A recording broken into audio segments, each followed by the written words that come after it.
The lighting is always wrong with this thing, but is it not too bright or too dark? Anyway,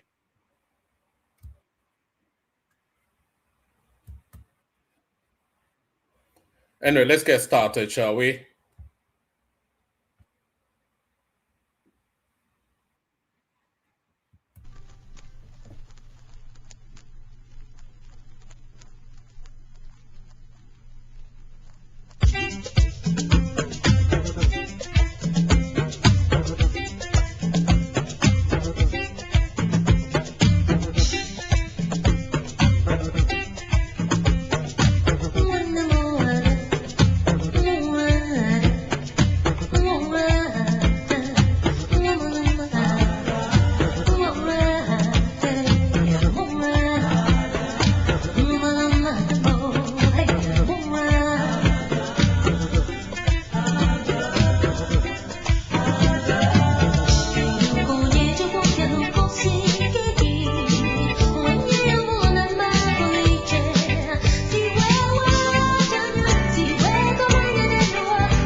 They fear one name, not because he's noisy, but because he's solid. The only candidate they truly want out of this race is Atiku Abubakar, because they fear him. They think pressure will stop him from contesting. They are pushing a campaign that says he has been running and losing. He should not contest. 20, the man is early. But listen well, Nigeria.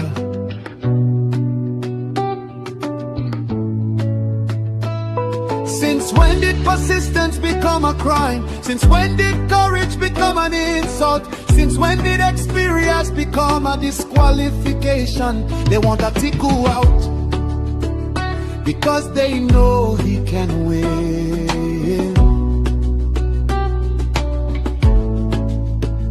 Across the north, across the south, across the lines they cannot cross.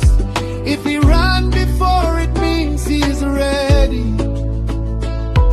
If he tried before, it means he is strong. Only cowards quit in silence. Champions return when history calls. So let the people speak, let the millions rise, let the call go forth. Atiku must contest, Atiku must run. Let all Nigerian people lift this call loud and clear, in words and poetry and song, in spirit and in fire. Our demand is simple, our message is united. Atiku must run.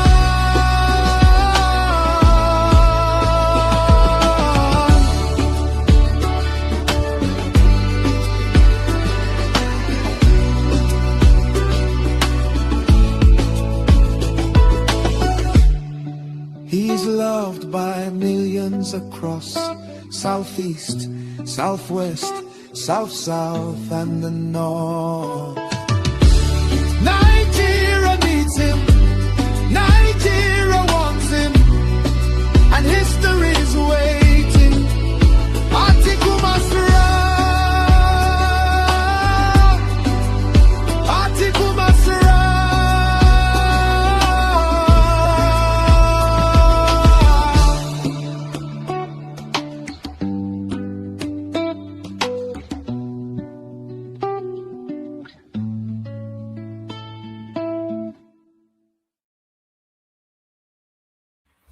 And there it is right there. Atiku must run. One le, one oba. So that means Pay is a bit of Hussein Bolt. So Atiku on the run, but are you? That's the question. Atiku must run. I mean, what do you mean Atiku? When has Atiku not ever run? But that's the thing. But the thing is, he runs into the middle of a ditch. That seems to be the backstory of Atiku. Atiku, oh gosh. You see, my system has a mind of its own. The lighting dips in and out. So, all right. Atiku must run, and so must you. Yes, Atiku must run, and so must you. Sadly, we must run as well, and we're running today as well. So apologies for the long absence. There's a long absences in between streams. That seems to be the new normal now. Atiku must run. That's the thing. But Atiku can run wherever he wants to run to, but hopefully sufficient enough of you run here. The protocol still remains the same, irrespective of any gaps in between the streamings. Anytime we do come out, the protocol always remains the same. Click on the like button. Do that now. Subscribe. Do that now. If you want to come and join me on the screen, there's a hyperlink in the comment section that says StreamYard. Let me send it in again, actually. If you want to come and join me on the screen, there's a hyperlink in the comment section that says StreamYard. If you want to come join me, just click on that. So click on that, like, share, and subscribe. Click on that hyperlink that says StreamYard to come and join me on the screen. Share the links as widely as you can. Say hello to me in the comment section. I've been absent for so long. Nobody says hello anymore. But as ever, always reliable. Ufuoma Michael will always say hello. Good to see you, my guy. I'm still not of the determination if Ufuoma Michael is a male or a female. But Anyway, I don't know. Maybe he's not sure himself. Who knows? All right, good day to you, another. So a lot has been happening within the political space, but then not that much has also been happening within the political space. So it is between those yin and yangs that's not been able to. Good to see you, Tony Ekaro. Look at that. Our Edo guy is learning Yoruba. So yes, there has been a lot of goings on. I'm trying to bring up a particular storyline, but it's hiding behind it's hiding behind a paywall. But we see. Let's see if we can navigate that. Can we bring it in from there? We'll see. Oh, all right. So a lot has been happening, as I said. El Rufai, El Rufai is starting to become humbled somewhat. I'm sure a lot of you saw his wife come out on a Rice TV, almost on her knees, her voice quaking, almost in tears. So this was the same El Rufai, by the way, that was telling us in the throes of his pomp under the Buhari administration that electoral officials will be sent home in body bags. And now, how had the mighty fallen? Barely 3 years later, his wife is on her knees on national television, pleading for the liberty of her husband. So there it is right there, the humbling. I think that Fulani thing has to be humbled if we are ever going to make any progress within the Nigerian space. That Fulani thing has to be humbled. And I think if there's ever any opportunity to humble it, I think Tinubu is the most perfectly placed person that can humble that Fulani narrative. So if Tinubu doesn't humble that Fulani narrative in this cycle, then we're doomed in perpetuity to that narrative. So El Rufai's wife on her knees. So we have that. Oh no. All right. Okay. I don't think this story wants to come up. We also have your friend Peter Obi still defending his $150 million and 36 billion naira savings that he claims he left in Anambra State, even though his successor, what's it called, Willie Obiano, has told us he did no such thing. Let me see if I can actually bring this one up. Actually, so let's see if we can bring this one up and get it out of the way. Let me see. Can I bring it up? Will it let me? Let's see. Let's try and bring that one up. See if we can. Yes. Let me try and bring. Hold on. No, it won't let me. Will it? Oh, it might let me. Let's see if it will let me. Oh, all right.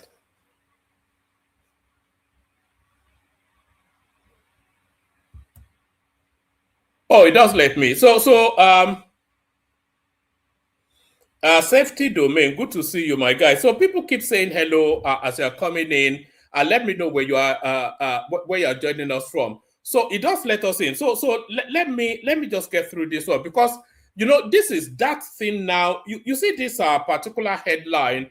Peter Obi defends $150 million, 36 billion naira savings, dares critics to verify records. So this, if you are looking at Peter Obi and then you want to look at what is hinging all of his narratives on. So the Peter Obi narrative hinges on two stalks or two stilts. The Peter Obi narrative, it hinges on two stilts. It tells us that he took education from whatever to number one in Anambra State. So that's his whole narrative hinges on that.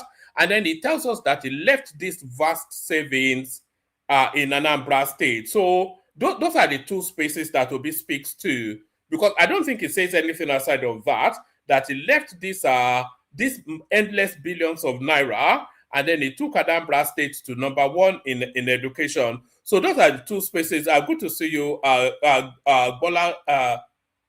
Balogun. Yes, joining us from Manchester. Yes, that's one of my people right there.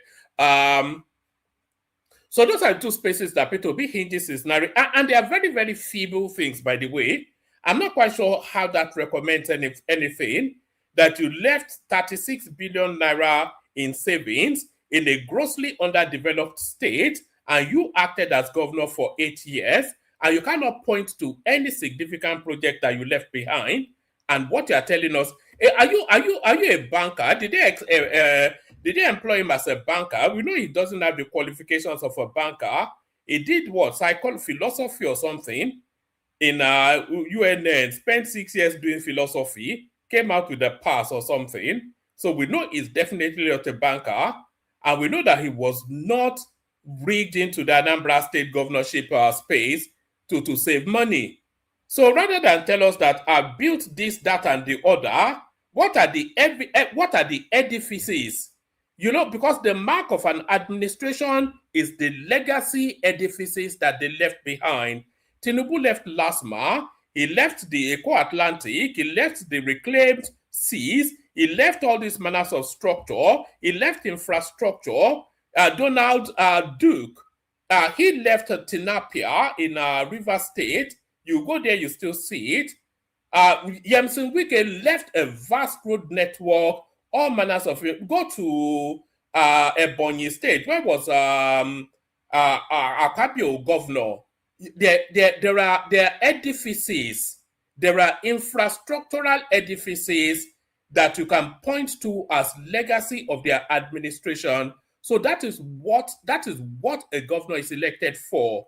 A governor is elected to provide social amenities, infrastructure security, to ameliorate the sufferings of the people and lift that place from wherever it is that it finds it to a higher plane. And that lifting is infrastructurally, it wraps around infrastructure, it wraps around social insulation, it wraps around education, all of these things. These are the things you are employed to do as a governor, not to save money. And anytime you ask Peter Obi what he has done, he will tell you he left $36 billion. Dollars, he stole that one. He will tell you he left 36 million naira in Anambra State. Peter Obi defends $150 million, 36 billion naira savings, dares critic to verify records. And by the way, Obiano has already come out to debunk that. I've played the clip of Obiano debunking that endlessly on this platform. Right. Former governor of Anambra State, Peter Obi, has addressed his decision to leave office in 2014 with about 150 million naira dollars and 36 billion naira in state savings. He explained that the funds were legitimately invested across commercial banks, adding that all investments were transparent and could be independently verified. Correspondents report that Obi made the disclosure during an interview with media entrepreneur Chud, something or the other, responding to claims that he deposited Anambra State funds in banks with which he allegedly had links. Obi said critics were entitled to their opinions, but maintained that the records were open for scrutiny. Whatever you do, people have their views, Obi said. He explained that the state had $50 million and 12 billion naira in diamond. And by the way, if you look at all of the banks that Obi is saying that these monies were left in, not only are they Igbo-owned banks, which is one thing, the second thing is that he has interest in those banks. So those banks link financially to him personally. He explained that the state had $50 million and 12 billion naira in Diamond Bank, another $50 million and 12 billion naira in Fidelity Bank. That Fidelity Bank, he's the major shareholder in that one, and a further $50 million and 12 billion naira in Access Bank when he handed over. We had, for example, when I left, I had $50 million in Diamond Bank. Same bank. Does Anambra State have the money? Anambra State Savings, I'm just reading it as it's written, $50 million in Fidelity Bank, which is supposed to be the bank I'm involved in. What do you mean it is supposed to be? Are you? Is it not a matter of public record that you're a major shareholder in the bank?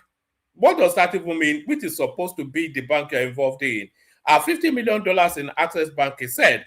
According to him, the dollar deposits were invested in bonds at publicly known rates and did not result in any losses to the state.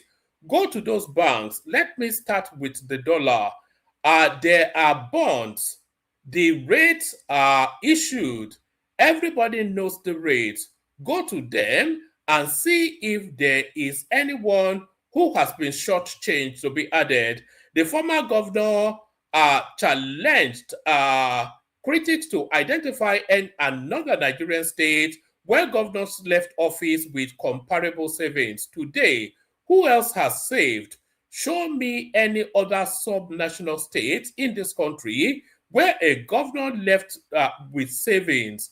One, and I will stop running. So, anyway.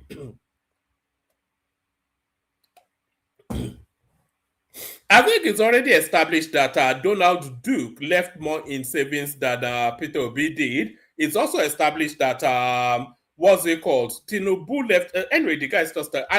apologies that we are still having to discuss this guy. We shouldn't really be discussing Peter Obi anymore. It's too low of a quality for us to be engaging on this platform. But there he is right there. So that's Peter Obi right there doing his usual nonsense. Did you hear that thing when he went around saying they were attempting at his life? Did you see that ridiculous guy? I had the thing. Did I save it? This guy, he went to the airport and he was trying to do Mr. Big Man, and they called him to order. And very, very quickly, it's turned into they are attempting at his life. I don't think I saved that. I saw it on Bayo on Onuga's Twitter feed just earlier on. So that's that one. What else have we got? Yes, what else have we got? Oh, all right, so this next one here, this one is a bit left field. This is not what we traditionally usually discuss on this platform, but this has been one of the most trending storylines in Nigeria, in the Nigerian media space today. Court grants Pella 500,000 naira bail over alleged resistance to police. So I think most of you actually know who this boy is. We cannot pretend not to know him.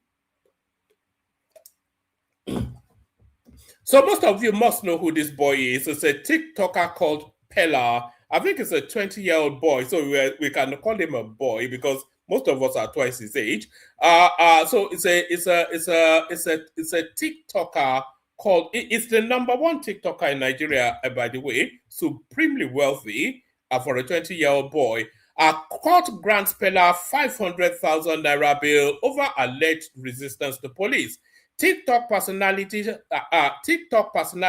Habib Pella Hamzat has secured a 500,000 bail after a Lagos magistrate court arraigned him for allegedly obstructing police officers and breaching public peace.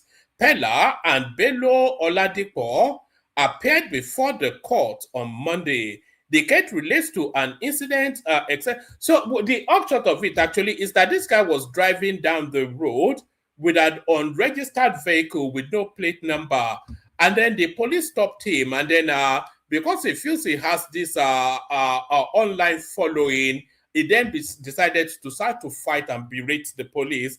And then they subsequently arrested him. Spent about 4 days in prison, at least locked in cell, not in prison, but in cell. So that's that Pella right there. So these people, they need a bit of humbling anyway. After God is the government, whether you have respect for the Nigerian authorities or not, they have the power over you. We campaigned for you. Grant my husband fair treatment. El Rufai'S wife to Tinubu. So at last, they have been humbled. Hajiya Aisha El Rufai, wife of former Kaduna State Governor Nasir El Rufai, on Tuesday appealed to President Bola Tinubu to ensure her husband received fair treatment, saying the family had endured trauma despite the support they gave the president during the 2023 election campaign. Aisha, who spoke alongside El-Rufai's other wife at their Abuja residence, said the family was not asking the president to interfere with ongoing trial, but to ensure that the former governor enjoyed the constitutional rights guaranteed to every Nigerian. Her appeal came hours after the Independent Corruption Practices and Other Related Offences Commission confirmed the arrest of El-Rufai's personal physician, Professor Bello Abubakar, over alleged false statements linked to the former governor's medical visit whilst in custody. Aisha also alleged that her husband, who she said had been diagnosed with high blood pressure and high blood sugar, had been denied access to adequate medical treatment. She recalled the role she and her husband played during Tinubu's presidential campaign. Mr. President, sir, I campaigned for you. I stood up and went to every nook and cranny of Kaduna State for you. My husband stood by your side. Is this what our family deserve? The ball is in your court, Mr. President. All this can stop if you say a word. We believe that you're a father, and you know, and we know you can empathize, she stated. Aisha maintains that the family was not seeking special treatment or political interference in legal process. So if you're asking the president to say a word to end all of it, then what are you asking him to do other than to interfere with the legal process? Please, I am not asking you to tell them not to prosecute him, but we are asking you to allow him the basic human rights that the Constitution you swore to uphold and defend guarantees. Let them give him the bail that he can afford.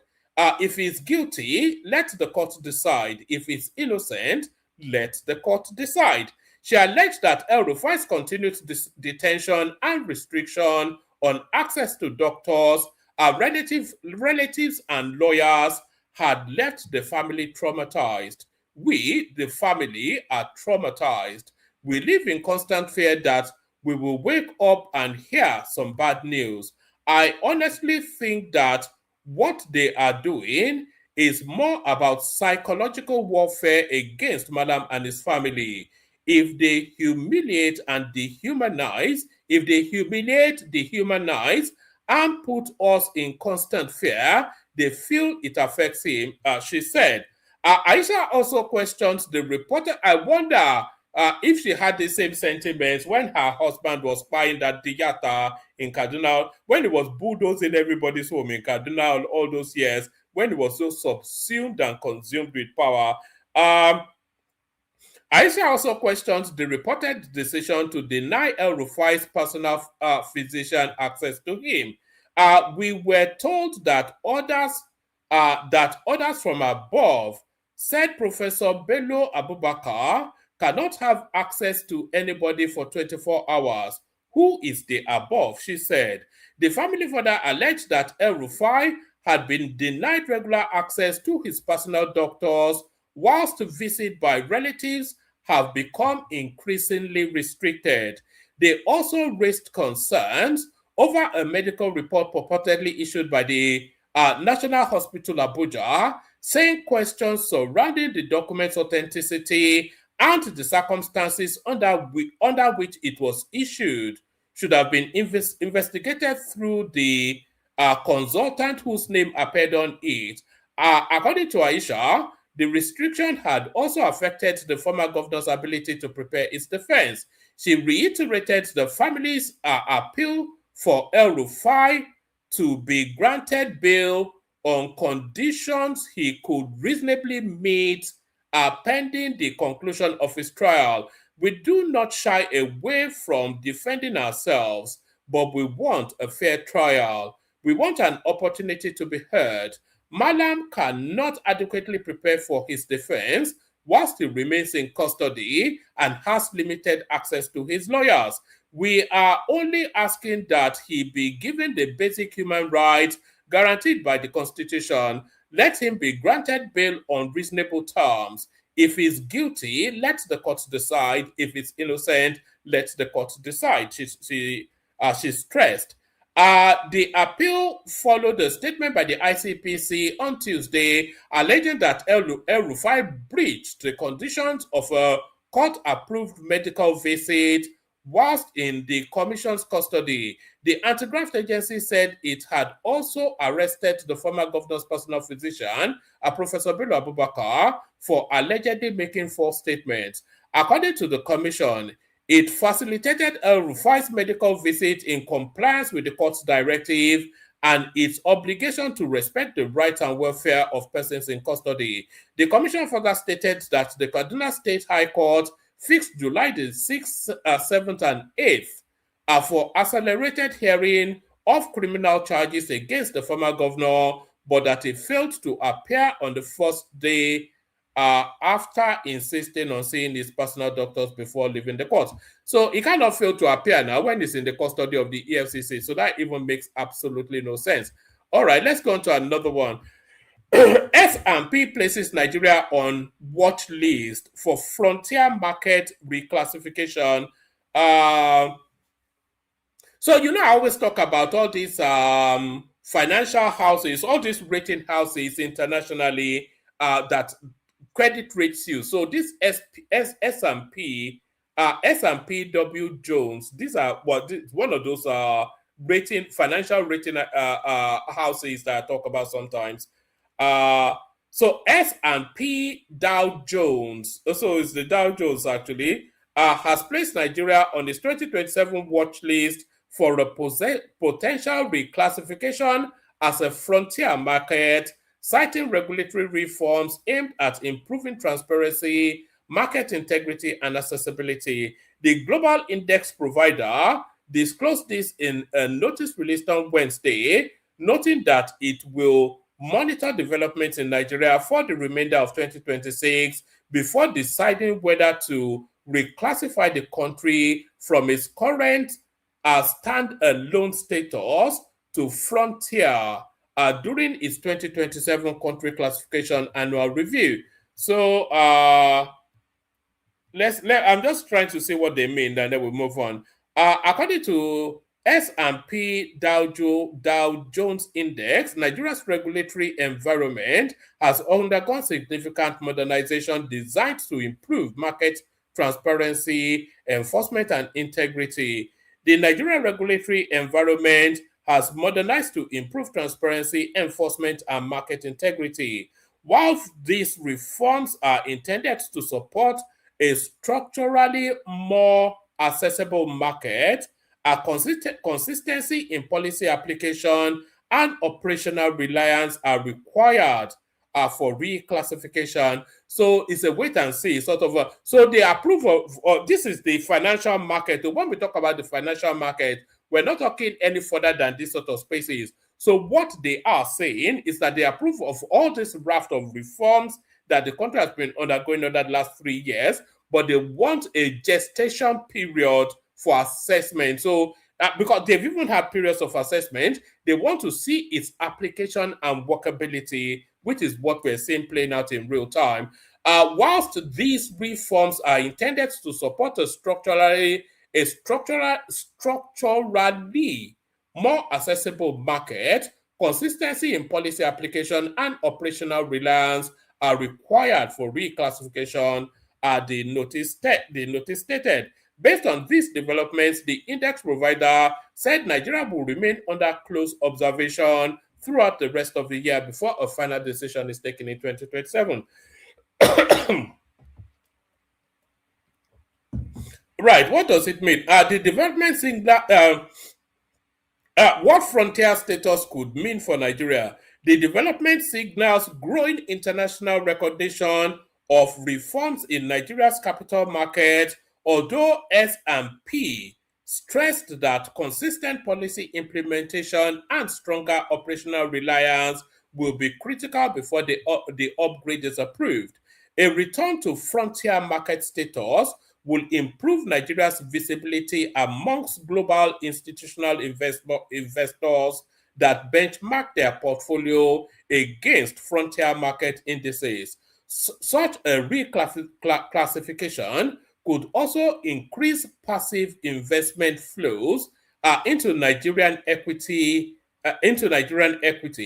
from funds that track frontier market benchmarks, whilst reinforcing confidence in the country's capital market reforms. So maybe all those first share banks that I bought all those years ago, maybe they will amount to something eventually.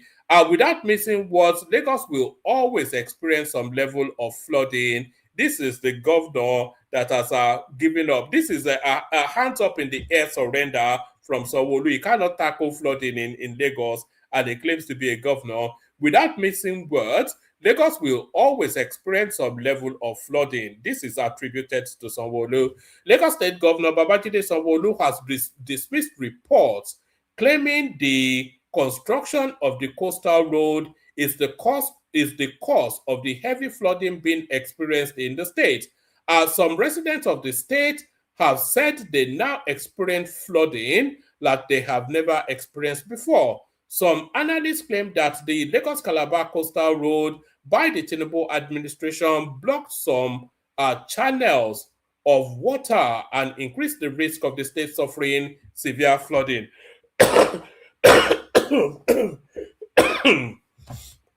Pardon me. Now you see why I've not been out. So I'm carrying some sort of a bug, I think, for quite a few days now. Dismissing such claims, Governor Sanwo-Olu, dismissing such claims, Governor Sanwo-Olu said that by virtue of its coastal geography, Lagos will always experience some level of flooding during heavy rainfall. Lagos is a coastal city. When people say Lagos has flooded, without missing words, we will always experience some level of flooding.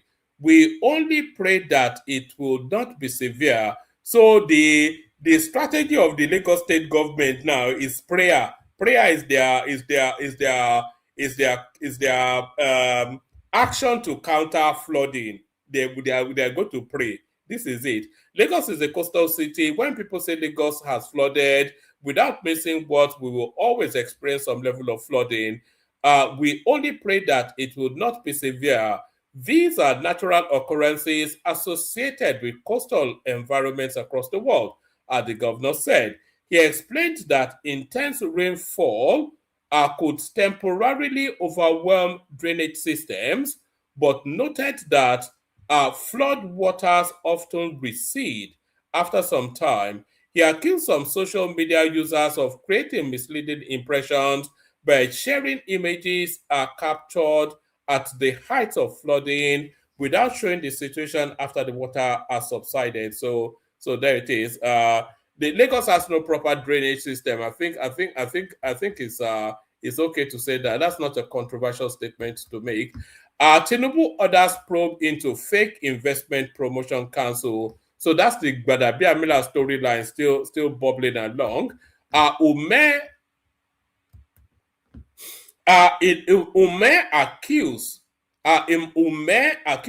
Ali Modu Sharif of whipping up Anti-Obi sentiments in the north. I don't think he especially needs to whip up Anti-Obi. The Northerners don't like Peter Obi.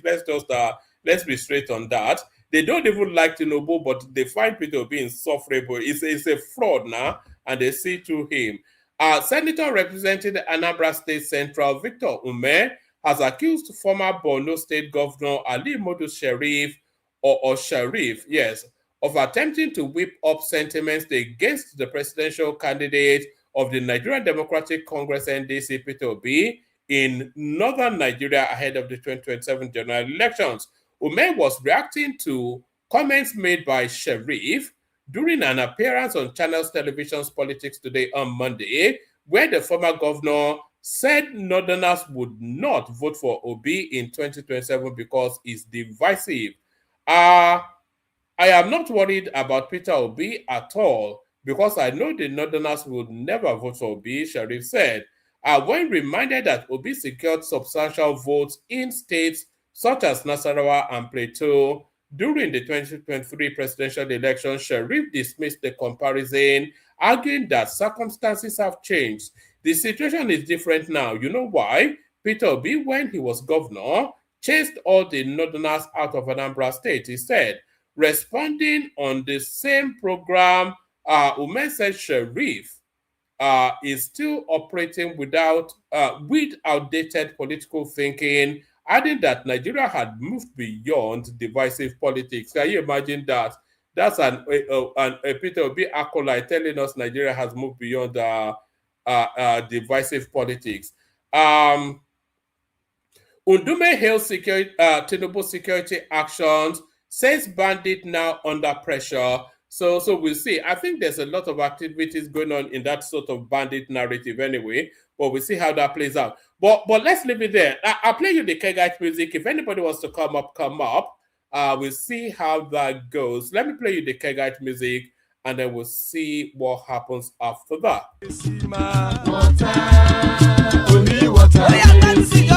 Water, only water, where they see my water. Oh yes, water, only water, where they see my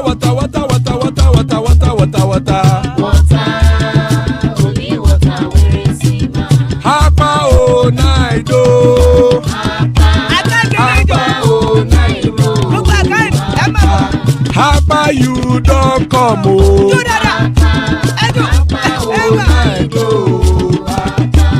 Hapa oh naido.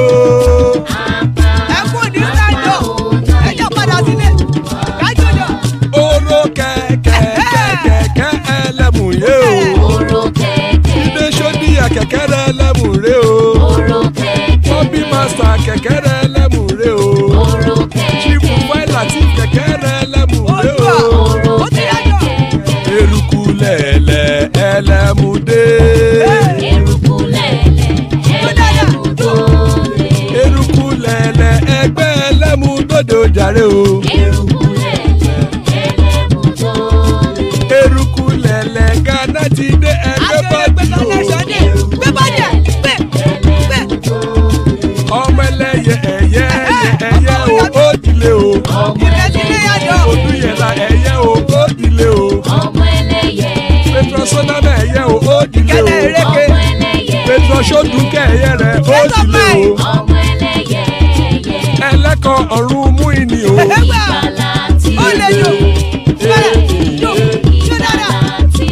Àkùkọ ọ̀run mẹ́kọ̀.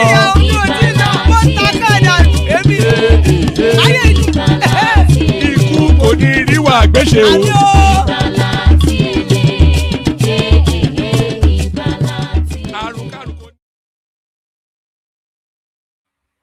And there it is right there. Ikoko Niru Agwesheme death have nothing to do with us. Joining us, Bishop. Always a delight when Bishop is here. Baba is in the house. Always a delight when Baba is here.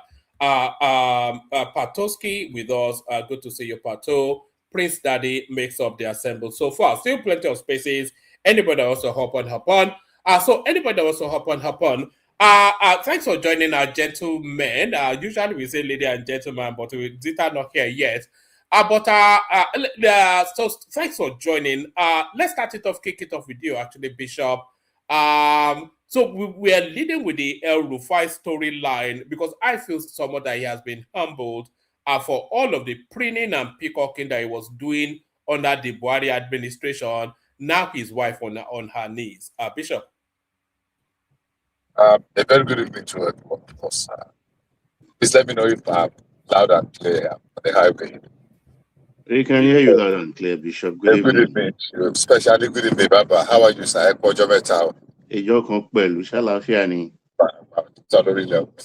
God. I think, go to Rawo. Yeah, I think, well done, woman. It's been a while.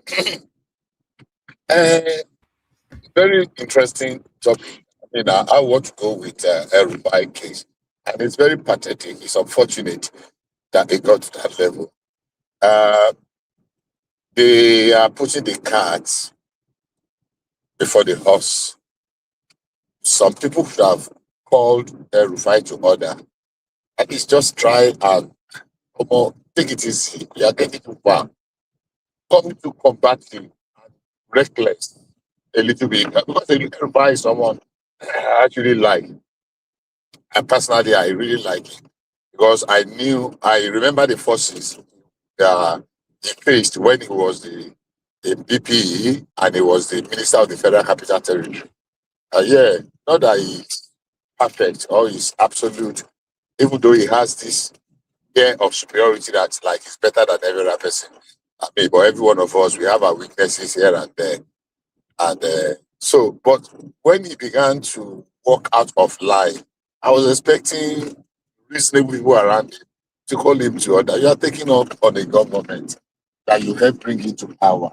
And there is every indication that got for your own personal whatever because you were not adequately rewarded in gold, which I felt very bad about.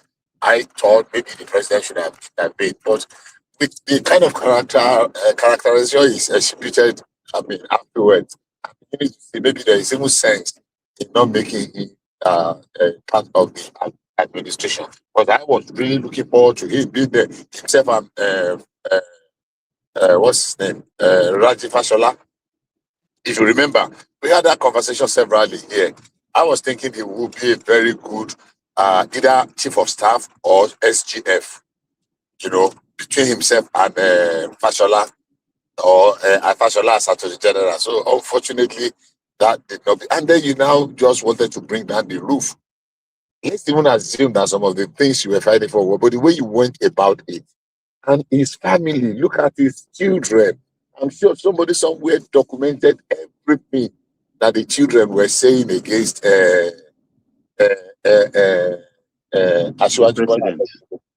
president. Everything. Calling The him video, even from the Escobar. wife. And to be close, I mean, we hate Sheyi Tinubu or love him. He's never come out to utter a word against his father's perceived or imagined or real enemies. Not a word. I see the kind of language, gutter language, Rufai was using against the president.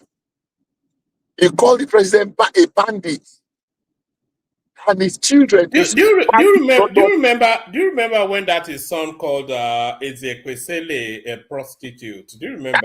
That's where I'm going now. Look at the kind of language he's uncouth, untrained, badly brought up, irresponsible children were using against the president and his family. So now their eye is opening. As bad as they are, I really wish that this can be resolved and not let it escalate. If it is a way they can really calm down and say, look, okay, this is it. I really want them to leave. He might have served the country. He did the best of his ability. Did you see the wife on Arise TV? Yes, I saw her yesterday. Hold on, Bishop, hold on. Oh, okay, just carry on. Yeah. I was going to engage you. I saw her yesterday. Yeah, go ahead. I saw her yesterday. No, I was going to say that. Did you see her on Arise TV? Yes, I did. Yeah, hold on. Did you see her on Arise TV when she was trying to make the argument that there's a political undertone to what is happening to her husband now? And do you have any sympathy with that particular argument? Do you not see an element of political undertone to all of this? There's no political. See, people used to say, even Portable, as rash as he is, he knows after God na government. Everybody knows that. So what she's trying to do is not to appear that she's on all fours, crawling. Okay, I mean, somewhere along the line, let's pontificate a little bit, but she's pleading. So all those ones are just to add a little bit of okay, we are not like, it's not like we are conquered. It's not like that. But the truth of the matter is that they should. And what she's doing on national television is not what she should be doing. It should be pressing button, especially she that has not really been, because that's the senior wife, not the other one, not Adiza. No, it's Adiza. It's not the junior wife. This junior one. This is not the first one. This Afisa or something. The madam of the house is the mother of those adult ones. Is the senior wife? No, this is not the most senior. How many? I thought they had 2 wives. 4. Oh, 4. Yeah. Okay. But was the woman loyally in your own opinion? Was he what? Was he loyally? She's a lawyer, so I'm asking if she was loyally in her presentation. No, she was not, definitely not. And I was surprised when the cast was introducing her as a lawyer, and he said it about 2 or 3 times that she was loyal. No, she was not loyally. If that's what you mean, I think no, I don't think so. That's my opinion. I don't know. Maybe that was not what I was looking for. I don't think so. I didn't like that view. I would have. Have we lost you? Or have you lost me? God sake. Oh. Are you there? Yes, no, we lost you for a momentarily. Sorry about that. I think, it's the highway.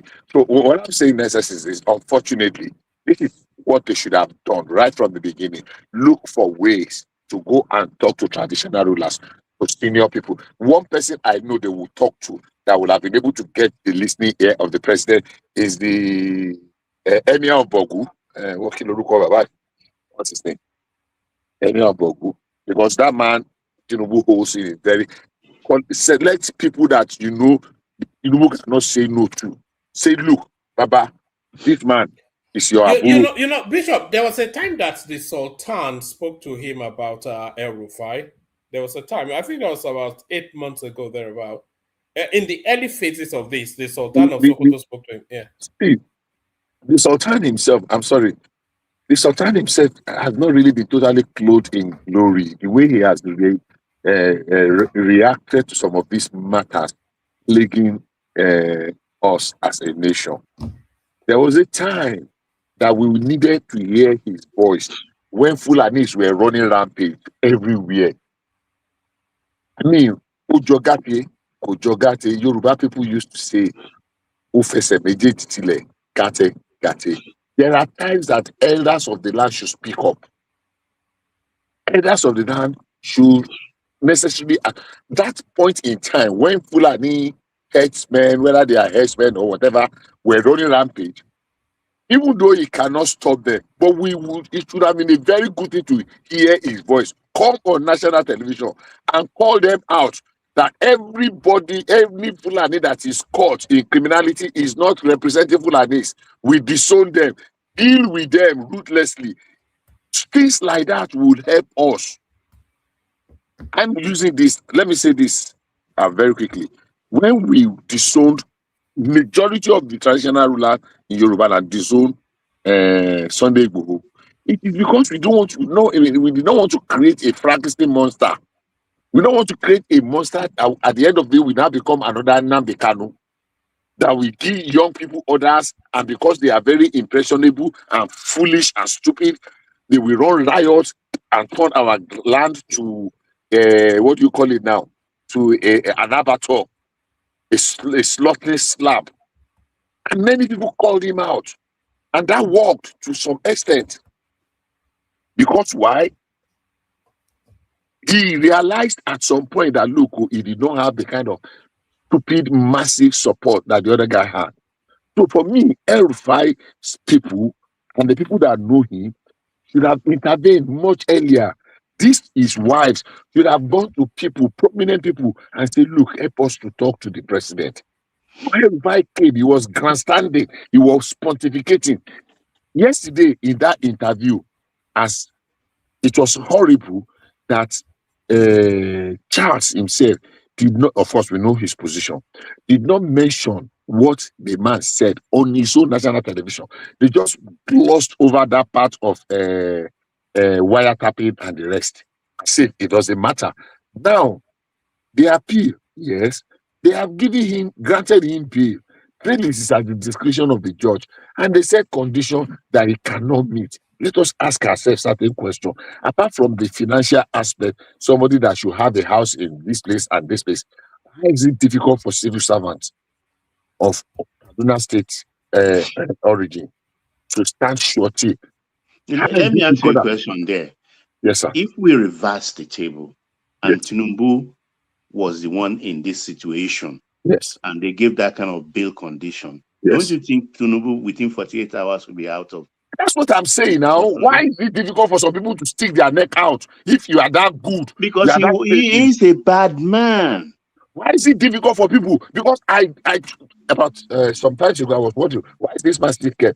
About 3-4 courts I've given him. And look at some of the conditions. They are not very. They are not. So there is no traditional ruler in Kaduna State that can say, if I'm going to lose, I mean, Esther. I'm sorry to go biblical. Emir of Zazau turned them down. I mean, Esther in the Bible, the biblical story say, if I perish, I perish. So there is no one of your traditional rulers that can say, look, what is there? I put my signature. When I will lose my. Let it be. Not a single person. Not a single person. You know, she spoke on that space in that interview with Charles, and she was saying that they wanted civil servant of a certain level gradient, 17 also. of a certain gradient that had a house worth X amount in Maitama or something, and she was saying that any civil servant of that gradient cannot come out openly to say that they own a house worth billions, because that will put them in the clutches of the EFCC and all that. What matter? That's not what I said. I am saying there is one of it that requires a traditional ruler in Kaduna State. Not even its local government, in the whole of Kaduna State. I'm not talking of the civil servants.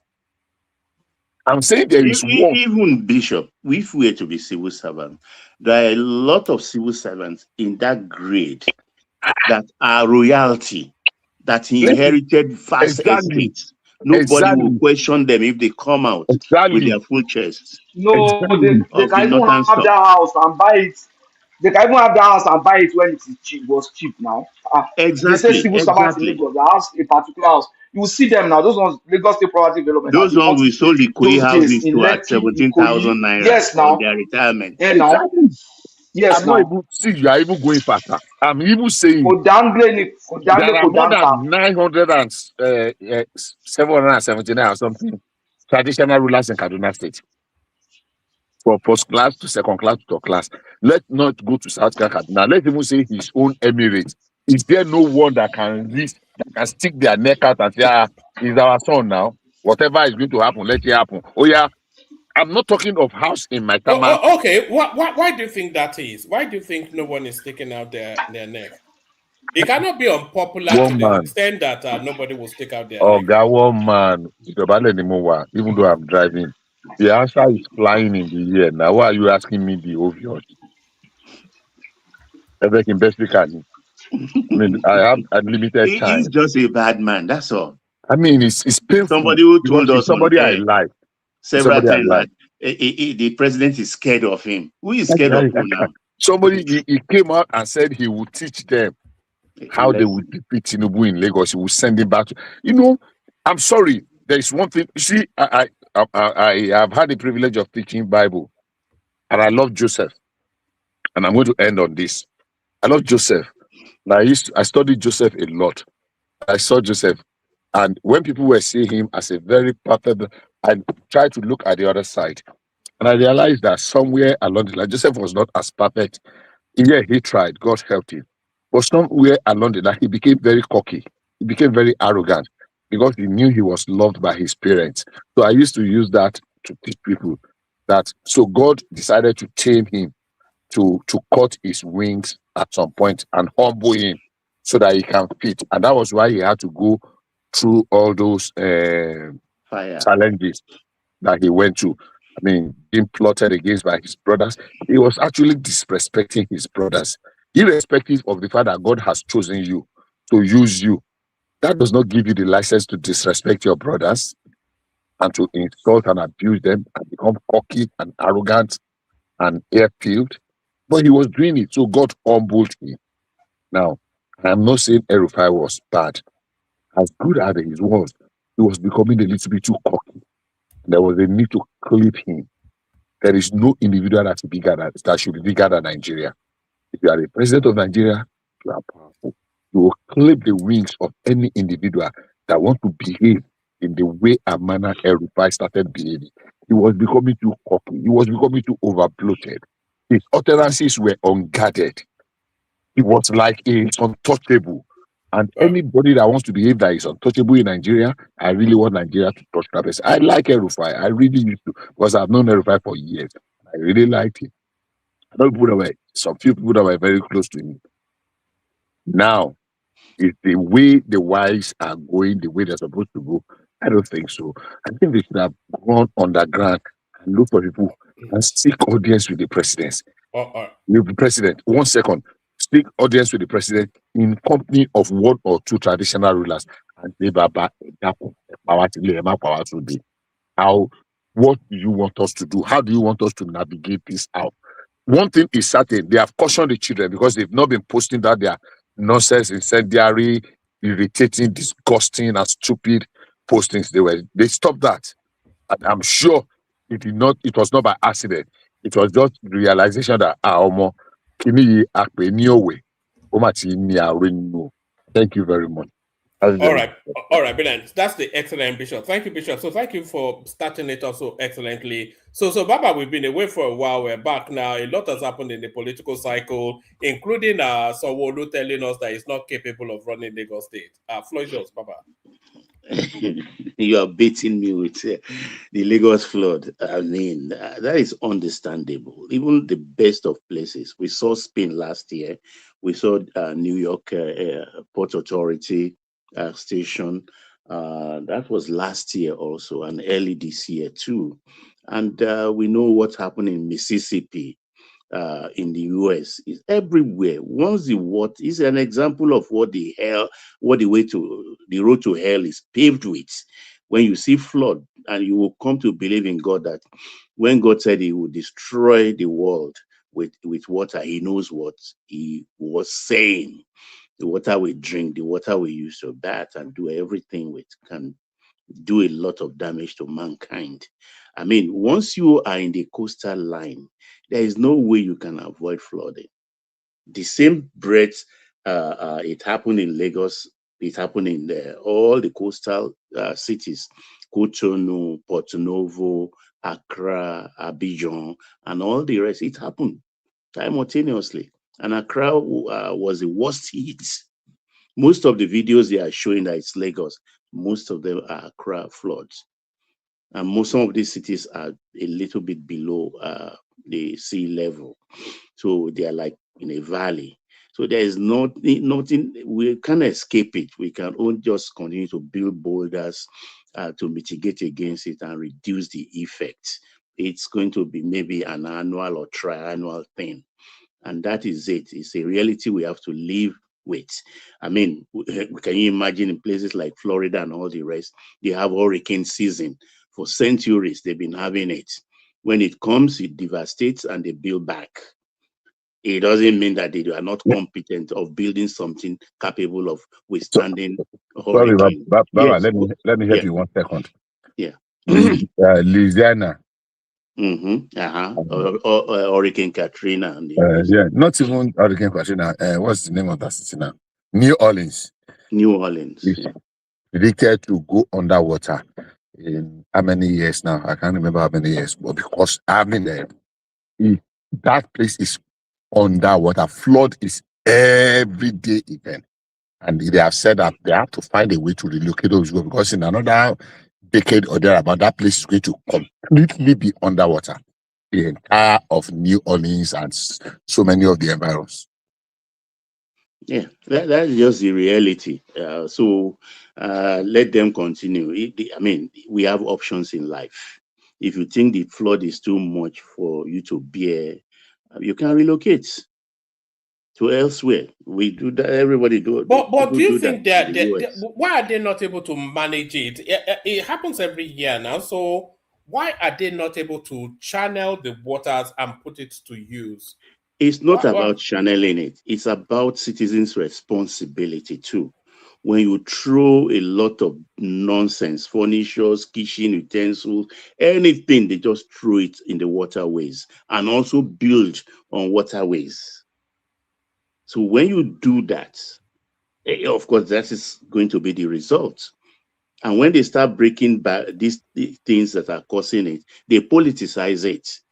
So what do you want the government to do? But the only thing I have quarrel with the government is that they were sleeping while the Lagos was taken over by waste products all over the place. People were just dumping everything.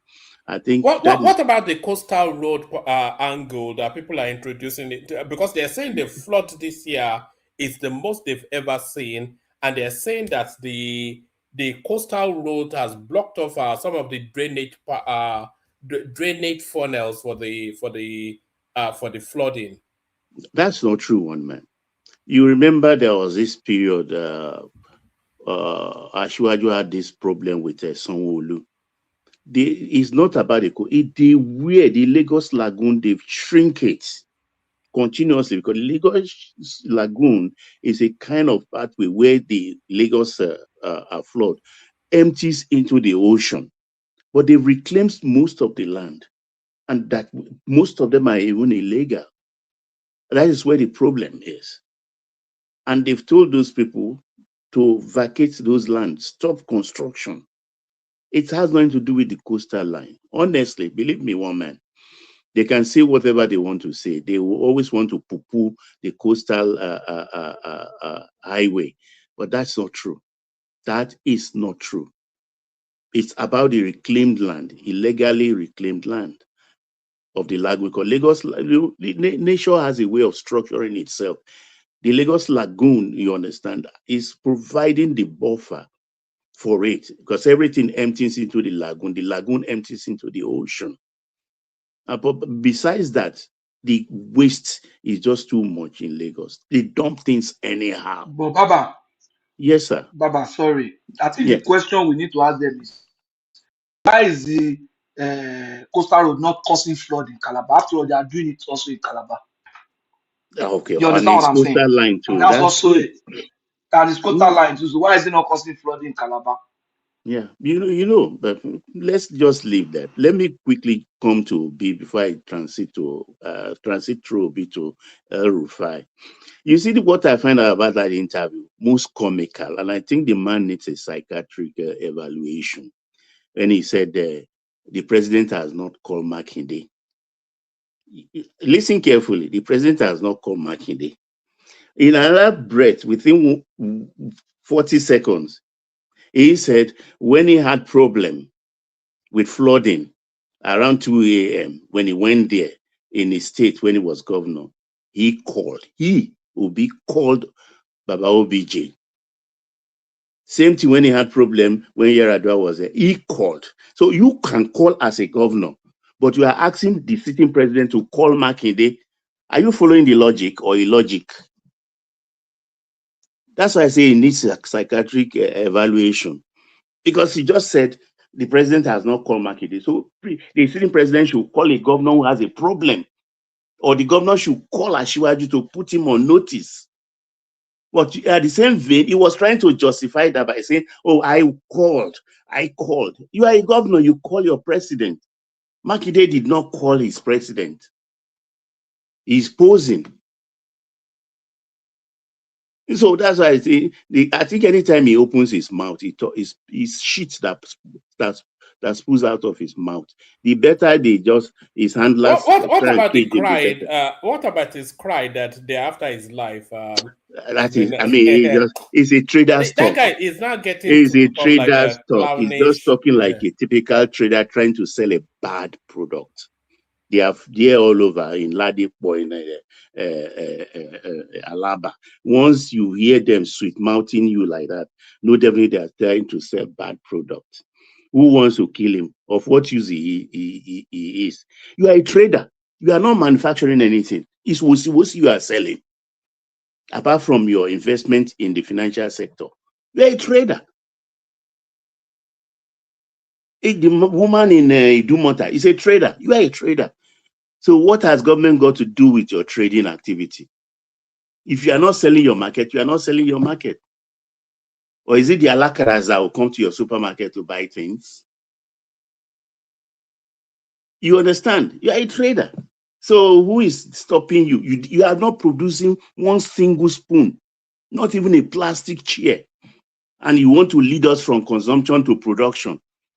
a country that is the second in Africa, continent of Africa, apart from Egypt, that has more factories producing more things than any other. Fact check me.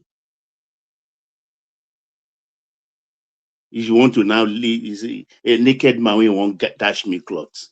So he just have nothing to offer. We have more factories than South Africa. Yeah, fact check me. I may be wrong, but fact check me, please. Fact check me on that. I think after Cairo, after Egypt is Nigeria. Please. Fact check me on that. I may be wrong, but if we are not second, we are third. And doesn't that surprise you? Out of 54 countries in the continent of Africa, and you say consumption to production. Why the same moment Dangote was a trader, Buaman was a trader, and a host of others all started as traders, but they've transited and they're big man. They own conglomerate today. They run factories. So what you cannot do on your own as an individual, then you want to do it as a president. You want to unite the country. You can't unite LP. You can't unite ADC. You can't even unite NDC. You want to unite a country of like Nigeria. I beg, make the man pack his leg, enter house, because or his handlers will just go and hide him. He has nothing to offer this country. All he wants to do is to sit as a president, hand over the country to the Odikalus and the Professor, what's that man that looks like albino, hand it over to them to run and experiment with and destroy the economy. It's not in Kalu now. No, the other one in Lagos Business School. Oh, is it Utomi and yes, the likes of him? Those are the people that now he will hand over to, while he himself, like he did in Anambra, will be pocketing what he can pocket. That's all about him. He has nothing. He's just a trader.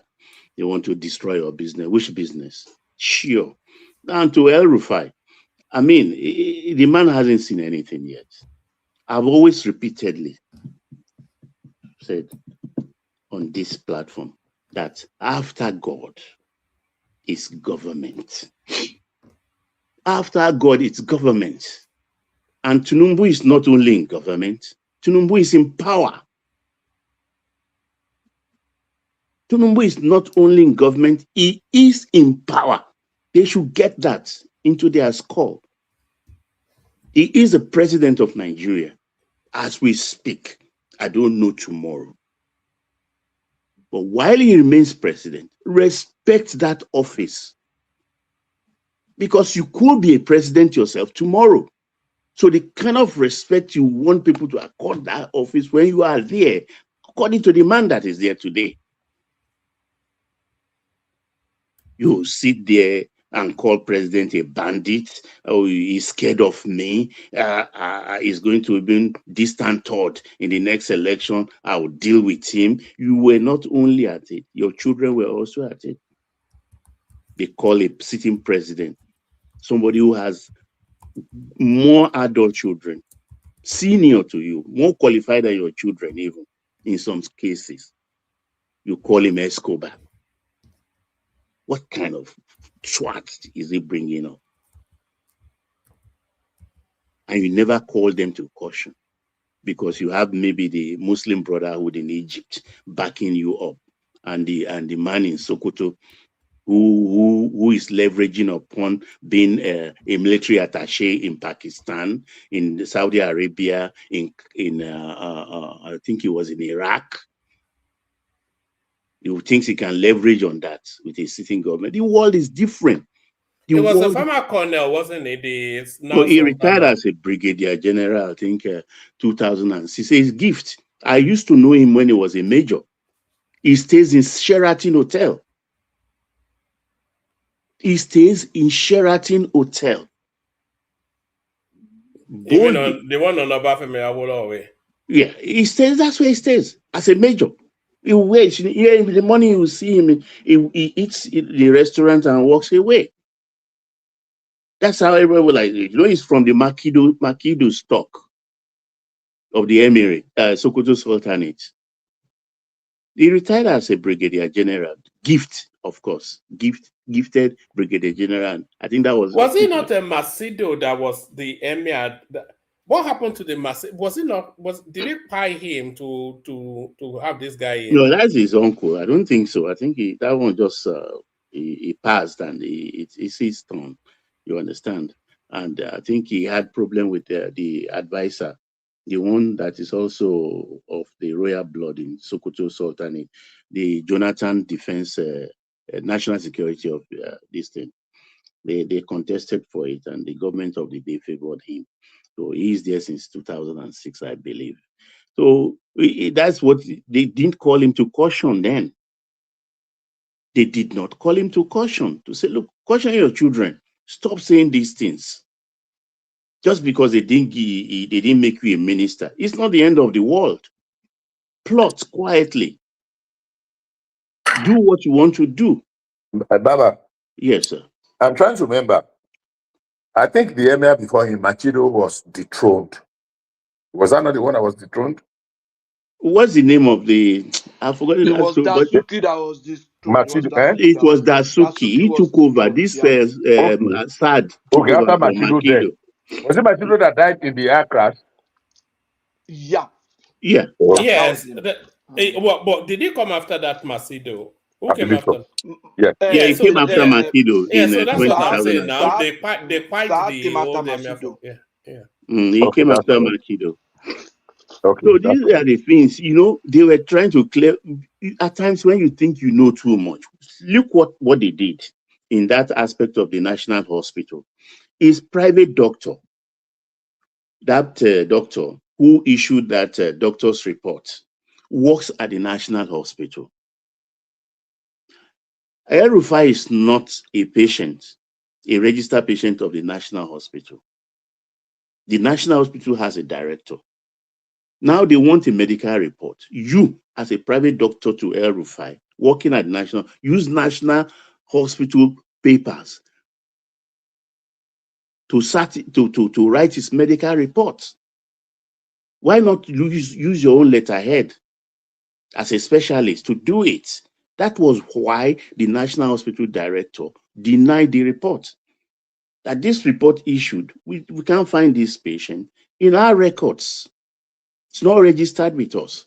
So who issued this? I think they sent that doctor a query and even arrested him also. Because while he was there, he said that I think he should come around 5 p.m. for consultation on a certain date. Then the DSS in their wisdom said, look, 5 p.m., like that place will be isolated. We could be attacked. Let's take him there to fulfill righteousness. At 10 in the morning, where everywhere is crowded. If the attackers want to kill everybody to reach him, fine. The whole world will ask them what happened. So they took him there 10 o'clock in the morning. And yet they called this woman, they called all his political associates. By the time he was in the reception waiting to be called, all his political people in ADC were there consulting with him. They turned the whole place into a political rally point. But they now turned the story. We didn't invite them. I was not having a meeting. How did those people arrive at that 10 a.m. to meet you up at the reception in that place? Did they want to give you a message from the Muslim Brotherhood? I'm asking rhetorically. But this guy has, look, when you take government and all government accoutrements, apparatus, people who work for the government,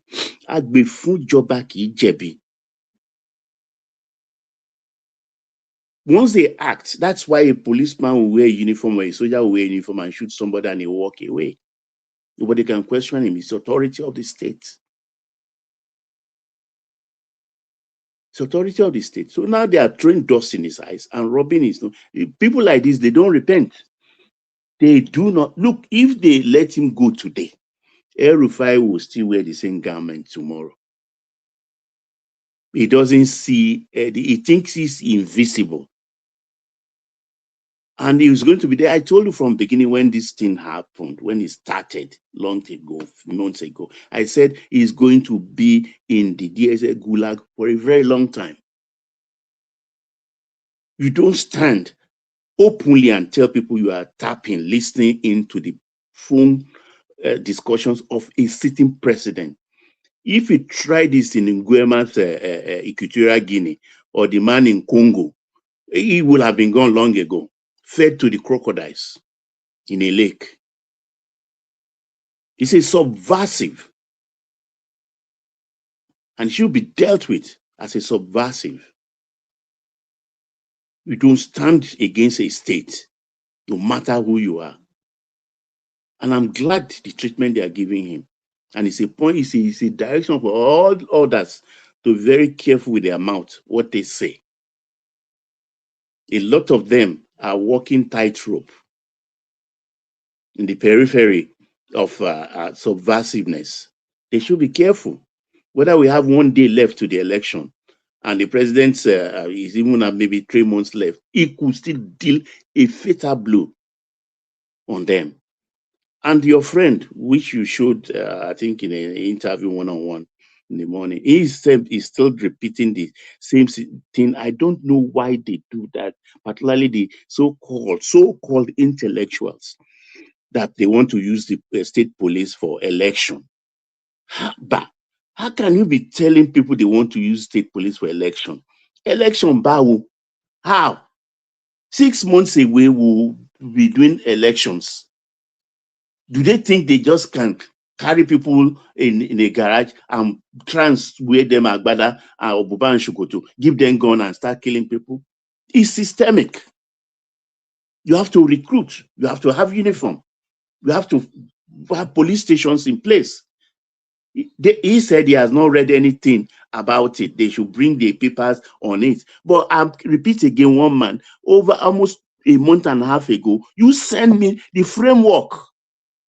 I don't know whether you sent it to other people, one man. Did you? One man. Where is he now? No, I didn't know I was muted. I sent it to 2-3 people. You send it to more people. And I think I sent it to, people don't like to label and read through these things, but I know you like to read through it. I sent it to you. Why are they coming out to talk against it? I sent it to Kulata. I'm not sure if I sent it to Zita. No, it's the framework. And they say, oh, we've not seen it. We want to see it first. They will use it for election, which is a lie. And one thing I hate lies. Why are you deceiving the people? We want to read it. It's like they're hiding it. Baba. Yes, sir. My apologies for coming in. No, go ahead. One of the people things is that what you are saying,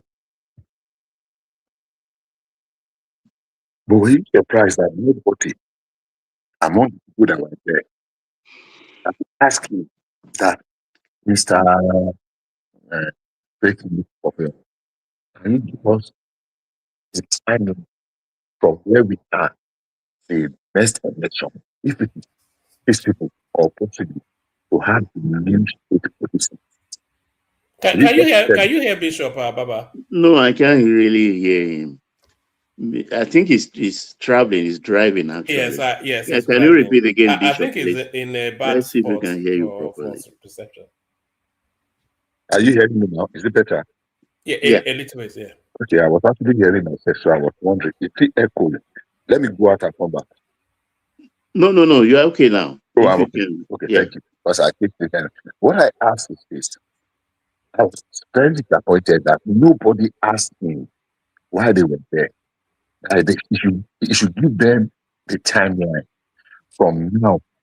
The bill has not been passed, so when they exactly, and he said it's been passed. When they passed the bill, they take the stage, we set up it. Can they achieve all of this within the next 6 months? Even in the framework, it's 24 months. 24 months. This thing we are saying now will not take place until another 18 months at the very earliest. Exactly. So, my problem is not with Odin Kalu. He always lies to transfer. My problem is with the other people that were there. Were they so daft not to be able to ask him that? Give us your own timeline. You know, we've brought him on this platform before, Baba Odingalu. Yeah, I know. I remember. Do you remember we were asking him? It took umbrage to being called an obedient. Do you remember that? Yeah, of course. Maybe I'll go and cut that clip and repost it. Yeah, but he is an obedient, of course. They can lie till they are blue in the face. They all know, and because of ethnic groupings or ethnic leaning, they can deny it till tomorrow. That's what they do. If they call it, but they are quick to call you a bigot. So I call them a maggot. Because when a bigot is denying bigotry, you are a maggotry. That's my own coinage. Because I don't know. When they keep saying they want to use it for election, and people are believing them.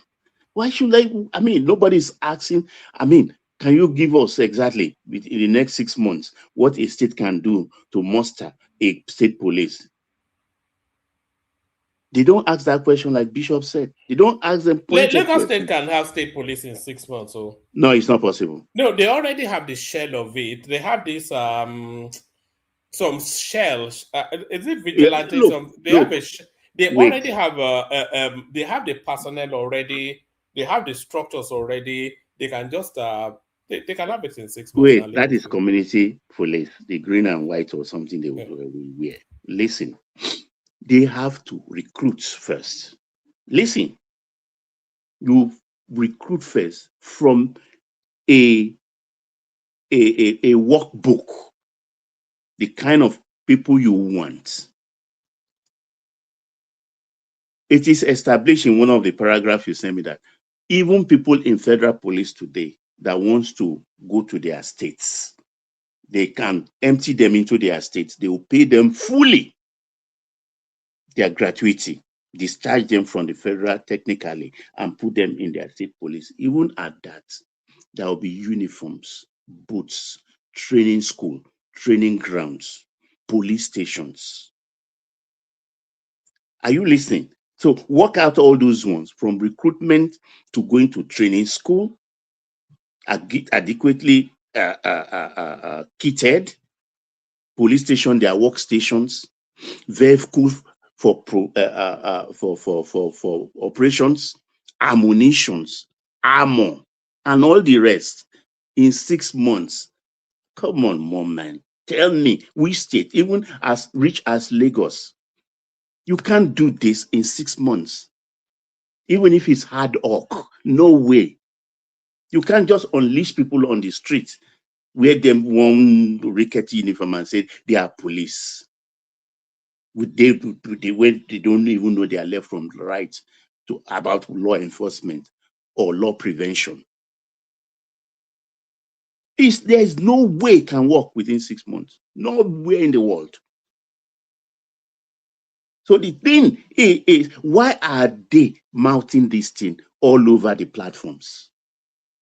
Disinformation, misinformation. To what end? To what end?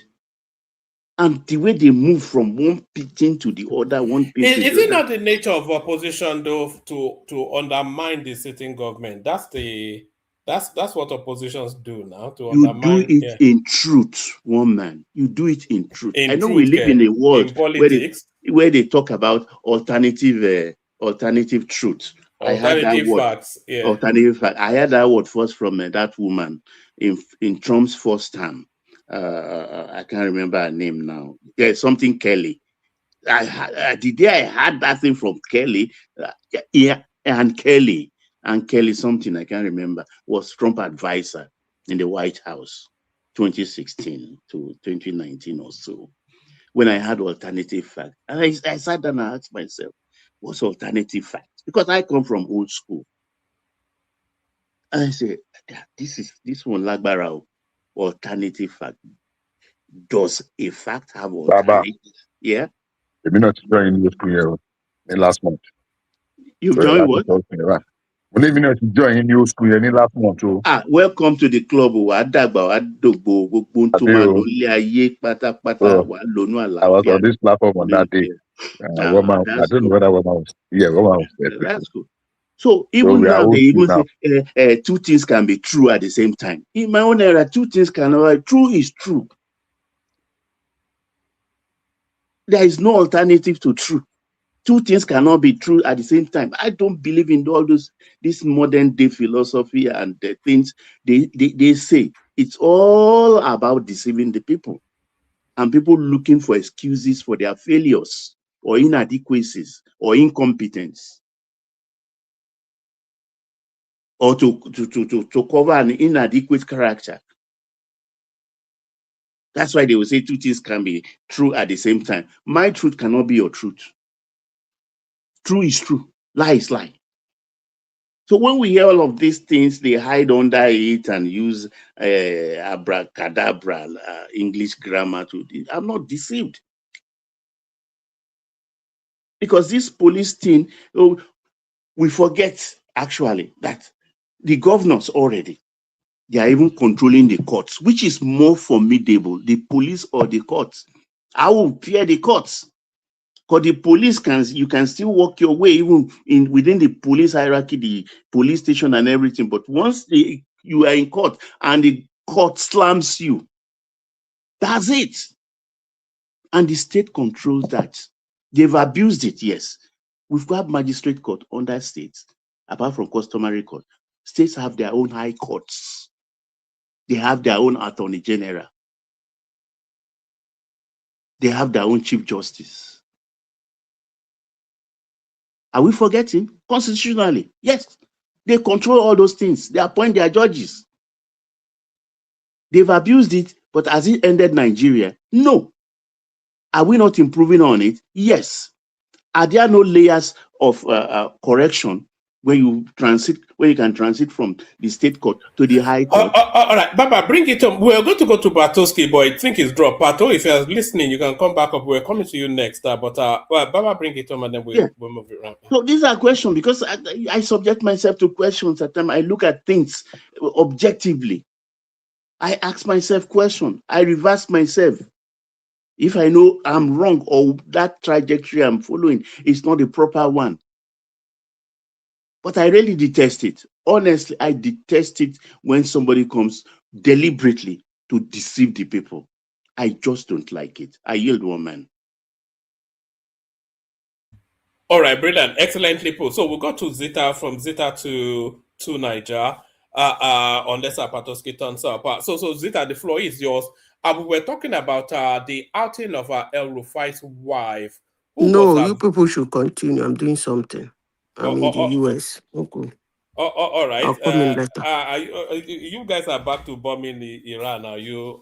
This is your orange man. Don't worry. When I come, we go talk. I'm busy now. All right. Let's go to Tunaija then. Who joins us? So Tunaija, we were talking about El Rufai's wife and her outing on Arise TV, and then we're talking about Babajide Sanwo-Olu, the governor of Lagos State, who has come out to tell us that flooding is going to be a recurring decimal, and there is nothing that he can do about it, which I thought was somewhat an alarming thing to say. And then Tinubu orders probe into fake investment promotion council. That Femi Gbajabiamila saga, it looks as though Tinubu taking a position on that. Modu Sharif comes out to tell us that hell will freeze over before the North votes for Peter-Obi, and people are up in arms about that. And then we're also talking about a TikTok boy called Pella, who was arrested and released by the police. I'm not sure if you are following that space. So either those spaces or whatever else interests you, tonight, as they call you on Kaizo. Whatever happened to Kaizo anyway? Is he all right? He's married now. No, I don't think I know. He has a daughter. Child. He has a daughter. Yeah, I know. Yeah. So I think family life has a way of taking people that nappy changing is a very humbling experience. But, exactly. all right. Yeah. Greetings, one man, and greetings to all the panelists, the chat, and everyone that is viewing. I wanted to address this Rufai matter because, for the life of me, I don't know how Rufai managed to get himself in this situation. To be fair to the government, some of the pronouncements of Rufai before then about a kind of tracking the calls of national security advisor, things like that, to come out openly to be talking about it. You can't expect the government not to react. I don't know whether keeping him in jail without proper prosecution is the right way to go about it, because this government does that. You can see that Emefiele is still in jail. So in a kind of, the government is behaving like a dictatorship, whereby they take you and they put you, use the process of in jail you really. And there's no chance of a bail and all that stuff when they know where they can ensure that Rufai doesn't go anywhere. So, but Rufai did expose himself. That is the fact. By some of these things, his pronouncements, he did expose himself. You can't expect to say those things in any country, and the authorities will respond to you. So that is the fact of the situation. And given how strategic Rufai is, I would have thought I guess he's quite reckless too. I think that's also part of his nature. He's quite reckless, and Tinubu has taken advantage of that to keep him under check. Politically, it's wise for Tinubu to hold him, because allowing Rufai to be out there, maybe the damage is already done now. If Rufai was out there, I'm not sure ADC would have flown apart the way it did. Maybe P2B and Atiku would have reached some kind of agreement. He's that kind of person. Tonight, do you read more politics into this than law and order? Do you think this thing is more leaning towards the politics of it than this guy having a case to answer? I think it is both. For the first time, when the government reacted to something, I cannot, maybe to them it's politics, but from the point of view of the law, you have to respond to a statement that someone like Rufai like that made. Maybe there's a way he could have presented information that would mean that, okay, he is not guilty because some other person shared information. Even if some other person shared information, you should share it with the authorities, not start revealing national security in public like that. And that is, for me, that is a mistake he made, and he's very, very reckless. This is the guy that was talking about this parallel government when he was going after Jonathan. So he's been known, and he even went after Buhari too, when Buhari tried to, they were trying to change the currency and he defied him. So he has a habit of doing things that are actually above the law. And I've always wondered, where does his power come from? Who empowered him to be this way? And maybe we'll find out. Maybe because you have him in jail, and the North may not like it, because this is one guy, say whatever he like, he sticks by whatever he believes in. And it tends to have a lot of sway in terms of ability to reach significant deals within Nigeria anyway. So on both fronts, completely. Why are we not seeing significant northern backing for El-Rufai? Because outside of the political actors, you can say that, they will say that anyway. So outside of people like Atiku and those sort of voices, you don't hear any significant northern voice rallying to the defense of El-Rufai. Why do you think that is? Maybe they're a little bit more logical now than to start asking to release somebody that made a national security statement that undermined the security of the country. Maybe they know better than that. It doesn't mean that behind the scenes they are going to be happy. No, Rufai does have people that like him. Rufai has people that are very loyal to him. And Tinubu just holding him the way he's holding Emefiele may not look very good. And the only advantage Tinubu has right now, most Tinubu's vote has to come from the southwest, south somehow, and maybe north central, because I don't see him getting that significant vote in the north. Based on, he's definitely not going to get as much as he got in the last election. Because a lot of Northerners, for various reasons, are unhappy, and Rufai is just one of a symbol of it.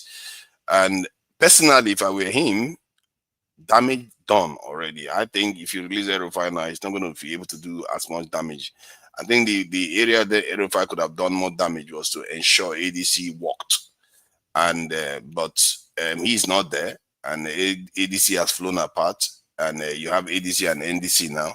So I think if that was the plan the government had, they should just let him go. And but we'll see how that one shapes up anyway. But my point is that Rufai did expose himself, and given he should know that Tinubu is very opportunistic. He shouldn't have allowed that to Tinaja, his wife, that's El Rufai's wife, was on Arise TV, as I said earlier. And one of the things that she said that struck me was that they are trying to psychologically break him, El Rufai. And they can't. Good luck with trying to break someone like You don't think he's been humbled already with his wife going on TV to cry? She's a lady now. She's, at the matter of fact, it is doing more damage. She wouldn't have gone on that thing without his consent. No, yeah, he could. You see, that's my point. When she does that, Tinubu is still holding him. What do you think the North would think? They will even be more revolted. So this is the game that is going on right now. The guy is very, very astute in that sense. Because if the wife is coming out to plead for this, not enough to be like, you see, he's only him, the woman is begging and he doesn't want to let him go. And all he did was say this thing. And, behind the scenes, Tinubu has done so many things that will make the Northerners not want to vote for him. And I think that's why he's coalescing a lot of support in the South and acquiring as many governors as possible in the South and North Central. So we'll see how it goes. But he owns all the northern governors as well. There's only 2 state governors that he doesn't own. Soludo and one other. Soludo and Abia State. The thing is, what I've discovered on the ground is different from what is actually happening in terms of votes. I spoke to a few, even in the South, a few councillors and a few people. And what you tend to hear is that they back their leader in the state. It doesn't mean they'll back them when they are voting. So there's that pattern that is going on out there, because Nigerians, you know how they behave. They are very, very astute at ensuring that they are ensuring their interest. So they feel like the way Tinubu government operates is that if you don't cooperate with them, they'll find something against you. So it's best to just cooperate with them. Then when it gets to the election, then you change direction. So there is that pattern, that there's that aspect that if you are thinking that Tinubu has, let's say, 32 states, in reality, he actually had maybe 26, 25 states, because the other ones are not necessarily behind it fully. So that is what is, and I actually think the ones that are not for him are mostly in the North. I think the ones in the South, for whatever reason, they've chosen that maybe it's better for him to do some of the things. There's a lot of even Southeastern governors that will be happy to see Tinubu humble the North. So it's not unheard of that the Southern people will back this in Tinubu on that.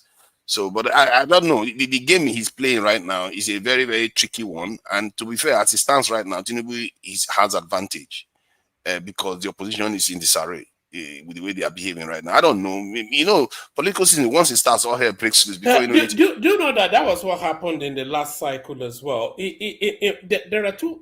You see, I look at it from 2 tracks, from two prongs. I see Tinubu. There's a lot of people that actually believe in Tinubu, and not even just for reasons of ethnicity. They feel he did something magical in Lagos State. Whether people choose to accept that or not, some people believe that. But the other thing is, there is no real opposition. There's none. If we are being honest, there's none. We have Atiku Abubakar, we have Peter Obi. There is nothing in those 2 people that you can vest or invest confidence in. It's not possible. Anybody that independently researches these people, that they have nothing to offer. So it's almost like Tinubu defaulted into that post because there was no viable alternative. And I'm talking about the last cycle, and I'm talking about this upcoming cycle as well. There's no viable alternative to Tinubu. Certainly not for somebody like Peter Obi or Atiku. That's just silly nonsense. I think that assertion is, the trust of that assertion is generally correct. And the opposition is the bigger problem, not President Tinubu. The opposition is a bigger problem, and it shows you that they don't feel as passionately against Tinubu as I say they were against this in sorry, Tunaija, do you think any of the opposition spaces, do you think they are campaigning in any confident belief that they are going to be replacing Tinubu, or they're just doing it to fulfill all righteousness? Is there anybody indicating in their body language that they suspect that they can defeat Tinubu? I'm not seeing that body language from Atiku or Peter Obi or Sore or anybody. That's exactly what I mean. They don't feel strongly enough against Tinubu for whatever reason to come together as they did against Jonathan. I think the Jonathan one, the forces that against him was that Northerners were supposed to rule, and Yaradua died, and he just kept ruling and ruling and ruling, and that drove the Northerners crazy. As a matter of fact, it probably helped drive them into extremism too. So, and the forces were strong. So, in the case of Tinubu, you know, Buhari just finished running, so the Northerners don't feel motivated as strongly against him. Then even the South don't feel that strongly against him. Even the Southeasterners, I would even say they feel that strongly against him because, you know, that's not their distinct fight at the moment. So, if anything, it is the PDP that did all the damage themselves. And you can even, in the end, put the blame on the South politicians on EP. They caused this problem because they should never have allowed this in what's his name, this Atiku to run. That is where they should have drawn the line first, because you can't have somebody that is a Northerner run in your party when you just finished a presidency that is a Northerner. So that's what they should have done, and maybe all this problem they are having, they wouldn't have had it at all. So, but that is that story. This thing for another day. So what is the other the flooding thing that this is the governor what's that his name? I keep forgetting. Sanwo-Olu said, you know, that is the kind of statement that, you know, makes people feel, you know, distrustful of authorities, telling them that they should get used to this flooding. When there are nations out there like Netherlands that live below sea level and they are still managing to keep water at bay, and this is a country that has been, at least at one point, been able to create this island in Lagos to forestall not necessarily an island, to block the sea from overflowing this in Lagos. I just don't know why they are not able to rechannel the water, and they can even use, you know, I was talking to you about Kaizo just then. Remember how Kaizo, you always insist that black people are dumb. If it was the Israelis that were managing Nigeria, that flood would be a resource. It would be, that water would be a resource. You know, just some dumbass somebody. He said we have to live with flooding. You claim to be a governor. He literally said that. Oh my God! He said it. He said it now. He said it on live TV. That we just have to. Do you know? He said we have to start praying. Can you imagine that? He said we have to start praying. My God. It's just the ridiculousness of it. You know, it's just throwing agbada all over the place. That's all they have to offer. No, but to be fair, Sanwo-Olu appears to be managing Lagos. I don't necessarily. To be honest with you, the only thing he did that gets my commendation was how we handled that EndSARS space. Everything else that is done there is just standardized stuff now. It's not anything outside of the ordinary. The only time that it was somewhat exemplary was when he handled the EndSARS space. To be fair, maybe there's some truth there, because after all, he foresaw some of the most nasty periods in Lagos in terms of ethnic tensions and all the rest. And but this kind of statement is not the statement a governor of Lagos, a major city in Africa, should be making. They have the resources to do this work. I don't know why I think the reality is not going to be true for what he's saying, that Lagos should be expecting flooding, but he is callous to have made that statement. Even if he doesn't have the mind to do it, the next governor will be able to arrest the situation. You can't have flooding on the most commercial city in Nigeria. You can't have flooding happen like this. How much does it cost to build the necessary dikes and walls and whatever you need to do to control it? It's not the proper drainage system now. What the flood is not. They know the topography. They know the landscape. They know how the land leans. They know where the flood comes from. They know the channels of water. Nobody's asking them to invent anything new. Just move the Just water. control it. Just control it. Or how is that not exactly the job of a government? If that is not the job of a government, then what is their job? It's just the most ridiculous. We have to start praying, you know. My God, man. This is the anti-life culture that many of us always say that our people have. They don't seem to put their people's life. They don't seem to value it, and they pretend as if they don't have the tools to do this thing. They have the tools at their disposal to do it, and Nigerians, sometimes I give them too much credit for being clever, but I think their cleverness is being stunted by their love for money and wealth and braggadocious behavior. I think they're just lazy. I think now to Niger. Look at this. This is a classic example right there of somebody that doesn't want to work. There is. It's not beyond the width. It's not even a heavy anything. We are not asking him go to the Netherlands or wherever. What's that city in Italy that lives on water? There are Venice. people. Venice.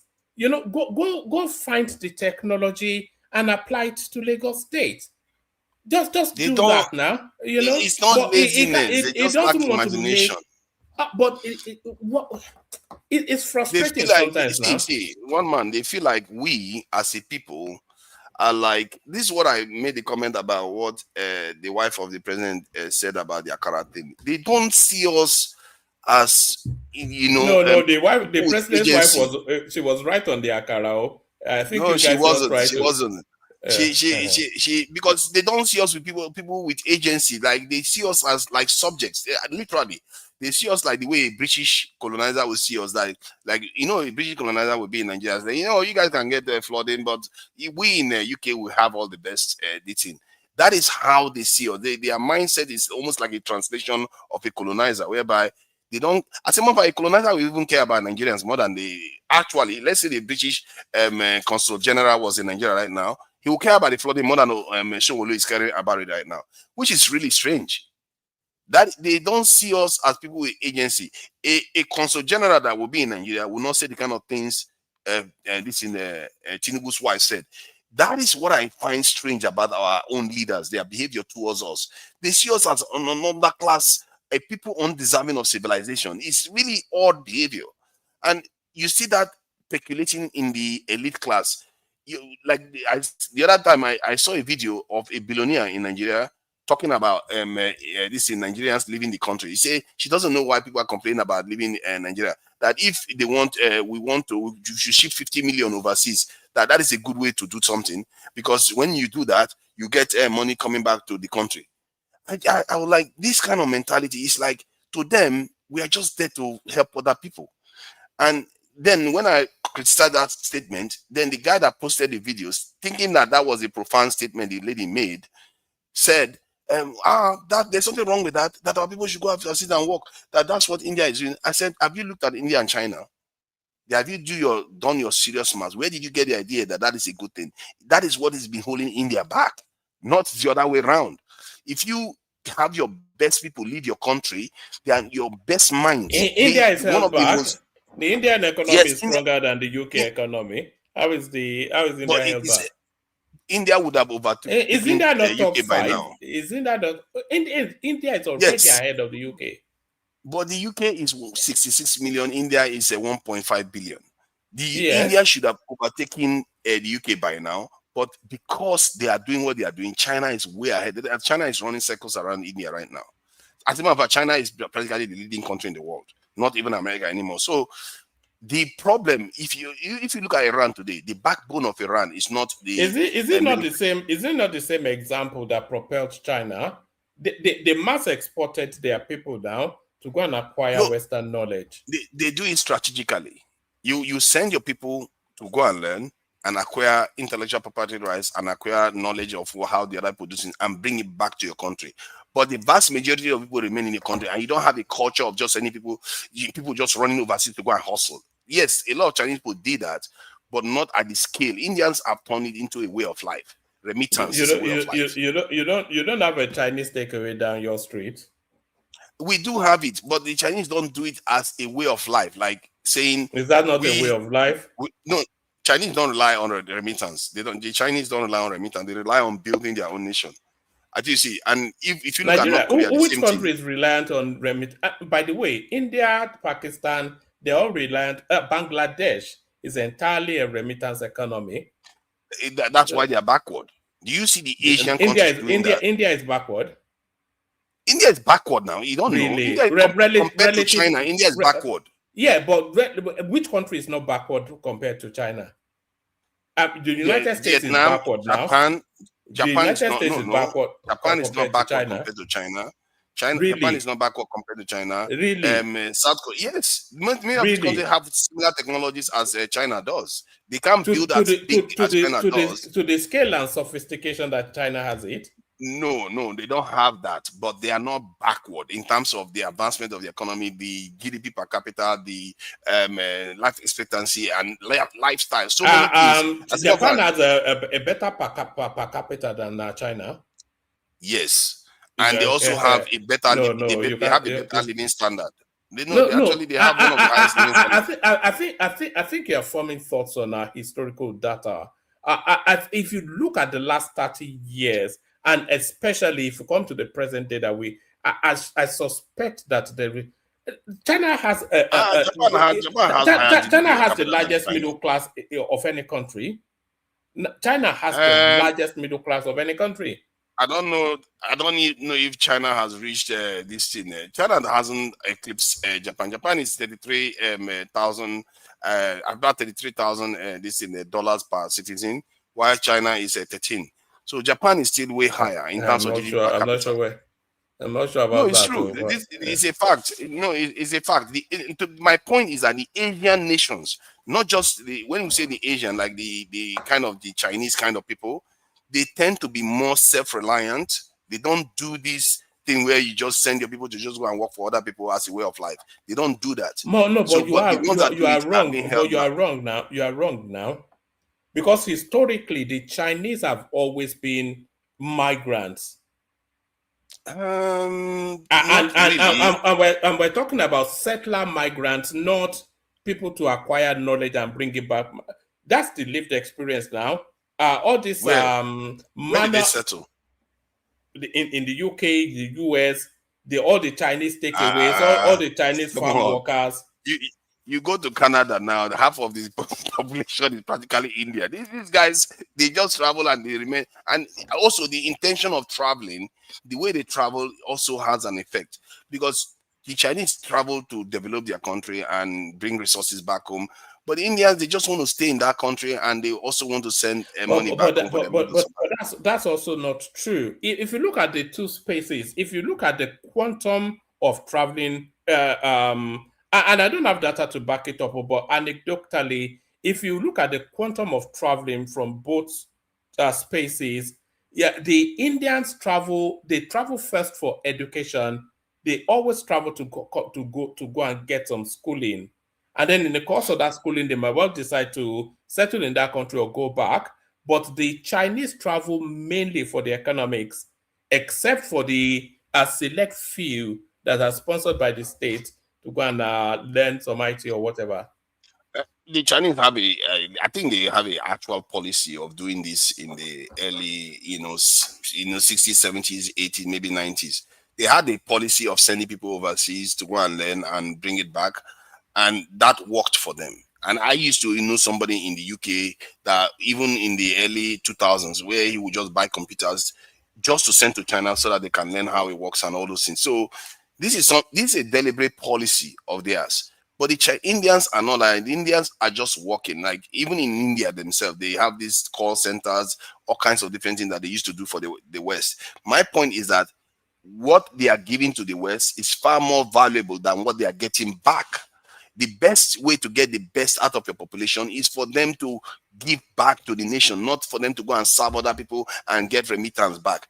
You would, like I always give you the example that you would think we should have learned from slavery by now, that giving your minds away is not a fruitful trade, because the people that you are giving them to will gain far more from them than your people will ever gain.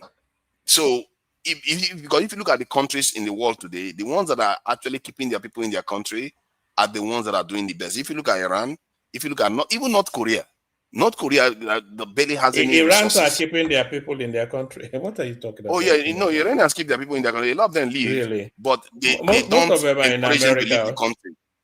Yes, but Most they of don't them are in encourage them to America. leave the country. What do you mean encourage them?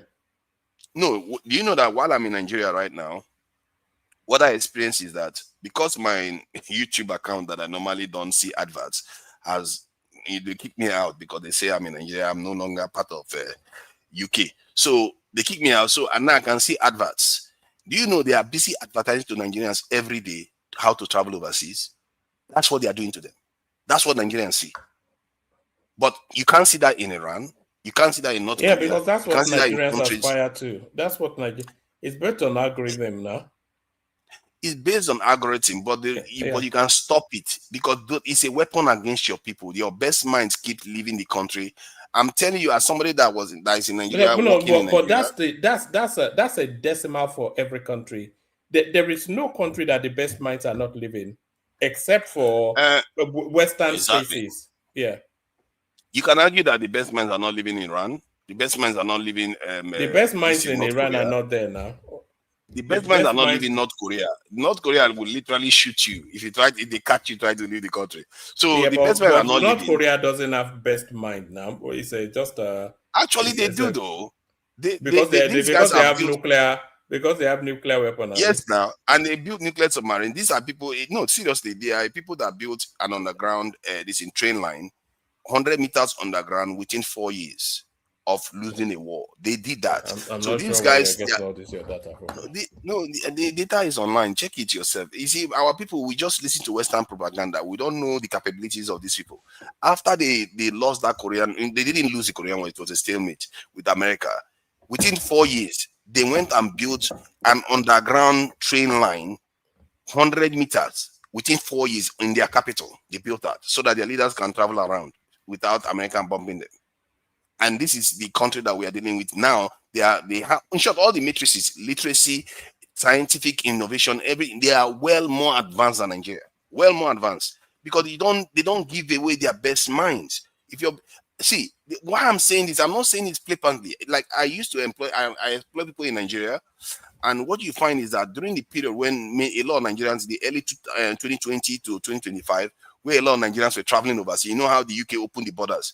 They were traveling overseas. We lost a lot of good minds. Even banks couldn't find staff to work for them. We lost a lot of good minds, and it affected the country. So that's where I started realizing that, okay, this thing that we are doing is not a very good thing, actually, because I actually felt it. I felt it that the people that I'm getting now that are applying for jobs are not as dedicated as the one that were there before. Okay, tonight. Woman, don't neglect others, please. Yeah, no, you can jump in. You can jump in. Okay, no, tonight you make jumping a distinction in between. it's always a wrestling match, so let people take their time. Don't worry. If it goes too far, we already have the crypto night for tonight. Okay, tonight, do you make a distinction between what you call brilliant mind and just skilled laborers, skilled laborers from Africa? Okay, so you can talk about skilled labor. But no, go ahead. Sorry, I'm unfinished. You can talk about skilled labor, but I don't know what you mean by brilliant mind. I don't really understand that, quite frankly. So yes, but one man, you have to review your what do I call it, understanding of China. I think you're not current on China at all. You have this mindset like Chinese are just migrants, and you're right. They used to be migrants. Plenty of them, many of them. They came to America, all around the world. They helped build railroads in Africa, in America. They did that. But you have to approach China. China didn't just wake up and became number one right now. Yeah, we can call China number one. I can agree with Nnaji on that. It didn't just wake up. The past, 30, 50 years, they made deliberate in a strategic attempt, structures in place to be what they are today. In terms of migrants going overseas, the Chinese are more deliberate about people leaving their country. They have a program that brings these people back, and many of these people are actually intelligence not necessarily officers, but they are intelligence, part of the intelligence network. These people that go to Harvard and Yale. So China, it's in the other day we were talking to Nigeria. China is more deliberate, and I think they're more successful as a nation. The reason why they became number one is because their system of governance, it's actually perhaps the best combination in the world. That's why they're leading. India is still the largest democracy in the world, India. But India is a mess also, big time mess. They have smart people, they have a lot of money, but they have a lot of poverty, poverty in India also. India cannot compete against China. They're like distance, whatever you want to call them. China is absolutely the number one country in the world right now. Yeah, even America, people are projecting maybe in the next 5-10 years, China would overtake America, but no. Right now, if you ask me, if my personal observation, I think China is the number one country in the world right now, bar none. Yeah. Yeah, America is at war, Russia is at war, everybody's at war, only China is just hanging around, keep building and building. So yes, they are. About brilliant mind that you said, about the brilliant mind that you are mentioning, the reason why I put it that way was because if you want to have innovation in your country, you have to nurture it within the nation. You can't just keep sending them overseas. As a matter of fact, you bring them from overseas and nurture them within the country, and that's what the Iranians have done. And Iranians have a reservoir of highly intelligent scientific and engineers, and they don't restrain them in their ability to innovate and in their ability to create. Hence why you can see that they have built such advanced defense systems, an advanced economy, an advanced infrastructure, whereby even after all the bombings America has done, they still are functioning better than Nigeria. Can you imagine that? How ridiculous is that? This is what happens when you keep the best mind. So with all their top scientists that Israel has hired, do you think that they have the same level of quality scientists in their program or in the country? They do, and Israel knows it. And in short, they've actually done the analysis. Well, they say I don't disagree. The knowledge they said the knowledge has spread too far and too deep for anybody to be able to take it from the country. You see, this is important to any nation. That's why Israel is going after them. But in our own case, we are doing the job for them. We are exporting them. This is my point. We are killing our nation by taking our minds that we should be nurturing and not restraining. We talked about it before. Okay, there's a constraint to what you're talking about. What you're talking about is good on paper, okay, but in practice, in the practical sense of it, it's not really germane. Why? Because we don't have what it takes to accommodate all these people. If they don't leave the country, what are they going to do to Nigeria? Are we spending money on research and development? Do we have institutions? Yes. What do we have to accommodate these people? You said, what are they going to do? They do the research and development like any nation. We are not taking some certain aspects where is it? of governance. Name the institutions that are doing it. Let me make this point, if I may. We are not taking into consideration the level of type of government these countries run. Amongst the countries we've been talking about, India is the only democracy amongst them. Iran is a theocracy, as far as I'm concerned. China is what we call it, a communist country or a socialist country. A whole number one country. You say? A whole number one country in the world. And I know that will rankle you, Zeta. That actually rankles me. No, what Nnaji said is right, though. China is number one. Everybody knows that. So. Actually rankles me because I don't even understand what you people mean by number one country if in the world. If you want to talk about weapons, I don't know whether it's in the economy or it's in the military. Exactly. It's in the what do they call it again in economics? Agriculture. I don't know what. I don't know where you people used to. I don't know the area is number one. I don't know. Outside of the military, in economy is number one. Yes. Well, maybe outside the military, but I tell you one man. In economy is number one. One man. Hold on. The only thing the U.S. has over China is the experience, quote unquote, in fighting am wars talking to and one man and Baba. One and, man and in wars that economy. and wars that they China lose. is number one. Hold on. Let Prince No, Daddy no, here. no. I say no. Why are you saying no? You see, why I laugh as bad as is the that economy, as bad as the economy today, US still tops as far as 60% okay, of hold the on, world Baba, you are is going too using. far. You are going too far. When you meet one man, because why I'm talking to you is because you agree to it. When you mean number one, I want to actually understand, because when you talk about US and China, it's like people don't know who is giving who. If you understand that US stupidly signed a treaty with China that whatever intel they use remain, they must give to them. Is it how you become number one over somebody will use remain and give to you? I don't understand. When Trump came last year, is it last year, January, in his first term, he tried to cut it off. Second time again, he tried to cut it off. And then what they usually do is that when they do the trade war, the first thing Trump does is that intel, you're not going to get it again. And that's what brings China back to the table. So I don't understand what you people mean by number one. I'm sorry. I want some America is clarification. giving Number China one intel. You in said. what? Hold on. I'm not talking to you, Prince Daddy. Wait, let me give an Please. example. Well, we I are don't want talking now. Don't tell this me not. place You to don't be have to talk to me. Let me rowdy. I'm talk. Then talking to one man, let me please. talk.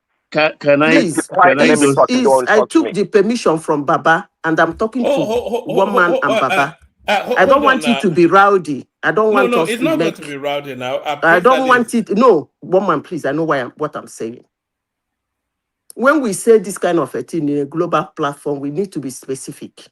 And that's why I'm asking you the question, you and Baba. I said, number one in what? You want me Hello? to answer? I can answer it too. No, I don't need you to answer. You asked the question now. So No, I didn't ask them. I didn't ask them. No, you want a response now. No, I'm asking you and Baba. Are you trying to corner me and Baba, or you want to establish? No, I don't know. I don't want to get an answer from those people because I've been listening to them talking, so I don't want to get an answer to those people.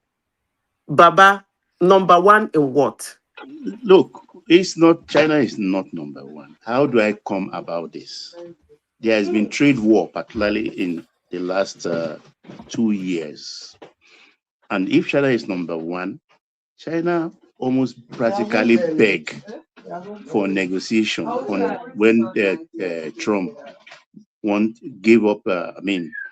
asked them that they should sell TikTok to America or forget about TikTok entirely. And there's another part of one industry again. Trump gave them an ultimatum, and they submitted themselves. I think the parameters a lot of people use is about the debt. Baba, you're wrong in your statement. There was never any point in time that China surrendered. In fact, it's the opposite.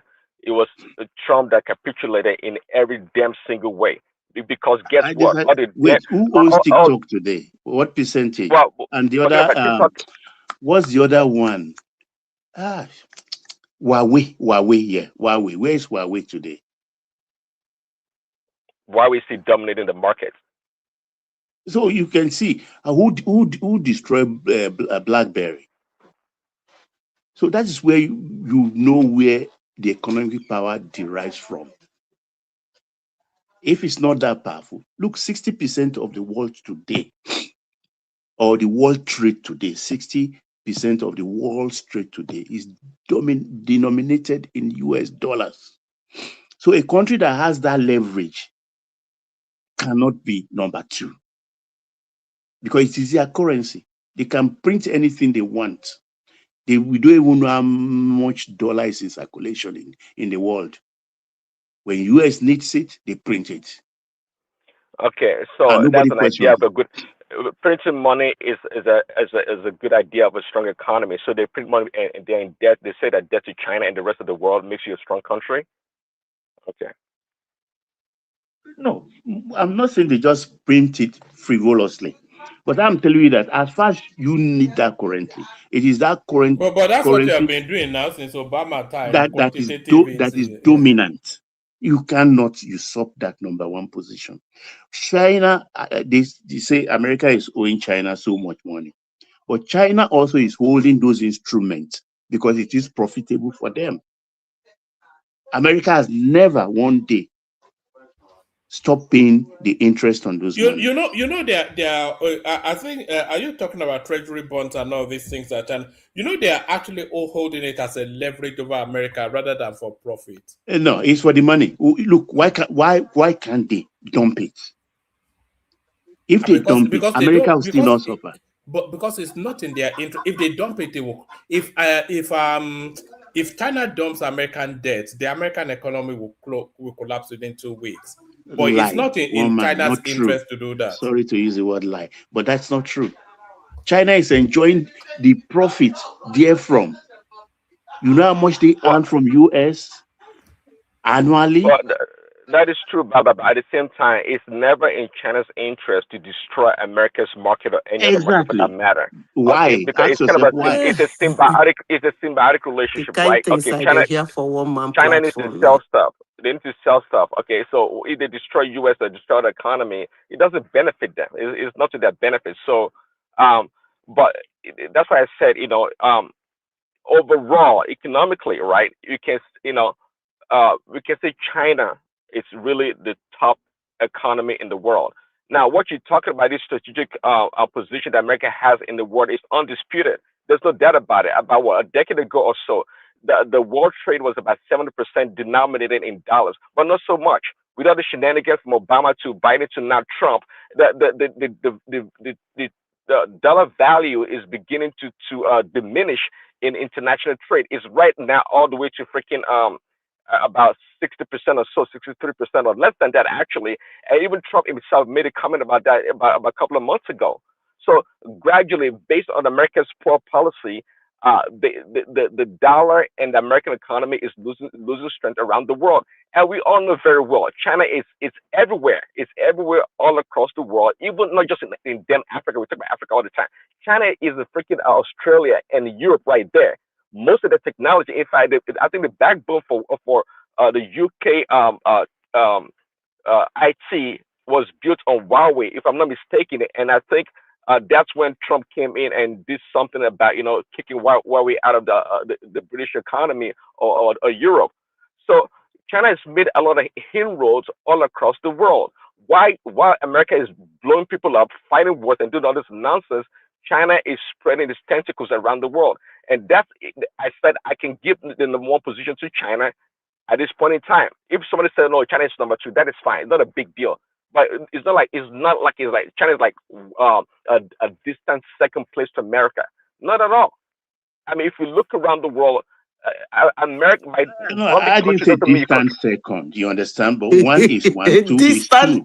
A distant second by almost 70%.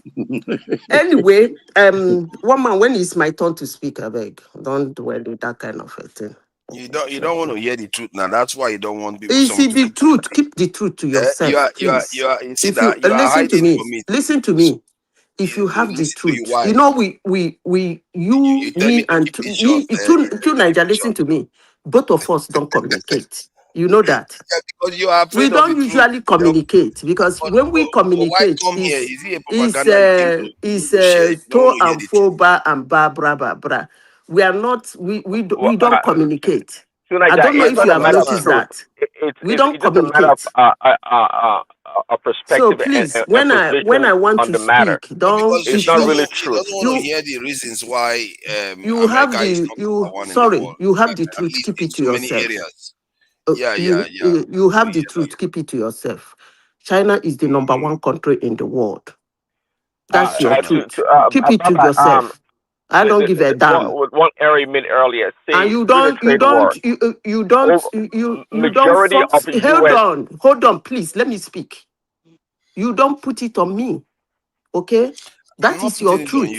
I don't want. Look, listen. If that is, excuse me, if that is your truth, if your position is strong, you should be able to stand against any other. Listen, I am not. Listen to me.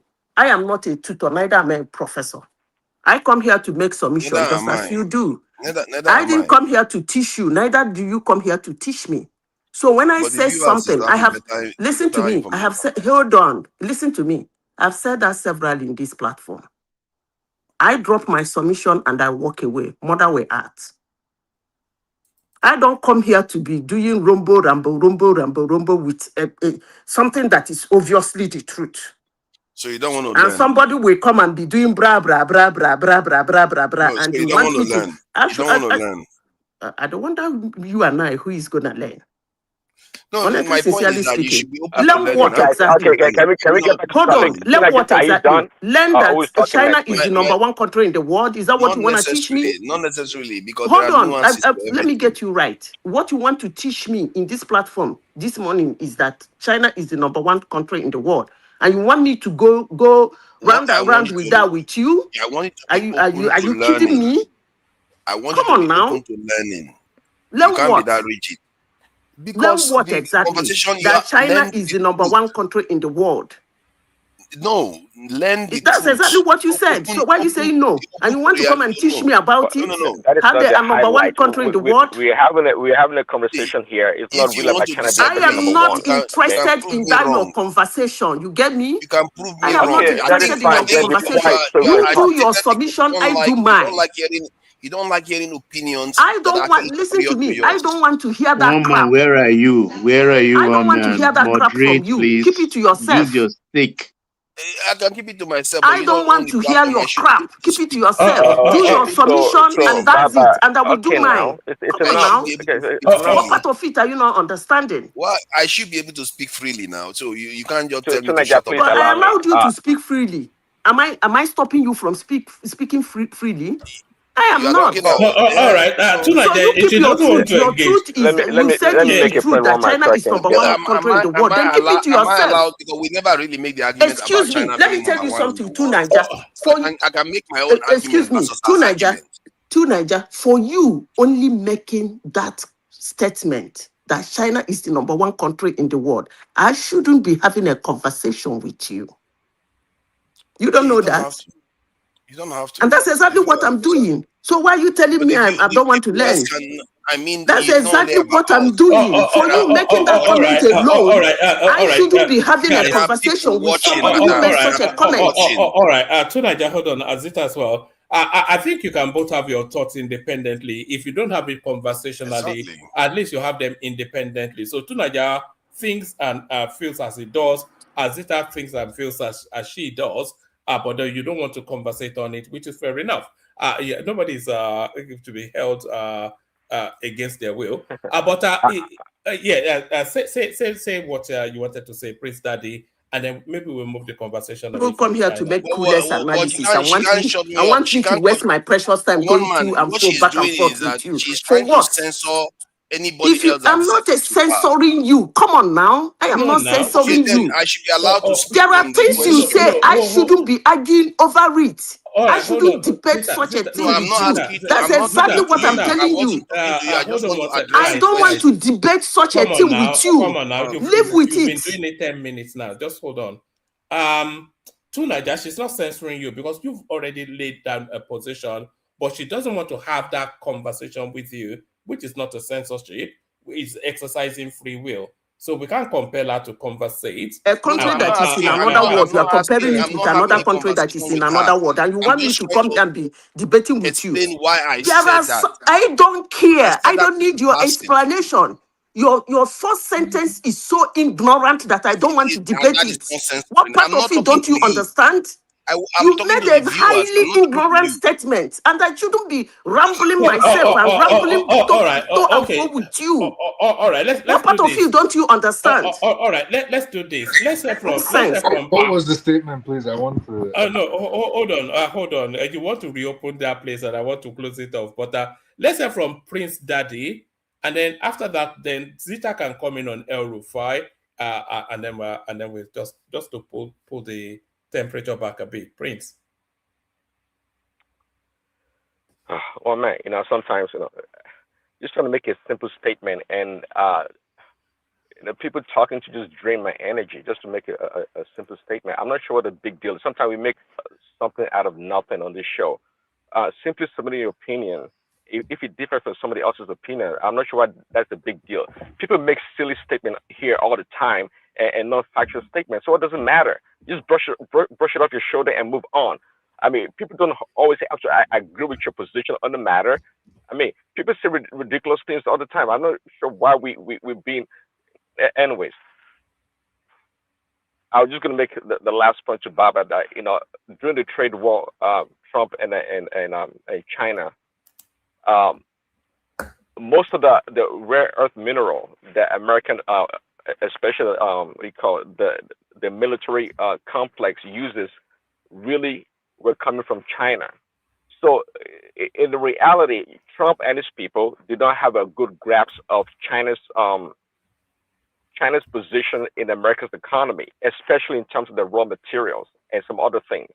Okay, we all know America is lacking. I mean, even though we are the second largest manufacturer in the world, but when it comes to some really critical manufacturing and components, we don't really make them as such, especially in the consumer goods area. Okay, but again, China has come a long way. That's what I was telling you earlier, one man, that the China that used to know is not what it used to be. Yes, they used to export a bunch of the people overseas. They were everywhere. We know they were, it was in Zambia, Zimbabwe. They were building the train tracks and all this thing. They came to America. But again, China in the past 20, 30 years, especially 50 years, they've made a strategic plan and effort, to grow the economy, and they're more concentrated. They have a much better plan, a more robust plan. Normally back in the 90s and 2000s, we're comparing India and China, and quite frankly, those two countries were similar in terms of their population and the economy. In fact, India had an edge over China in terms of its IT and software. But again, we can't say that right now. We all know that. When we talk about AI, okay, in today's global economy, nobody's really talking about India. Of course, they're doing theirs over there, but China is right there at the top of the AI revolution. China is right there. So they are competing in every area as the best countries or nations in the world. They may not be number one necessarily, but they're not like a distant throwaway second. They're not that. That's the point we're trying to make here, but there's no reason why anybody should be fighting or arguing against it if it doesn't go your way. Thanks anyway. Well, Prince Daddy, since you mentioned my listen, what you don't realize between the two countries, China is almost an homogeneous country, because the Huan or Hua, whatever the people there and the language is about 80% or more, whilst India is a multicultural democracy. So it stunted their growth to an extent. So we have to look at it from different perspectives. The US you are talking about, you understand? The kind thing I've I never hear in had, this platform, I've never had bullshit. in history that a US spy, an American spy, was caught spying in China's industrial complexes. But of course, we've had a lot of series of industrial spies of Chinese origin being caught in America. What's the point to that? My point is that America is a manufacturing hub, an inventor's hub. You understand? And that's an edge. Baba, excuse me. No, let me Baba, just finish my point. Let me tell please. one man. I will come in later, maybe in 5 or 7 minutes. Okay. Okay. The thing that's drawing America back or slowing America is that things are very expensive to manufacture in America, in the sense that the wage is very high. And don't forget, since time immemorial, America has always been complaining that China is always undervaluing their currency to make their products cheap. And that is a fact, because a manufactured toilet roll in Nigeria is still more expensive than an imported toilet roll from China. Why is that? It's a deliberate policy. So, well, you're right. Just like I said, and everything you said so far, Baba, is true. We all know that it's well documented, the IP theft by Chinese companies and Chinese individuals in America. They've been stealing America's IP for a very, very long time. So I guess just like America did to the British also, but that's not the point here. We're not trying to make a point. If I mean everything you said is true. America is dominating in terms of the dollar across the world. They've had technology. They were great, but the point here is that when a country or a leadership makes a calculated, deliberate decision to do something, and they follow through and execute, they will succeed. So it doesn't make China like this, invisible anything, not at all. But we have to acknowledge what China does or what China is doing in order to reach that level. That's what we're talking about here. That process, that process of getting things done. Yeah, there's still a lot of technology, and they're still stealing right now. Okay, but again, when it comes to AI that we all are talking about right now, is China not right there at the cutting edge of it? Yes or no? And who's going to dispute that? Wait. So Let me, without eating into Zita's time. When you run a socialist country or a communist country, the rules are different. In a democracy like America, you can't get away with even 1% of what a China, you understand? So the rules are very different. So take for instance, I understand that. We're not talking about that. Baba. It's the results. I said it earlier. I said it earlier that the advantage that China has is its political system that gives it that advantage. Yeah, exactly. I said it before. So, but we're not. But all those things are part of the variables that's making China stronger every day. And we have the numbers to show. I mean, they right now, apart from Tesla, America, China, when it comes to EV vehicles, they are right there at the top. So we can't make all these excuses why China is this and that. No, yeah, all those things are true. But again, are they producing? Do they have numbers? Do they have results, empirical facts, or data to show? Yes, they do. That's the point we're making here. It's not about China is number one, number two. It doesn't matter. They've done great for the country.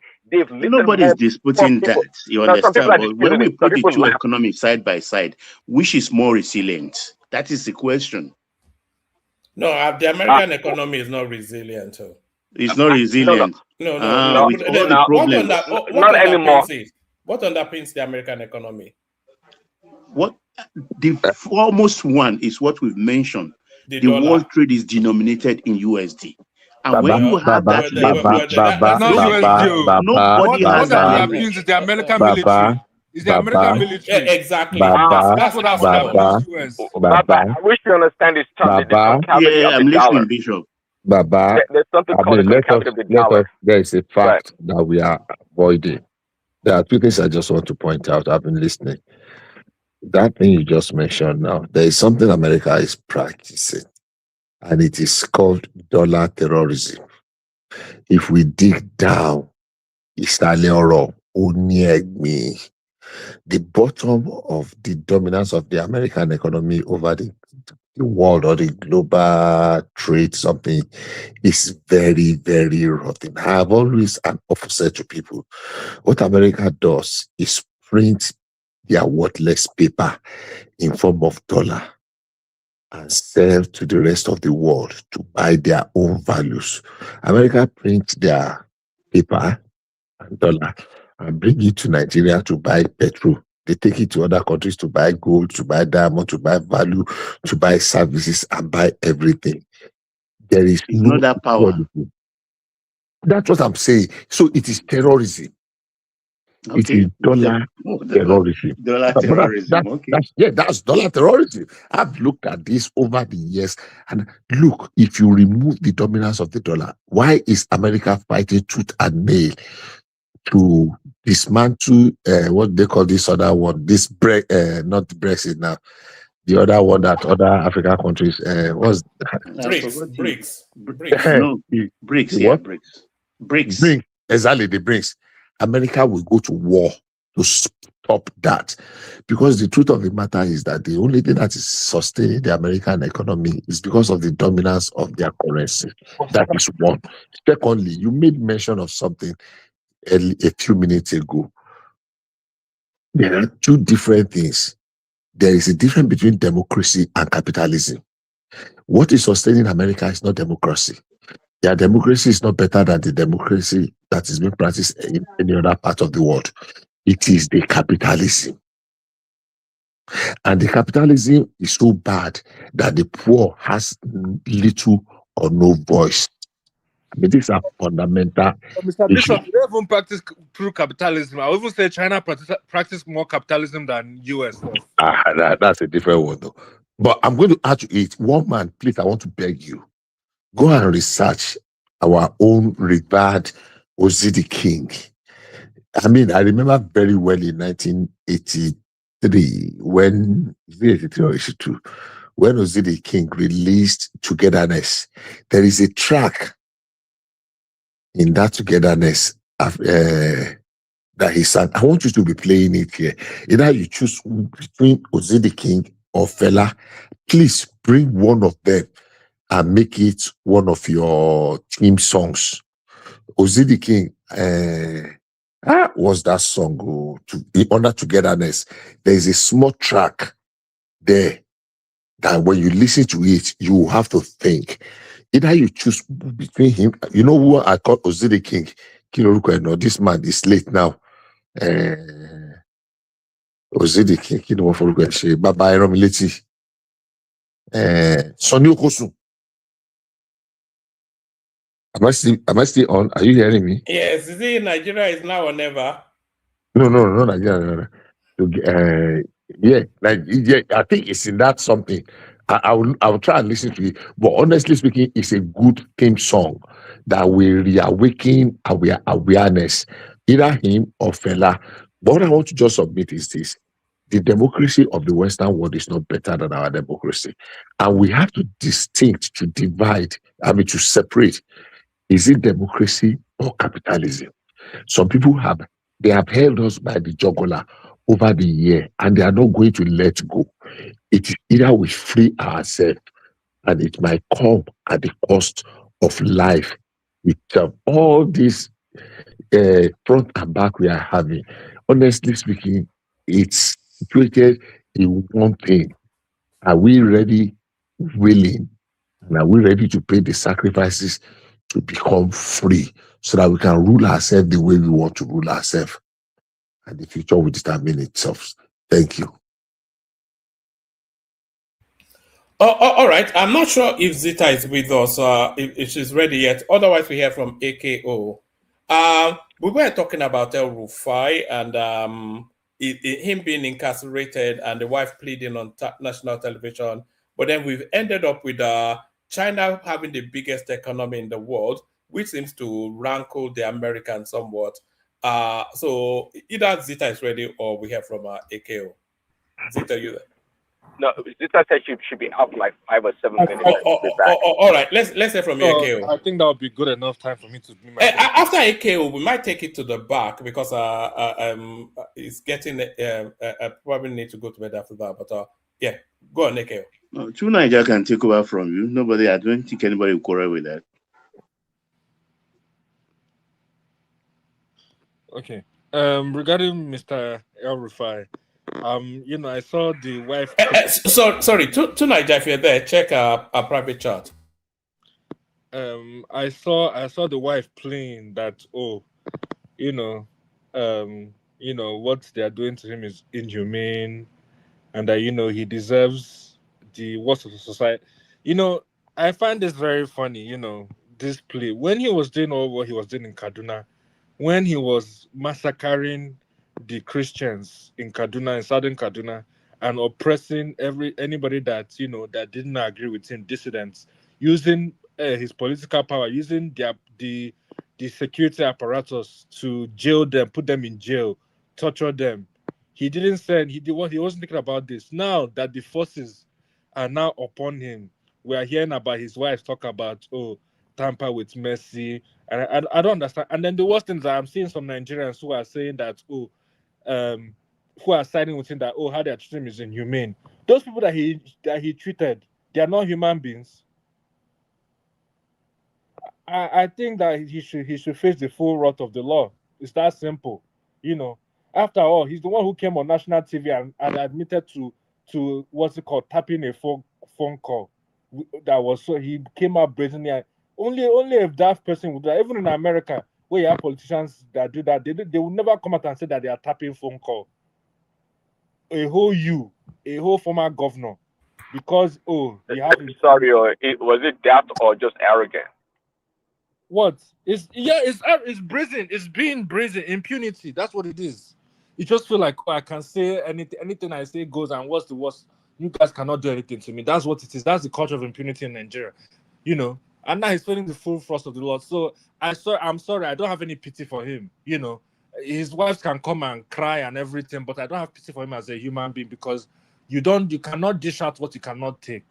And what he's facing now is what as a result of his actions. It's that simple, clear cut. No sanctimonious, there's no sanctimony about it. That's regarding, I don't even know why Arise TV entertained them with that. Our media, I keep saying that our Nigerian media is trash. The nonsense that they keep doing and the nonsense that they keep entertaining is what is causing our country to be in this continuous chaos that it is. I don't even know that they practice journalism themselves. I don't even know what they practice. I know they practice something, but it's definitely not journalism. What about this narrative that there's a political undercurrent to what is going on with El Rufai? Do you have some sympathy with that? What political undercurrent?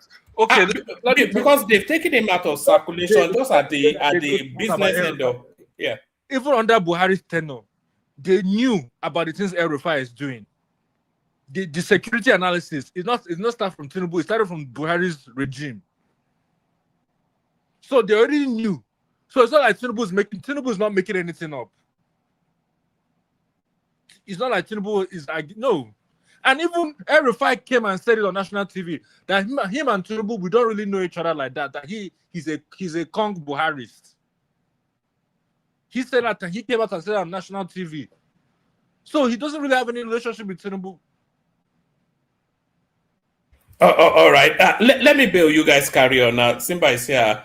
I was going to ask to Niger, but well, both of them are here anyway. Let me bail you guys carry on now. Thank you, everyone. See you tomorrow. It's quite early here, so I have to go to bed. Okay. See you. Somebody's asking you a question. It says, one man, the question is, did he commit the crime or not? So maybe pick it up from there. Thank you, everyone. See you tomorrow. Did he that is yet to be, you're innocent until proven guilty, right? That's what the jurisprudence is about. So, but still, she still needs to feel the full force of the law, full wrath of the law. Let him feel the full force. But even though on a national television he admitted it, exactly, the state still has to prove that he actually did it. Correct. Right? They'll find their way to prove it. If they don't prove it. By the way, is it denying it? Actually, is El Rufai denying what he did or what he said he did? I don't know. He hasn't, but he said on national TV that he tapped into the call. So, however he did it. But that's even beside the point. The only problem I will have with this case is if, like you mentioned, Prince Daddy, if they don't, because that's my problem with Nigerian judiciary system. They will find somebody. They will put all types of crazy allegations. Look at what happened to the former oil minister, Alice Madueke. Upon all the things that they said that they found in her house, that they found billions of dollars, they found jewelry. Look at, she went away scot-free in London. They acquitted her of charges. So they should stop all this nonsense. If you do a proper case, you find the proper evidence, and the man should face the full wrath of the law. It's that simple. But they keep doing murder. This is not murder. Let him face the full wrath of the law. But there are two sides to this. Like, the government will arrest somebody instead of them to fully try him and have them face the law. They just hold them for a very long period of time. That is the issue. That's what I have an issue with. Because like now, in the case of Emefiele, so when he was doing it was okay. No, it's not about doing it. It's about prosecuting them. You have to prosecute people. You can't just hold them. That's my issue. If he's committed a crime, prosecute him and jail him. Period. Don't you agree with that? Because if you can just arrest people and keep them in jail, then then you're just using it for political tool. You're using it to influence or intimidate other people. It doesn't seem right. You should just actually prosecute them, come with your accusation, put them before, put your evidence before the court, and prosecute them. Otherwise, give them bail or something, so that they can go and if you don't have evidence enough evidence to prosecute them, because people can say anything. I can say whatever I like here. It doesn't mean it is true. You see what I mean? So we have to look at it from that point of view too. That is true. I don't disagree with that point. That one I don't disagree. But my stand still remains. He should face the full wrath of the law. That's my own, That's the only thing I have to say regarding Mr. El-Rufai, As I even they should probably exile him from that country itself. He should not be living in Nigeria anymore. Let him go and live in Egypt or Abu Dhabi, where he has properties, or where he has invested his money to buy properties. That's where he should stay. That's the discussion regarding Mr. El-Rufai. Now, regarding you guys were talking about China being the global economy. I'm happy that for the first time, America has another power that is challenging its hegemony. For the longest time, there hasn't been another country that's been able to challenge America's hegemony for the longest time. And China, what China has done is that they've been able to prove that you don't need military might to be a superpower. Yes, they have the military might. China has military might, but they found out that there's something much more potent than military might, which is economic relationships. That's what China has done. Yes, you can say that China has manipulated obviously they manipulate their currency. The last time I checked, I don't think it's a crime for you to use your currency, manipulate your currency to get you use whatever advantage you have. Just like the way the US has used the US military to back the US dollar and maintain its hegemony and export inflation around the world. That's what the US dollar just exports inflation. That's what they do.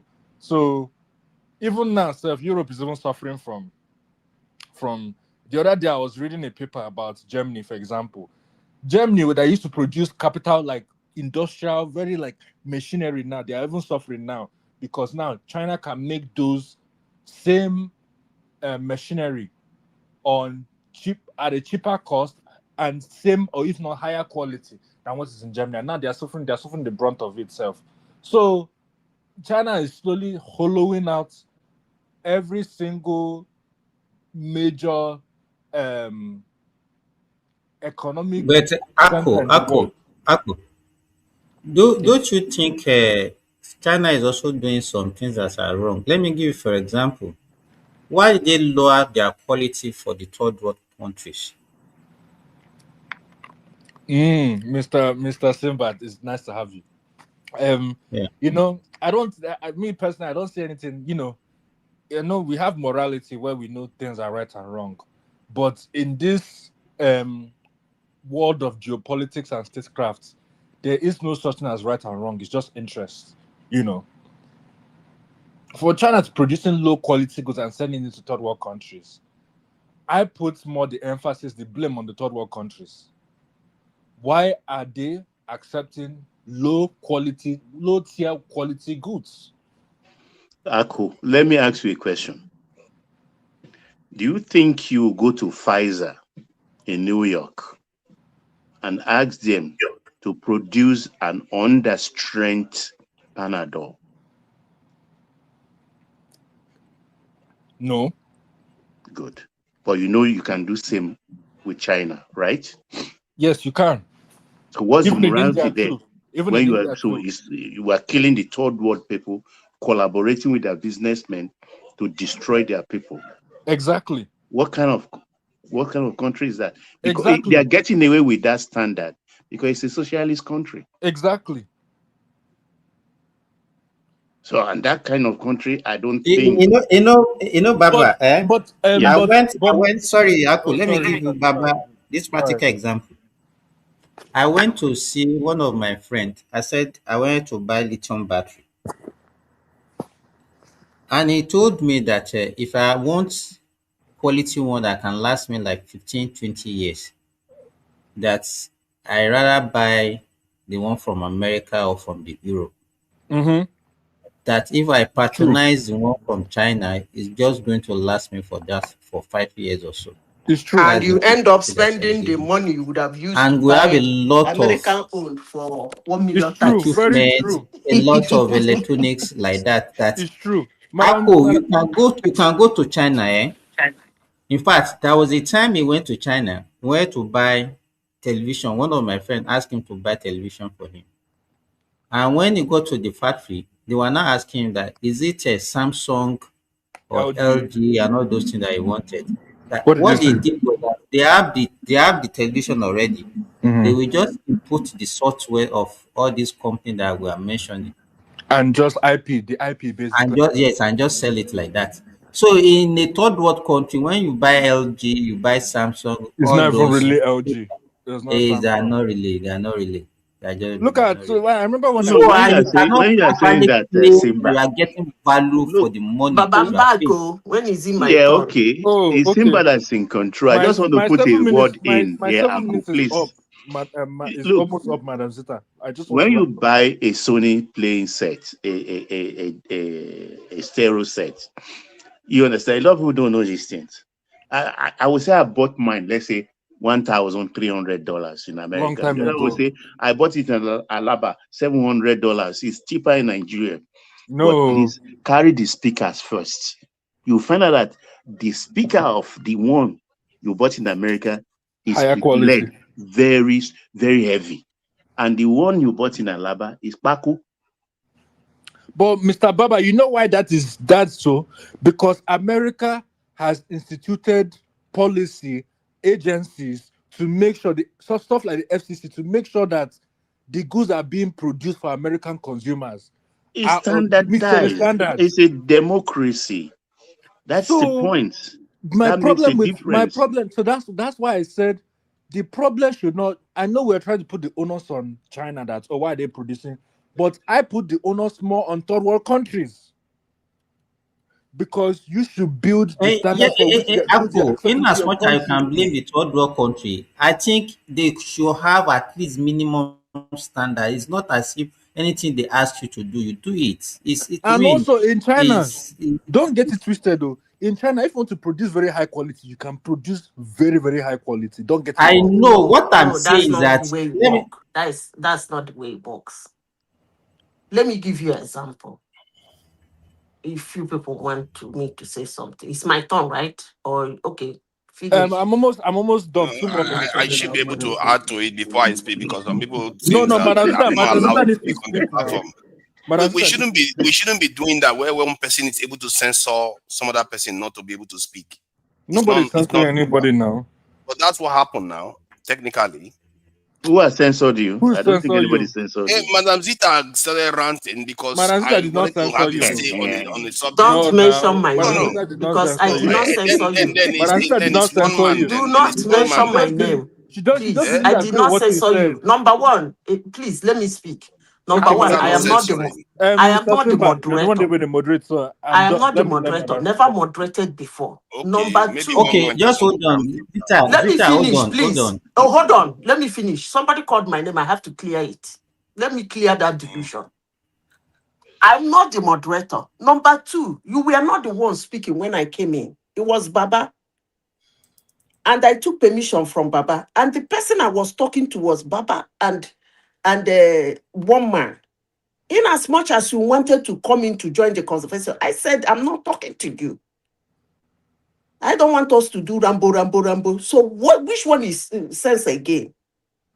You were Because they not talking finished when I came speaking. in. So which one is censor? Oh, you You are trying not to listening force. because they Excuse finished me. speaking. You want to hold on. You want to force me to start having a debate You see or what a is going on conversation again? with She's you. doing And it if again I now. don't, it's censoring. Come on Wait, now. She's what doing happened it to again now. what's the They finished disagreement, speaking. Seth? I didn't disrupt. They finished speaking. They went to and fro over and over again for about 10 minutes or so. I didn't say anything. Then when they finished Mr. Baba and Mr. Simba, I think you have to come in and face the speaking, situation because allowed to Aku, speak you on like to this put issue me in I trouble. beg, I'm because I when not the is know no, my I I turn? have moderator. I've 20 not you minutes. guys are spoken. Oh. senior Okay, men. just hold on. Those who Both of I'm you the are one my in charge ego. here. Both of you are Hello, my hello, ego. hello. So you guys have to come and So, remedy the Zita, situation. I think Aku, you are done, eh? Yes, regarding the situation in China, let Madam, because my sister's supposed to go. So I think my 7 minutes is done. So let Madam Zita go Okay, ahead. so Zita, it's now your turn. So I'm Uh-huh. not allowed to. I'm not allowed to interject at all on any point for the last No, 20 now, minutes, Mr. Tunaja, don't be like that now. Oh and that my is not goodness. censoring. And that is not Which one censoring. is You're interject welcome. again? If you want Let to her talk interject me, now. you Okay, wait, interject me. interject. Okay, make you Okay, interject hold before on. Madam Let Zita me She go. has not said anything. Now, why are you targeting something that she has not Okay, Let said me anything? interject what I was No, saying. because people were the previous topic. I wanted you to know, say say something some about it. people I'm like not allowed to trouble. say Okay, anything Mr. about Wait, it. Tunanja. Mr. Simba, please wait, allow let me him. say this. Hold on, please. To avoid wahala, I'm the only woman in this platform. If I am saying Wow. anything you want With to all interject, respect. please. No, I'm not. No, no, no, Wow. no. You know me, I don't use that. I'm just saying. I'm just saying so that it won't be. No, no, I don't use. Of course, you should know I'm a tomboy. Coming here every day to fetch 7 men, 8 men every Whoa, day is not a joke. No woman whoa. can do it. More especially normal women cannot. They said no woman can do it. Nobody You are a can come here woman. and You take are the a human. insult. You people, you Look you at guys have Choma. not even Choma is no wondered longer why here. women Oh. don't come here Choma used to regularly. Have live. you? Choma is no longer here again. I don't know what happened Yes. to Choma. The way they treat women in this platform makes them run away. If Choma is listening, I missed you. So please, Did I I beg, come insult back. you? I never insulted you once. Let me clear it. Let me clear it. If I'm giving my submission, you want to interject me, you can go ahead. But what you cannot force me to is to respond to your interjection. I hope you get that part. That's fine. Thank you. So when it's Madam my Zita, can you turn, just give him the let him Okay, interject. make your interjection to Nigeria. Then after, Zita will talk. Yeah. Yeah, my interjection is that my prognosis on the fact that the Chinese are ahead right now is not about just what is happening today. It's about where the future is heading. These are people that control 60% of this AI patents and almost 50% of world patents that are being applied. They control it. They are also manufacturing vast majority of the manufacturing base of the world. They are manufacturing the most. They also control most of the trade of the world. I think they are more than double that of the US DC trade. Yes, the US control the dollar aspect of it because they control about 50 to 80 something percent, depending on how you look at it, of this in world, this in foreign exchange. Currency, yeah. So yeah, that's where the US dominates. But in the other areas that is Trade. material that often determines outcomes, China is actually dominated. And in the idea of products, when we talk about Chinese manufacturing certain low grade products, this is the nature of manufacturing. They have first grade, grade 1, grade 2, grade 3. These are different products. The problem with Africa is that we cannot afford the first grade product. If they sold things to Africans the way they sold things to the UK nationals, we won't be able to afford it. Our economy No, is no, no, no. tiny. To Nigeria, No, to but that's Nigeria, not true, it's not Mr. a matter of Simba. affordability. It's You not can't for be manufacturing affordability. things that are dangerous. Is it a Yeah. must? They must buy it. They are not See, necessities. No, Mr. Simba, let me even give you an example. no, Mr. it's Tunanja, how it works. That I will give you Western countries do example. it. It's not It No, only I will doesn't give China. you work like Western, that. example. all of them Forget do it. about it. Is I'll there give you if example. let me tell you, if, even in UK, is there everybody can afford all those things? It's not everybody that can afford it. You Mr. can't Tunanja, base I'll it on give you example. affordability. You know, that's why I said that it's But that is incumbent on how the it third world. works. It's It incumbent doesn't on the work third like world. that. No, no, Forget about Mr. it. It's Tunanja. That's It's why a fact. Check it yourself. Check it yourself. What I'm telling a lie. Check Mr. it. You have Tunanja, Google. I want to. This is why I said it's incumbent on third world countries or Africa developing countries to build their standard and institution. I'll give you an example. I used to work. I was working at this company with a colleague of mine. We are building autonomous technology for cargo drones to transport large haul goods. You see those drones that you see that they fly. That one is small thing. We're building big ass drones, like drones that can travel 2,000 kilometers from Accra to Lagos to transport agricultural goods. Now, in that line of business, we noticed that in Africa, there's no regulations around unmanned aerial vehicles.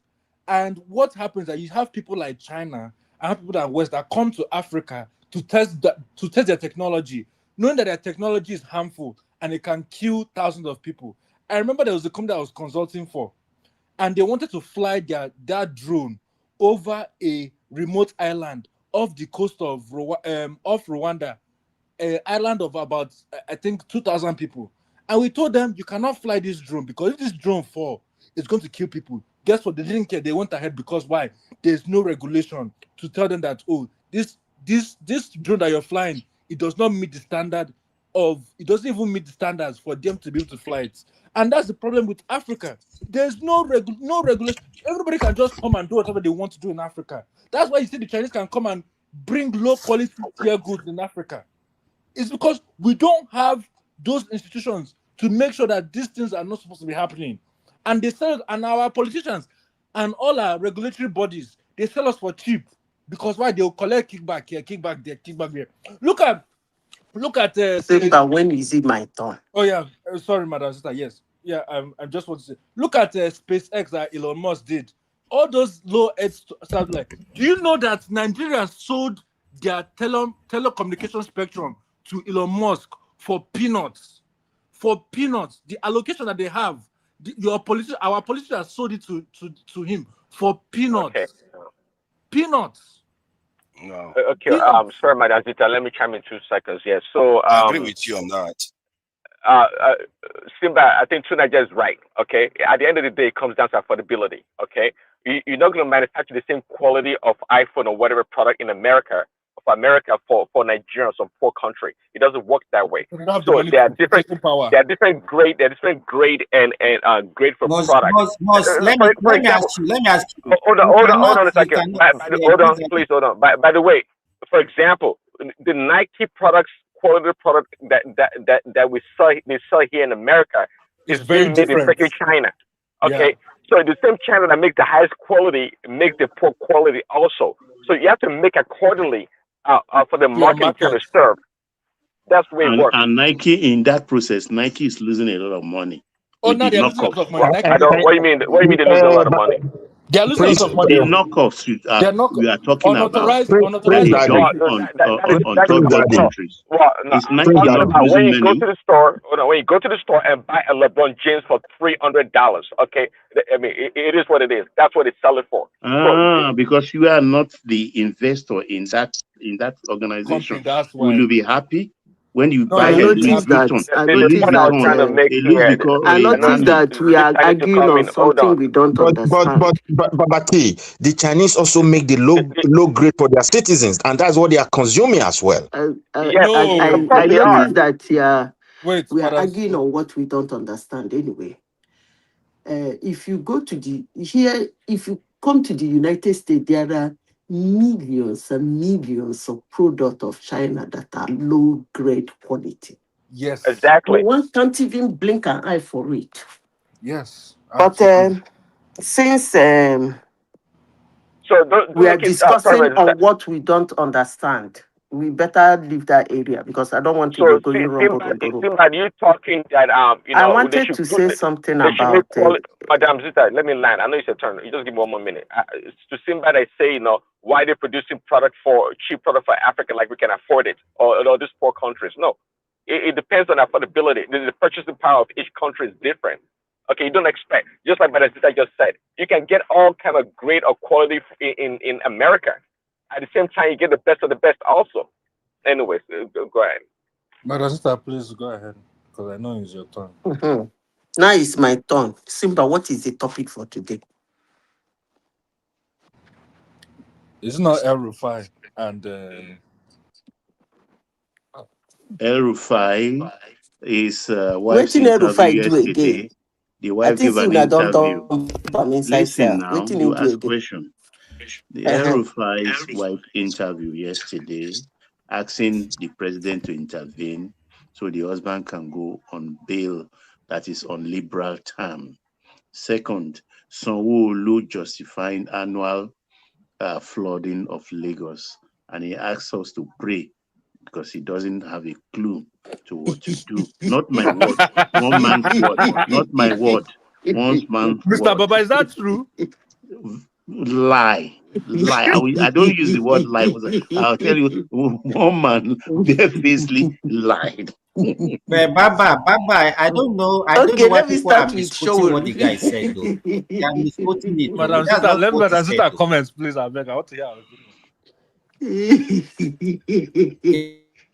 You know, sorry, Which kind yeah, life sorry, is that go on. one? Baba, that I don't like Showolu, but this one where you talk, if you like say I like him. Sanwo-Olu. Okay. What do you mean, Madazika? I'm not a fan of Showolu, but this one where you talk now. I, And the I third like one, him let me for give you the that. third topic people that always puts you in trouble. Okay. actually You see, school to use camp Obi he asking is, prevent flooding. you see, he's Baba, you didn't right. say the third topic. I want to give her, she's not, Obi Okay. saying that they want to kill him. He may not be alive to Okay. do the next election. And they've Who? destroyed Who? all his, Who Peter said that? Obi, Peter Said what? Obi Gregory, that he may not be alive. They want to kill him before the next election. And they've destroyed all his businesses. Okay. Let me start with Showolu first. Eh, No, Showolu. Madam Peter, I beg. I'm waiting for you to talk about the Obi that Peter, because Obi is just a Showolu baby. Talk about. Showolu is right. And he's wrong. There's what they They did not call even say they wanted to kill him. He didn't say they wanted to kill him. Oh, I don't know why Nigerians just like no. twisting Wait, things. now, Mr. Simba, it's No, not let about me start with Showolu. Showolu Wait, now. When I let's start get with to No, no, no, Showolu. no, no, no. Gregory. It's Obi that Obi did not say they wanted to kill him. He said he might not be alive. That's what he said. He didn't Okay, say they wanted okay. to kill him. Okay, Mr. Simba. Eh, So I don't Simba, know why Okay. Nigerians we just like twisting words of our hold on, politicians Simba. just anyhow. Mr. Let Simba, Madam hold on Zita. now. This Make life our will don't understand let me speak. talk today. Is that not the same thing? Is it not I killing It's wonder. not the himself? same thing. It's not the same thing. Oh, It's They not the say same they Is are, thing. it not killing himself? Mr. They say Simba, they are it's destroying okay. my Wait now. businesses. Please, Simba, Mr. is I it Simba, don't not even, please, you killing are himself? asking come me off mute. whether I I will beg, contest the Madazika. next election. I don't even know if I will be alive He said I to might not be contest alive. it. But he didn't say they wanted Oh, to kill him. I beg, I make we don't hold on. understand. Let Madazika talk. Hold on, barrister Simba. You see, sometimes Mr. the Ola, thing let is this. Madazika talk now. Hold on, Madam Zita will talk. Madam Zita, now you are the comfort. That's your brother that is saying he might not be alive to contest that election. I see that thing as evil machination, evil manipulation. You understand? The one that Barrister Simba is trying to defend him. See, that's how to mobilize mobs. I'm His not defending guy, him, Walao. I'm just saying that they do not say that's what he didn't say. that's why I call you Barrister now. Now, the thing now is this. When you are talking like that, you are indirectly whipping up our public sentiment. You just Sentiment. want to see people as the Uh-huh. victim. It's You politics are now. claiming that your life is at threat. If someone is threatening your life, but you are saying it softly as if you are Can you innocent. You are people not saying allow me anything. to run It's, my time now? Simba, Haba. that's what I'm asking you. Is that Let a me domestic finish fight? speaking now before you people come for Oh yeah, the Madam Zita, go ahead. argument. I never talk. Una come out talk for my mouth. I beg. Let me start with Oh yeah, go Showolu. ahead. Rita, go ahead. What's his name? Showolu, right? He's right Hmm. and he's wrong. Why did I say he's wrong? For somebody who is in the a governor of a state shouldn't be saying something like that. Anyway, that's why I said he's wrong for him to say that. But he's right because there's what they call global challenges. When you have global challenges, it's a kind of above human understanding and intelligence. It just have to happen. Lagos is what they do in Lagos. Most of their so-called islands, they sandfill. They keep sandfilling and building, and you forget that that thing is by the ocean. We are trying to force a natural inhabitant out of its own inhabitant, and you're not doing it properly. So that's what is causing that flooding in Lagos. Go and look at the demography and the what do they call it again in science? Oh, what they call it? These Topography. people that take soil samples of a place before you start doing anything in the Topography. land. Huh? Is it not Muna help me. topographer? Whatever they call them. Go and check that of Lagos. It's still in the Nigerian Institute of whatever. All those records are there. In as much as Nigerians say that Nigeria doesn't have anything, that they don't apply it. We have it too. Oh, we have Institute of Oceanography in VID, very close to the sea. If that they don't apply it, doesn't mean that they didn't spend money to do those research. Most of those research were done years back. They called experts to do all those research in those towns and cities in Nigeria. Lagos is doing the wrong thing. The way that I'm feeding all those places and building those houses is wrong. They don't put into consideration the water passages. All they do is to sanfill and build. Thank you. You were not And here if when you I said block, the same thing. if you block the water passages, That's the that truth. city is by the ocean. Look at it. It's by the ocean. It's You were not by not here. the. The same thing I said. What for It's what? not by the sea. It's by the ocean. So if you don't put into consideration the passages of those ocean waters, you're gonna get flooding. There is no two ways about it.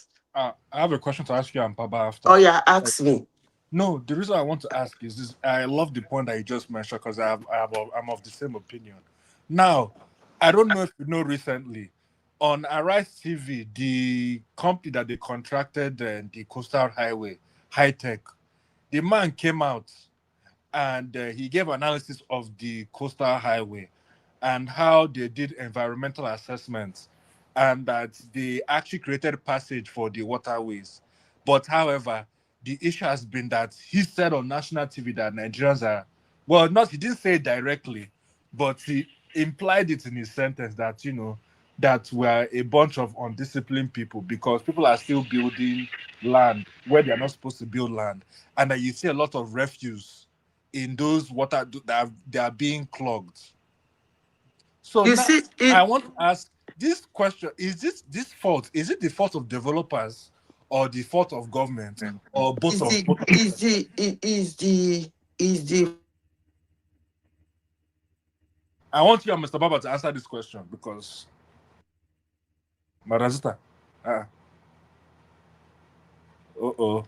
Hey, Marazita don't. Where is she? Marazita, can you hear us? I muted her. Go ahead. I can hear you. Can you hear me, Apple? No. Okay, AKO. I don't know what Yeah, to... Can I answer the question Yeah, then? I want Mr. Baba and Marazita to answer.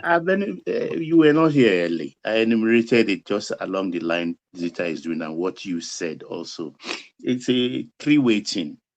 In, I think, around 2012 or thereabout, Fashola actually worked at this from Badagry Creek to Apapa to central Lagos or Balinde up to Lekki. There I saw some kind of machines I've never seen in my life. Breaking walls, destroying houses. The machine would just be rolling on water. And for until Fashola left, we never had anything like flooding until the people now started building back. 1, 2, throwing trash all around again and blocking all those channels. 3, people start building, reclaiming land and building illegally. The lagoon is supposed to actually absorb most of this thing during rainy season, and the marshy land, which some countries actually preserve and use them for bird watching. What we don't do here because birds come in the dry season on those marshy lands to eat of the worms in them. So all those things we discarded. We had Banana Island is part of the creation that's causing problem, and there's now Orange Island in development and several pockets of others. So what do you expect? Water finds its level. When water cannot go through its natural channels, it finds its level and go into people's houses, corridors, and routes. But then it's not an excuse. I will call it a natural phenomenon because it happens elsewhere. Even in civilized countries in the West, we saw Spain a year ago We saw what happened, even in their train station flooding. We saw Port Authority in New York. We saw Mississippi. Mississippi is even annual. I talk about the hurricane season, which is disastrous. Nobody has been able to do anything about the hurricane. It destroys every year. People rebuild. So that's something we have to live with. And I ended it with that. Look, relocation is an option if you cannot cope with an annual disaster or biannual or triannual disaster. You can relocate for a better climb. I hope that answers the question. Okay, Baba. If I may add to what Baba just said, I've been brutal about Lagos, and I'm not going to hide my feelings.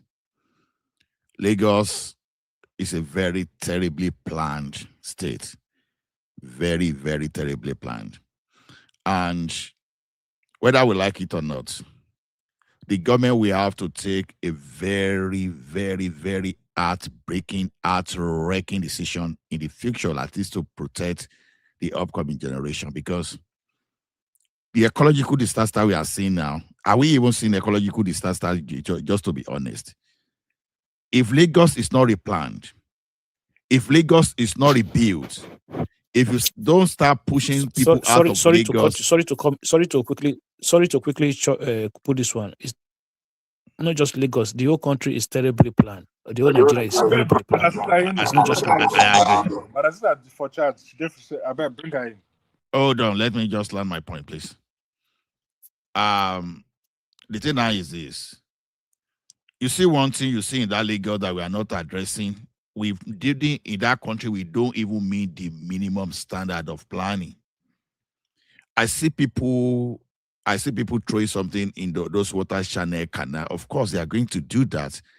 We've not been asking ourselves reasons why the Western world, an advanced country, have decided to go underground.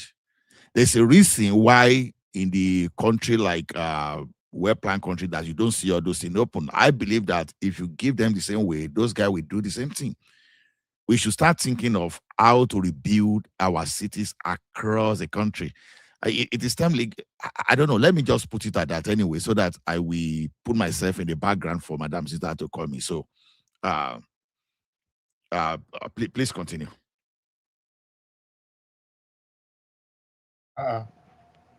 What do you mean? Maybe she's not there anymore. But Asita is here. She's here.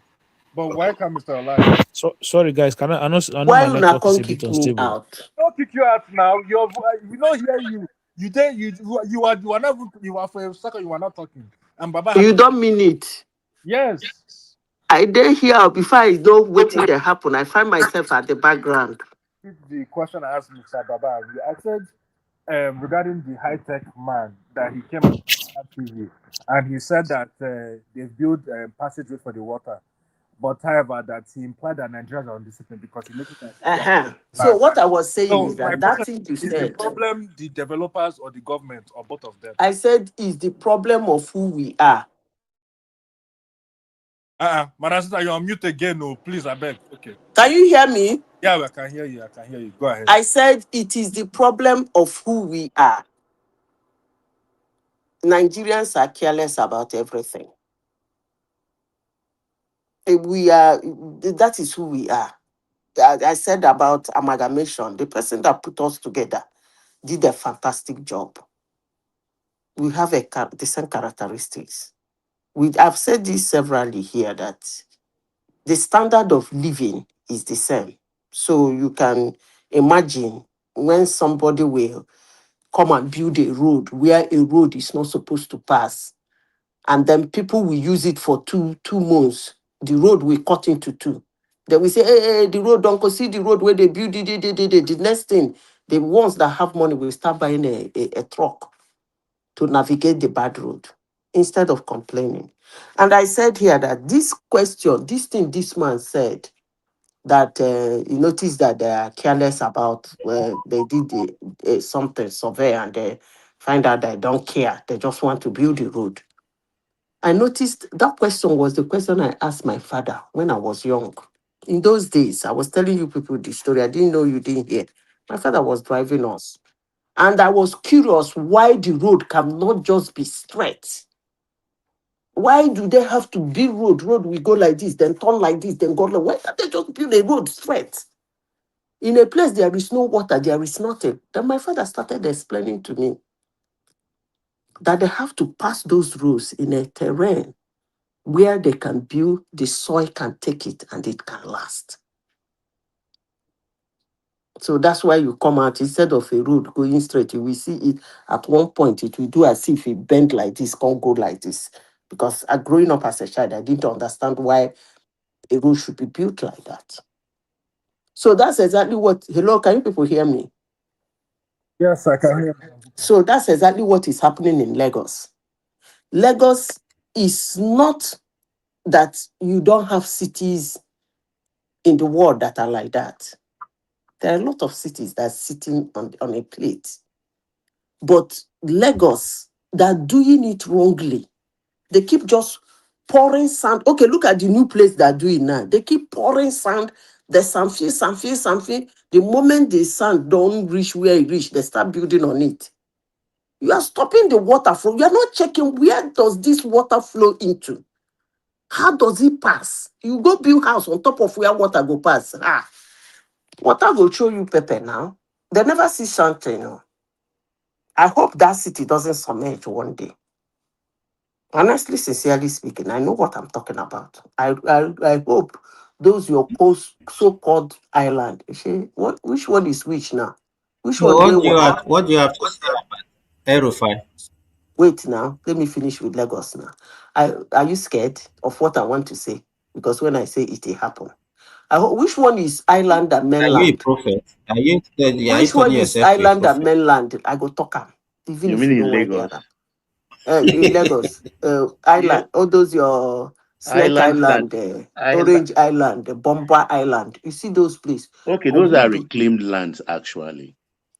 They Yes, pump water. They take sand from the sea, pump it into the lagoon to reclaim it. That lagoon that is supposed to be marshy and taking in those water and emptying them into the ocean. So they did it reverse. So and they rather than allow the land to even settle, the soil to settle like 6 years, within 1 year they start building on these things. no wahala. One dude that go wake up here say, "Una go dey Of see course, roof, of roof, course, of course. You roof, know roof, nature roof, now. roof." Now roof una go dey see oh, all the building don't enter water. It will carry go issue. Aerofy.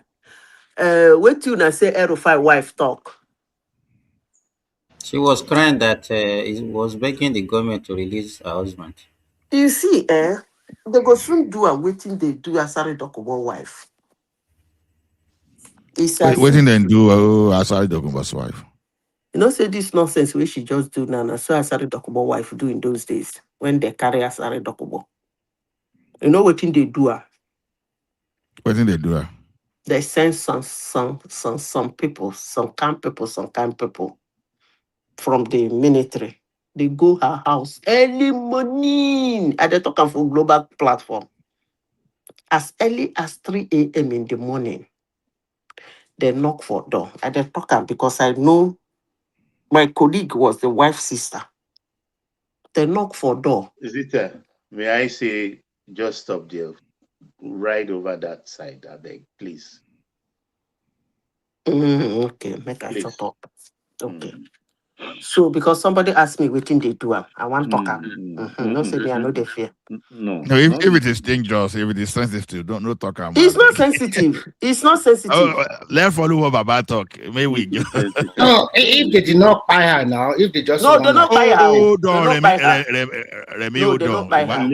Those One You man know, just say Nigerians, me you we know, don't you talk move am. know, on, move on, sister, we please. They all not Don't buy know. her. mind them. No, it wasn't bad.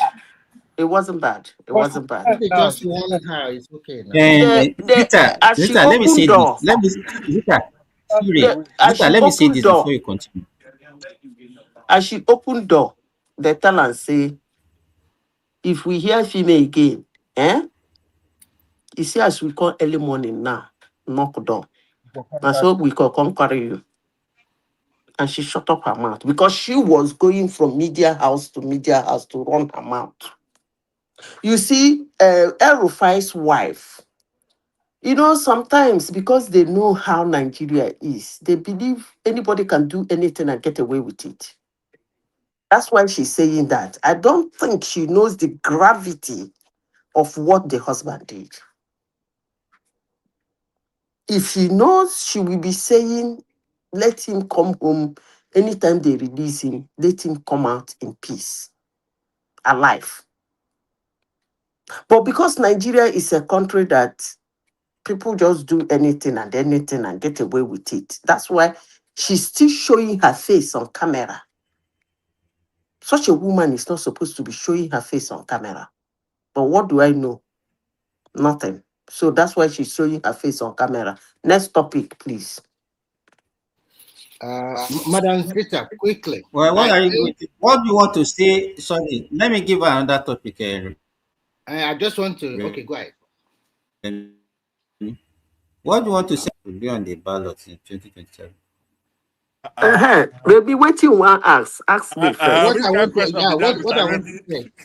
Sorry, what I want to say is very simple. I think the arrogancy and the impression that they have people in power, they control everything. That is that kind of arrogancy that woman is showing. That at least Rufai'S were popular in Nigeria. You know, sometimes all these people, there's so many delusional attitude from them. They always thought that nobody can pick him, nobody can touch him, nobody can do this. But are you not? They know the gravity of what he has done. But they, and unfortunately, for an average Nigerian, that is too sentimental, too emotional. So if you want to get in Nigeria, just play along at their emotive side, and that is all. And the reason why this So you always know, no being say in husband case, no be Nigerian, only Nigerian wahala. Hey, you know, they know now. They know. How can somebody, for God's sake, if not because it's Nigeria, let's assume it's any developed country, all the whole family will be wiped out immediately. Let's talk about if it's not Korea. That is the end. It's not even North Korea, even America too. They They will pick every damn body immediately. You will not see you can't You will toy not. with You will not hear national security like that. about the news. Nothing. It's just like, okay, I'm a Rufai, nobody can touch me. I can say whatever I want. I wiretap them. If I want, He I can. didn't. He did. It's not what he said. It's what he did. What he did. It's not Yeah, what he said. Talk is different than doings. yeah, he It's did his it. doings we are talking about, not what he said. But sorry, why is the wife crying now? The wife was not there when the husband was misbehaving. What did she do when he was They won't misbehaving? do That's why nothing I now. said they think Nigeria a joke now. No, say Don't you when know? Nigeria is a joke, Behind nothing you do every is Madam a big Peter, offense. behind every powerful man that misbehave, go and check his wife. It is that woman behind that I'm will push it. even No, you have to do it. You have to do it this way. You have to I'm do I'm it. even surprised that she showed her face on camera. Man, She's just these pretending. But Nigerians you are know, ridiculous. unfortunately, she will get sympathy Two from. wives, so Sorry, not Ako. even one. Both of them. Unfortunately, The wives.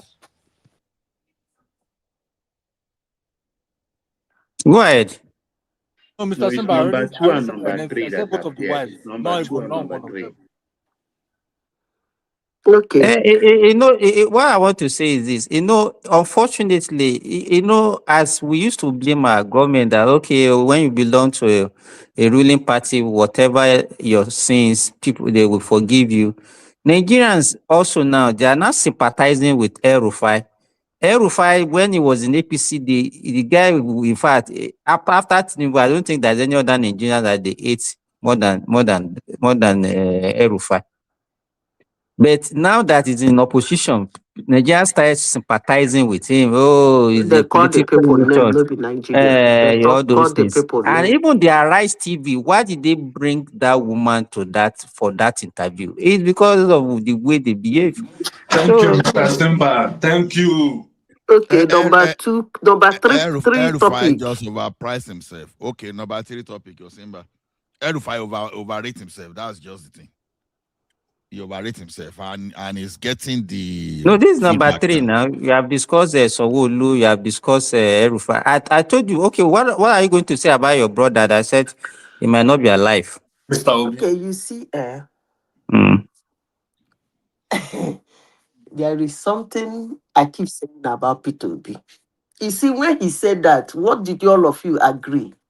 That he wants to whoop up sympathy. He You know, doesn't. not all of you, not everybody, majority still believe that what he's saying is true, that they want to find him. That is what I'm So, saying now. When they Nobody believe wants him, to buy him, I beg. And they are destroying his when they believe businesses. him, They are destroying his he businesses. whips up sympathy. He hmm. doesn't have that capacity and capability to whoop sympathy. It's not even worth it. I have been saying this, and I know that most people on this platform don't really like my guts because of P2B. And I don't care. Obi is a political non-grantor. He's picking people's political strategy, but he refused to understand that there is no problem anywhere, that the problem is him. It is when you are not the problem, you can pick strategy to enable yourself. The problem of P2B is P2B. I have been saying it and I will keep saying it. He's trying to use Trump's card. He's using Trump's playbook. Trump lost the election. Trump continued making waves till he came back and won that election. Obi lost an election. From that day he lost the election, just like Trump, he did not accept the result. Just like Trump, he did not congratulate the winner up to today. Just like Trump, he has been endorsing people. But the problem he did not understand is that there are two ways to move in politics. It's either you are par with the person you are competing with, or you are above the person you are competing with. That being said, the other way is you build something that is not a political kingdom and then use it to come in to challenge that person in his political kingdom. Obi doesn't have the two. Obi doesn't have political kingdom.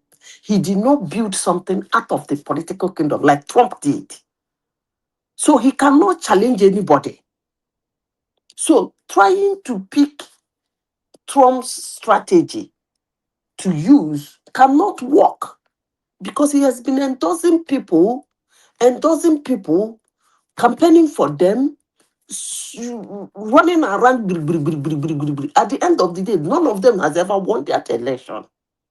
And now he come up with I die, I don't die, bye, cannot, yeah. So the crowd will start following him like they follow Trump. Hey, I'm fighting for you. That's why they're after me, blah, blah, blah. It doesn't work. You have to build either a political kingdom or a non-political kingdom. That's the way you fight. Obi has businesses. How many of the people in his businesses are behind him? What has he grown outside of being a governor of Anambra State, to thank governor? What is his kingdom outside of? When I mean kingdom, I mean human kingdom. Somebody like Elumelu, Dangote, they have human kingdom. Those people have human kingdom. Believe it or not, they can use it to challenge anybody.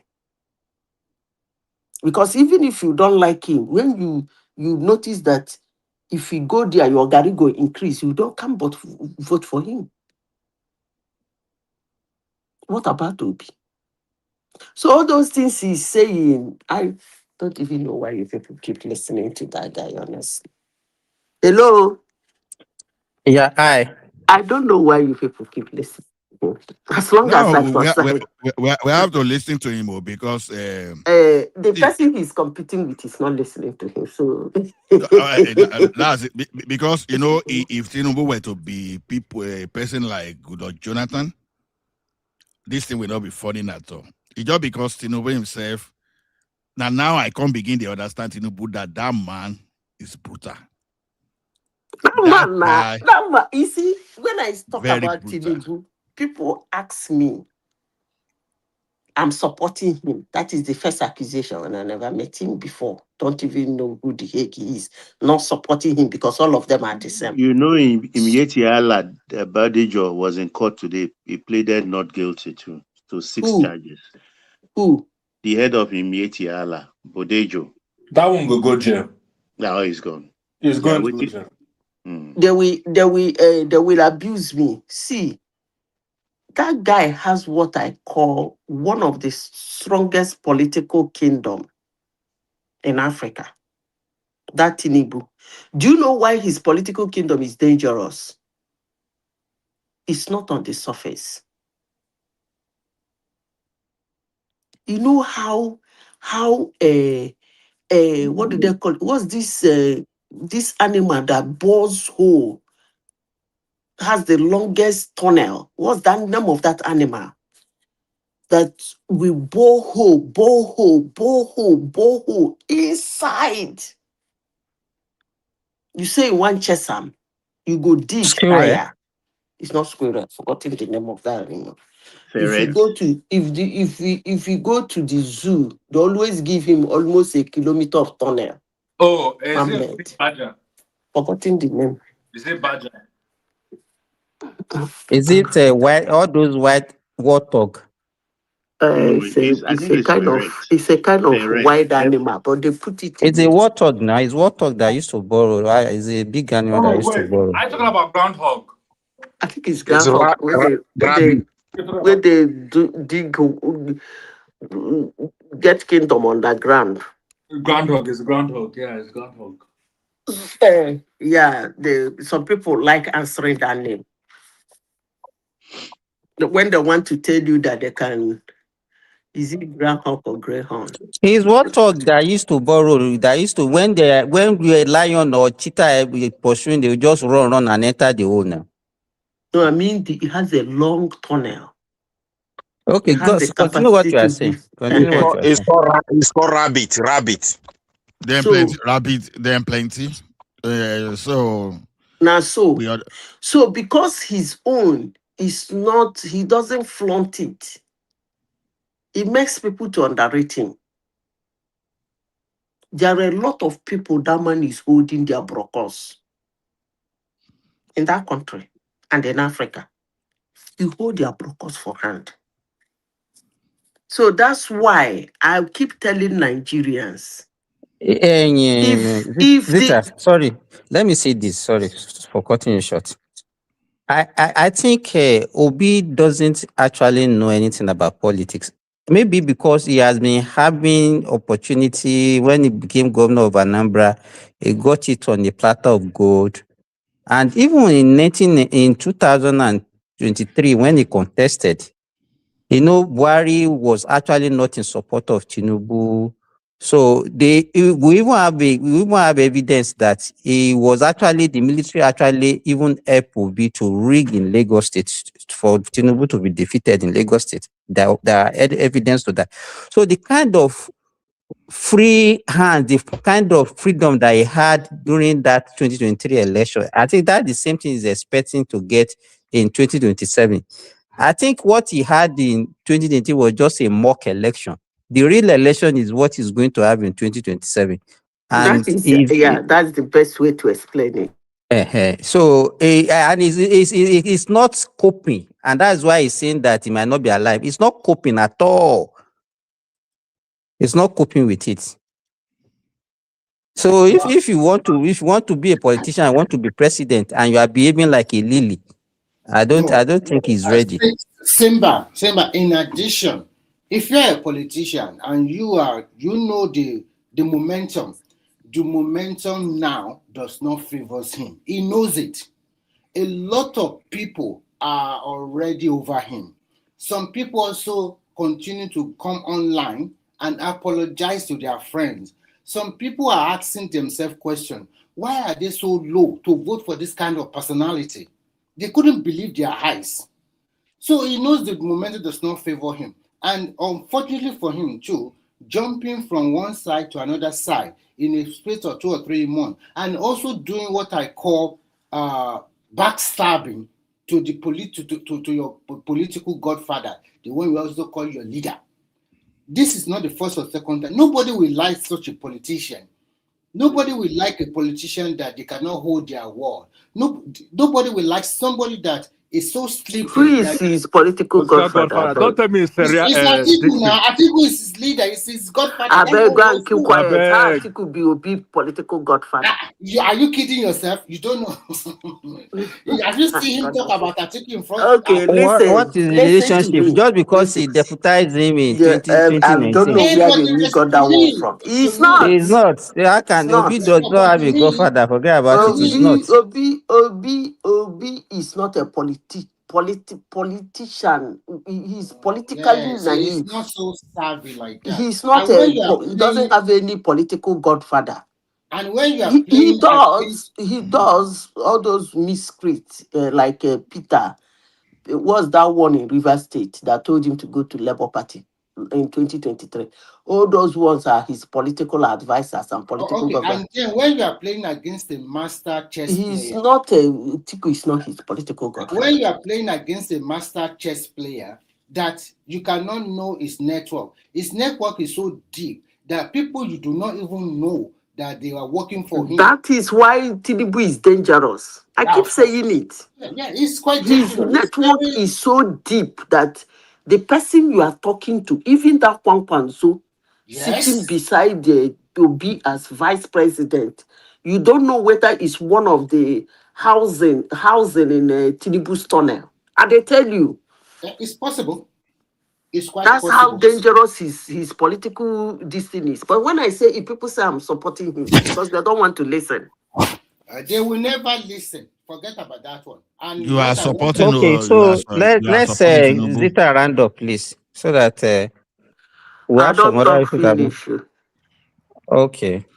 Madam Zita is supporting Tinubu. Why are you denying it? You don't have to say, "Oh, I keep behind Tinubu," but when you say everything that favors Tinubu, No, I so am not support. I say your don't flower. support them. She doesn't like Tinubu at all. She doesn't support Tinubu. Let me tell you, if I'm supporting a politician, She'll come at her. you don't know. Listen, what I support, I am so proud of it.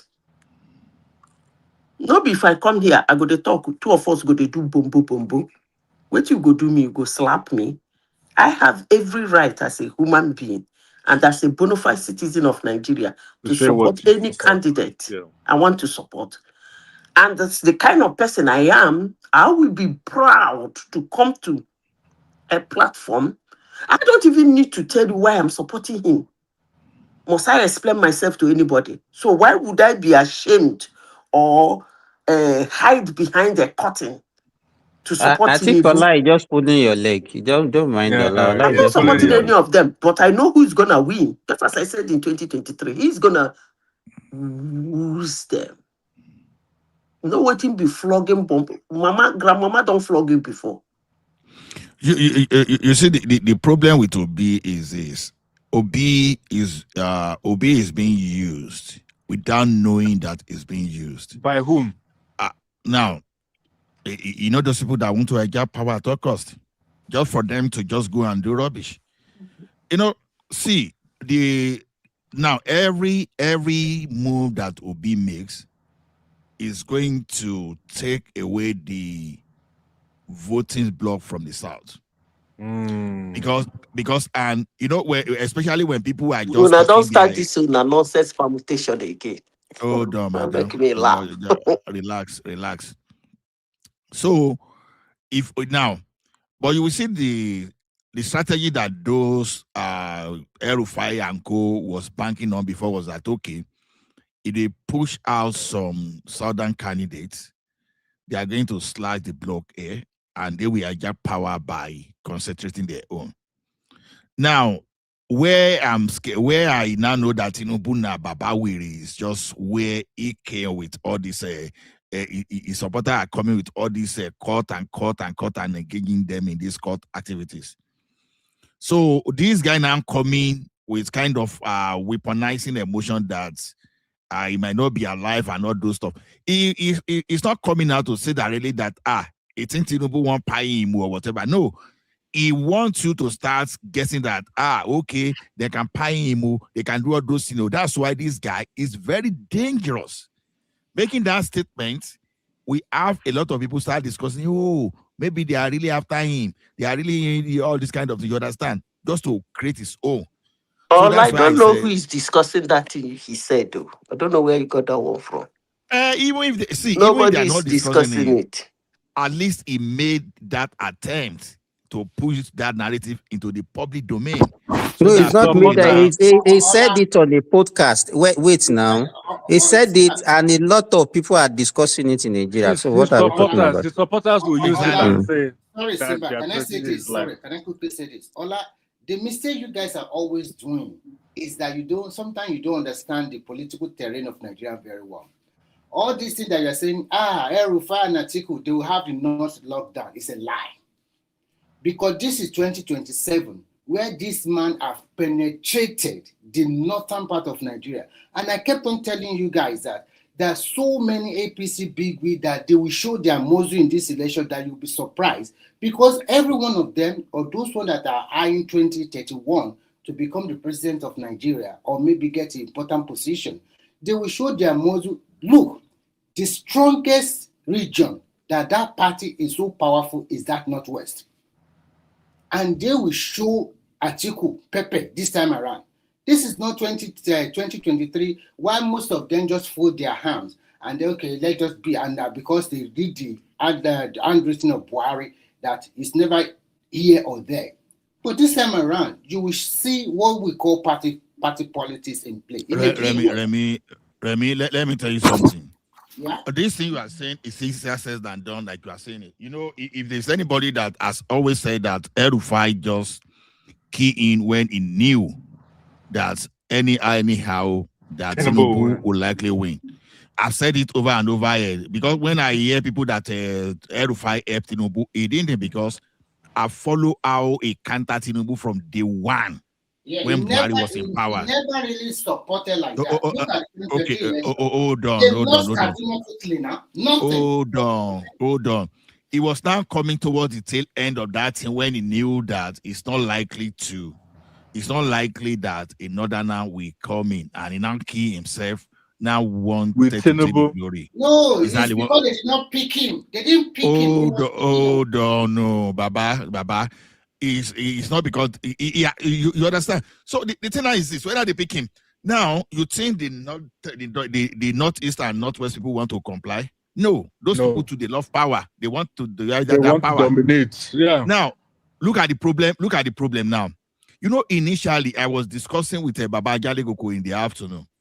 Now, the thing is this: you see, I'm someone that supported Jonathan. Hold on. Yeah, I was discussing with him. Now, initially, I've always been a supporter of Jonathan until recently when I started retracing myself. And look, even some of the problem we landed ourselves today, it was still that Jonathan that created that problem. Whether innocently or innocently. Saudi Arabia, they cash Gumi. Now, this same Jonathan go beg on his behalf. Sign the federal, the Nigerian instrument to go and plead on his behalf. Maybe going for the Ghana or Saudi Arabia, they don't take nonsense in Saudi Arabia. Yeah, they don't take extremism. They don't. Maybe therefore don't fight that guy. Tete. The same Jonathan, he was the one that went against and rescued this Borno State. Modu Sharif. Ali Modu Sharif. Look at all that dangerous game. That guy that created Boko Haram. That used Boko Haram. Exactly. He was dancing to the tune. Now, Rufai started harassing. He has started harassing Tinubu since 2015. No, he even harassed him to the extent that you did not even know when to put a full stop. You harassed the person that was in commander in chief. You are now even saying you are tapping the message Blind. in his office. If say now, if Tinubu had not made any move by today, Undume, all I go, they will be running their mouth anyway. What made it worse is it is all friend that happened to be this guy, Ribadu. Is even the one is in case. Is that the one that yeah. And Tinubu is not stopping at that only. He now created home office for the first time in history. And some people are saying it's not legal. It's not legal. Why? And we are now looking for someone that will come out and say, okay, you want to counter him, because they are now seeing the move that this guy will deal with you brutally, and it's not going to deal with you in a good manner. They are going to use the instrument of the state and the law to deal with you. I think everybody, all of a sudden now, Undume now is now a fan of. Undume came to Aso Rock that come and see Tinubu. I've seen him speak on TV now, supporting his program. He's talking how wonderful he has been and all those stuff. Suddenly, they are now seeing the good side of Tinubu, that he's doing wonderfully. He has already checkmated them. Because you that want to tackle someone, you have a lot of baggage, a lot of shit in your baggage, and you are coming now to come and be doing Macaban dance. I think that is where I think that is where this guy has checkmated them. So this Obi that he's talking to, I think he understands all this legal of the registration and all those kind of things. I think we have not even seen anything. I think that drama go plenty very well. Even Atiku that was raking for Jonathan, then all of a sudden Atiku is not a good citizen. No. The only thing he can talk about certificate. You know, that time Atiku was practically threatening a sitting president. Jonathan. None of them dares it, because that's it. You know, may I know even open their ears now. Why? Tinubu now I just know say that man a crazy man. Before I know even know say the man they brutal like this, to be honest. And I like he doesn't talk too much. He doesn't need to talk. He doesn't talk. He said when I was not even the president, I found my way in. Is it now that I'm the president that they want to take me out? He said, eh? He just talked like that. He didn't talk more than that. You understand? He didn't talk more than that. Oh, this second. No, Ola. The question is this: in that 2023 election, in my mind, I already know that anybody that wins that election will spend 8 years, because it's the major tribe were quite divided. What do you mean that will spend 8 years, Mr. Remi? I will tell you why. Tell me today, if Atiku is your president now, who is going to remove him? Nobody. Who? Tell me. Who's Atiku more ruthless than Tinubu self? But they removed Jonathan. Don't forget to. They removed Jonathan. Exactly. No, the reason why they removed Jonathan, I will tell you the reason why they removed Jonathan. First and foremost, Jonathan was just an opportunist president because of the death of Yaradua. They gave him that chance to complete the 2.5 years that remained. He completed it. And then 2011, everybody coalesced and voted for you. That is 6 years, 6.5 years. If he had won in 2014 and 2015, he would have spent close to 9 years. 10 years. Yeah. So, and at that particular time, everybody knew that the right thing to do is go back to the north. It was the secondly, Jonathan too was not ruling very well. Yeah, he wasn't. With all the Remy. Let me finish. With all the opportunities that are brought to him, we are making money from oil. A lot of external reserve that through the Obasanjo left for him. Over 60 billion. Look and another 20 billion SS could account. Jonathan didn't lose because of a dad. Jonathan, he's also not because of it. Not move very well. Hold on. Okay, the economy was worse. The economy was worse under Buhari and still won the second time. Why did he lose? Look at now. Nigerians nowadays, they were telling you, I can see what this man do with their physical eyes. But Nigerians, and every Nigerian will tell you, I just traveled from Akure to this place. Oh my God, come and see what they are doing. They are telling you what they can see. But in Jonathan time, what can you see? Even the second No, Remy, Wait, I will tell you. No, Jonathan did not lose because of all those stories you are talking about. okay, why Let's did you just further first. See, but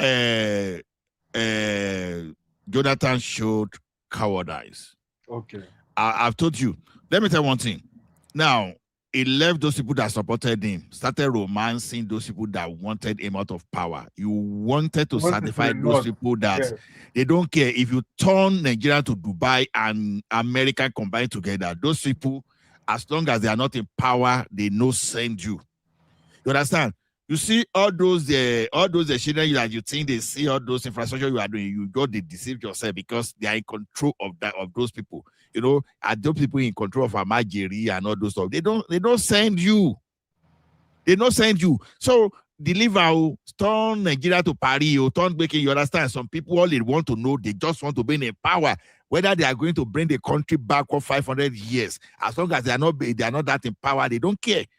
They were practically threatening a sitting president, and the sitting president was showing some sign of cowardice. I say, if I use a particular percentage of the power I have, Nigeria will be ungovernable. Have you ever heard any president that said that before? No. Have you ever heard it? And they will do that same thing. Go and hear them.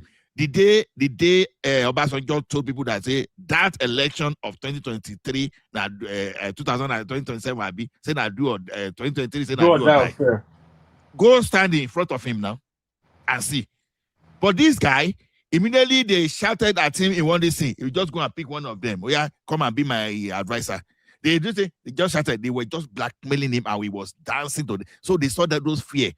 That is the reason they could go ahead and they went to the extent of bringing foreign militia, thinking that this guy will not win, will not leave power, so that they can use that to counter. You go and bring foreign militia under Obasanjo. Pray that person will live to see the light of next day. You try that kind of rubbish. They brought militia, and this man is saying, hey, by the time I left, you will understand this thing. Under you. You were even saying Boko Haram was in your government when that thing was at the infant stage. Yeah, he could have dealt with it. So instead of leaping it in a board, irrespective of whether Obama or whoever was against you, he would have say that Nigeria will remember this thing that I'm saying. And we're supposed to be the commander-in-chief. Were you supposed to allow us to see the worst country like this? You were supposed to tackle. That was why you were commander-in-chief. Commander-in-chief is just like you are placing your own life on the line. Yeah. You are placing your own life on the line for the country. But you ran away. So it took me several years to even understand what I'm saying today. Because I'm a hardcore supporter of Goodluck Jonathan. But Gumi, you were the reason Gumi is not either in jail or in Saudi Arabia or he has not been paid. You are the reason Ali Modu Sharif can still be talking. Yeah, can still be talking anyhow. You understand? You are the why were you so? And probably that's why this guy was even against him. Who knows whether that's why Obama was even against him? Yeah, maybe one of these things. You are the forefront. Why are you harboring these people? For known terrorist apologists, because how do we say it? Gumi was linked to this thing. You understand? Ali Modu Sharif was thinking about another thing, and you are still the one trying to order your government begging for them. Why will you do that? You should be praying that even those people should even be taken away. Yeah. So to me, if you think you can do so, these people they try a lot. You know. Rufai already threatened Tinubu. You know, Tinubu was not talking because maybe Tinubu was looking and say, this guy's ignorance. He doesn't know the power of the commander-in-chief. He's not talking. He allowed Rufai to talk himself in trouble. Unfortunately for him, his friend. We know, Rufai and Rubadu are friends. They released him to go and attend this mama burial now. Yeah. And Nurubadu was saying, it is our mama. You are calling someone your mama, and yes, you still carrying his son. You still put him for jail. And at a particular point, again, you now the same president now carry another person in the name of Homeland Security to checkmate. How bad Are you not going to be afraid of that kind of person? Tinubu get mine, dude. Ah! Are you not going to be scared? Okay, state police now. I was even say, okay, they didn't want to start state police so that they won't. Okay, he's not giving you that state police now. He's not giving you now. So to me, Rufai now one chance. I'm waiting for what they are going to do for that guy. I can't say categorically whether he will go jail or not. So I think Peter Obi is reading all those stuff. Someone want to speak? Ola, what do you think about these people that are saying the state police is coming at the wrong time because of the upcoming elections? You know, can everything come at the right time to some Nigerians? You know, even if state police is coming in the next 500 years, some people will have reasons why it should not come. So it has always been human thing. Do you know, Mr. Jonathan regime? Go ahead, Mr. Sorry, is it not stupid that something that everybody has been craving for, calling for, fighting for many, many years, and we're almost there, and people are kind of this tells you a lot about some Nigerians. What do you mean by progressive? It's just there's no honesty in many of them. They're just too hypocrites and two-faced. Short-sighted. Then you see people come out from some quarters, and you can tell, like, how can you be that learned? Election is 6 months away, and you actually think that the state police is going to be up and running in 6 months' time, to the point whereby they will use it for election. Okay, so what is Tinubu going to do with the state police that he cannot currently do with the federal police? Like, I wonder. He still is the one that is in control of the federal police. If it's to rig election, Tinubu can deploy police everywhere across that country and rig election. Well, I don't understand what they are trying to say. It just can even deploy soldier, can deploy DSS. He can deploy everything, all the military arms of that country is in his hand. You know, they're all in his hand. So, like, what is he going to do with state police regarding an election that he cannot do with the current police system? And I just don't understand this. That's how one other guy was praising a governor the other day on Facebook. Oh, where do you get money from? Look at the work you are doing. And I'm like, you guys, on one hand, the same person on one hand will criticize Tinubu. Tinubu, where is subsidies money? Where is the subsidies money? What are you people doing? So then you are praising your governor for doing good work in your state. I'm like, where do you think that money comes from that your governor is spending now? Like, do you not understand? Like, do you not understand that is the increase in revenue as a result of subsidy removal that makes that your governors now have higher revenue to do infrastructure or to do whatever you are praising him for?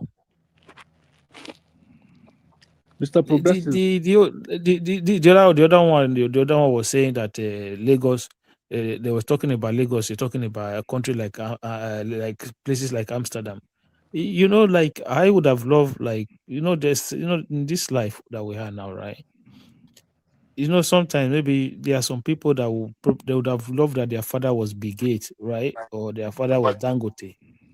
But they are not. Your father is who your father is. So you just need to understand there are levels to everything in life. Nigeria is a third world country for a reason. Nigeria did not become a third world country from a first world or second world. Nigeria had always remained a third world country. And the idea that you will now say, oh, look at what they did. Like, do you know how long it took them to be able to come to that level, to get to where they are today? We need to understand that we are going to get there, but it might not even be in our own generation.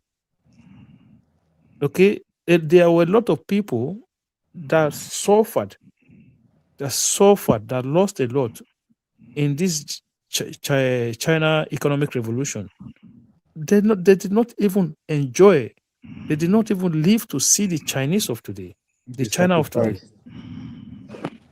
they're not, when they're not alive to see this same China, this beautiful China that everybody's talking about. They sacrificed then, but they're not even alive today to see how China look today. But the problem with us, they will tell you it's 3 years. The government has been off for 3 years. Everybody is dying. When are we going to see this? When are we going to see? Like, what do you want to see in 3 years? Are you stupid? What do you want to Thank you see in very 3 much. years? So sorry if I say this my favorite quote that say we Africans we know how to suffer but we don't have to sacrifice.